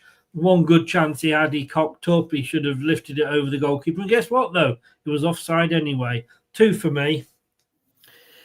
I think you're being too generous, Chris. Really? That man is nullifying. That man is a legend. That man deserves a stand, a statue, whatever. Not changing that. Not going to. That man is killing his own legacy at the club. That man is being prioritised over 24 other players and the abilities they have and the wage structure to play it. Why are we out 0-0, 1-0 down, whatever, suddenly going into panic mode when we get nervous and hear the crowd going, launching a ball 60 yards forward to Jamie Vardy? Because Jamie Vardy's through, no, he's not, he's offside. If we do play it to his strengths, right? That's his mental brain going. That you know, I don't mean a disrespectful way. That's his age thinking he's quick enough to do it, but realizing his legs are behind the game, right? So he's trying to overcompensate by making his runs too early, and he's offside, Chris. I know people laugh at me, and they laughed at the team that I put up because I played Canoes up front and not Ayew. But what would be the harm in giving Daka a run in this team? Because funny enough, Chris, we might need him next season. Regardless, I actually had Daka in mind and just bringing Vardy on for the last 15, 20. You know what, Chris? Right now, I wouldn't even do that. Right now, I would either ask Jamie Vardy to part company with the club and go on and be a free agent and go sign for Sheffield Wednesday and have a glory end to his last 6 months in the Championship, right? If they want him, right? Or I would just force him out. And it sounds horrible, Chris. I never want that. I wouldn't wish that on Emil Heskey. I wouldn't wish that on Muzzy, is it? I wouldn't wish that on Tony Cottee. You know, players that I consider club legends, and he's one of them, obviously, the most obvious club legend you're going to get next to Steve Walsh. And that, for me, edge him out this team. Do to him what other managers did to Wes Morgan. Keep him in that dressing room. Take him with you on away days, even if you put him in the squad or not, even if he's on the bench or not. I don't care. Have him there to rally the dressing room, but make him that his job. Give the reins to someone else. We need to stop deluding ourselves into A, thinking Jamie Vardy is still 28 years of age, and B, playing to one-man strength in an 11-man game. Jamie Vardy is crippling, changing the way things happen on this team by playing. And it's a sad, sad sight to see, and it's something we've been dreading and fearing for 2 or 3 seasons, Chris, and unfortunately now it's come to fruition. 0. What did he offer us, Chris? 3 offside attempts and Naffle going forward.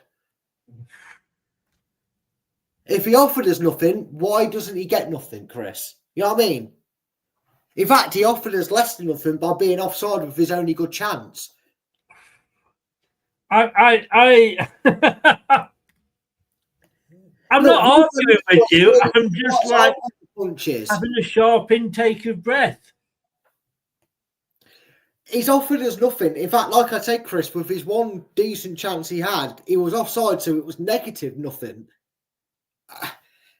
Do you want me to be nice? I'll be rude. I'll be nice. I'll give him 0.5.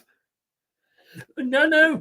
You've given him an all. Ruben Lisser is probably hugging him and patting him on the back, telling him, well done, you, when he's had a useless game for us again. Pass the torch, wrestle it off his hand, and tell him, there, Grandad, go take a seat.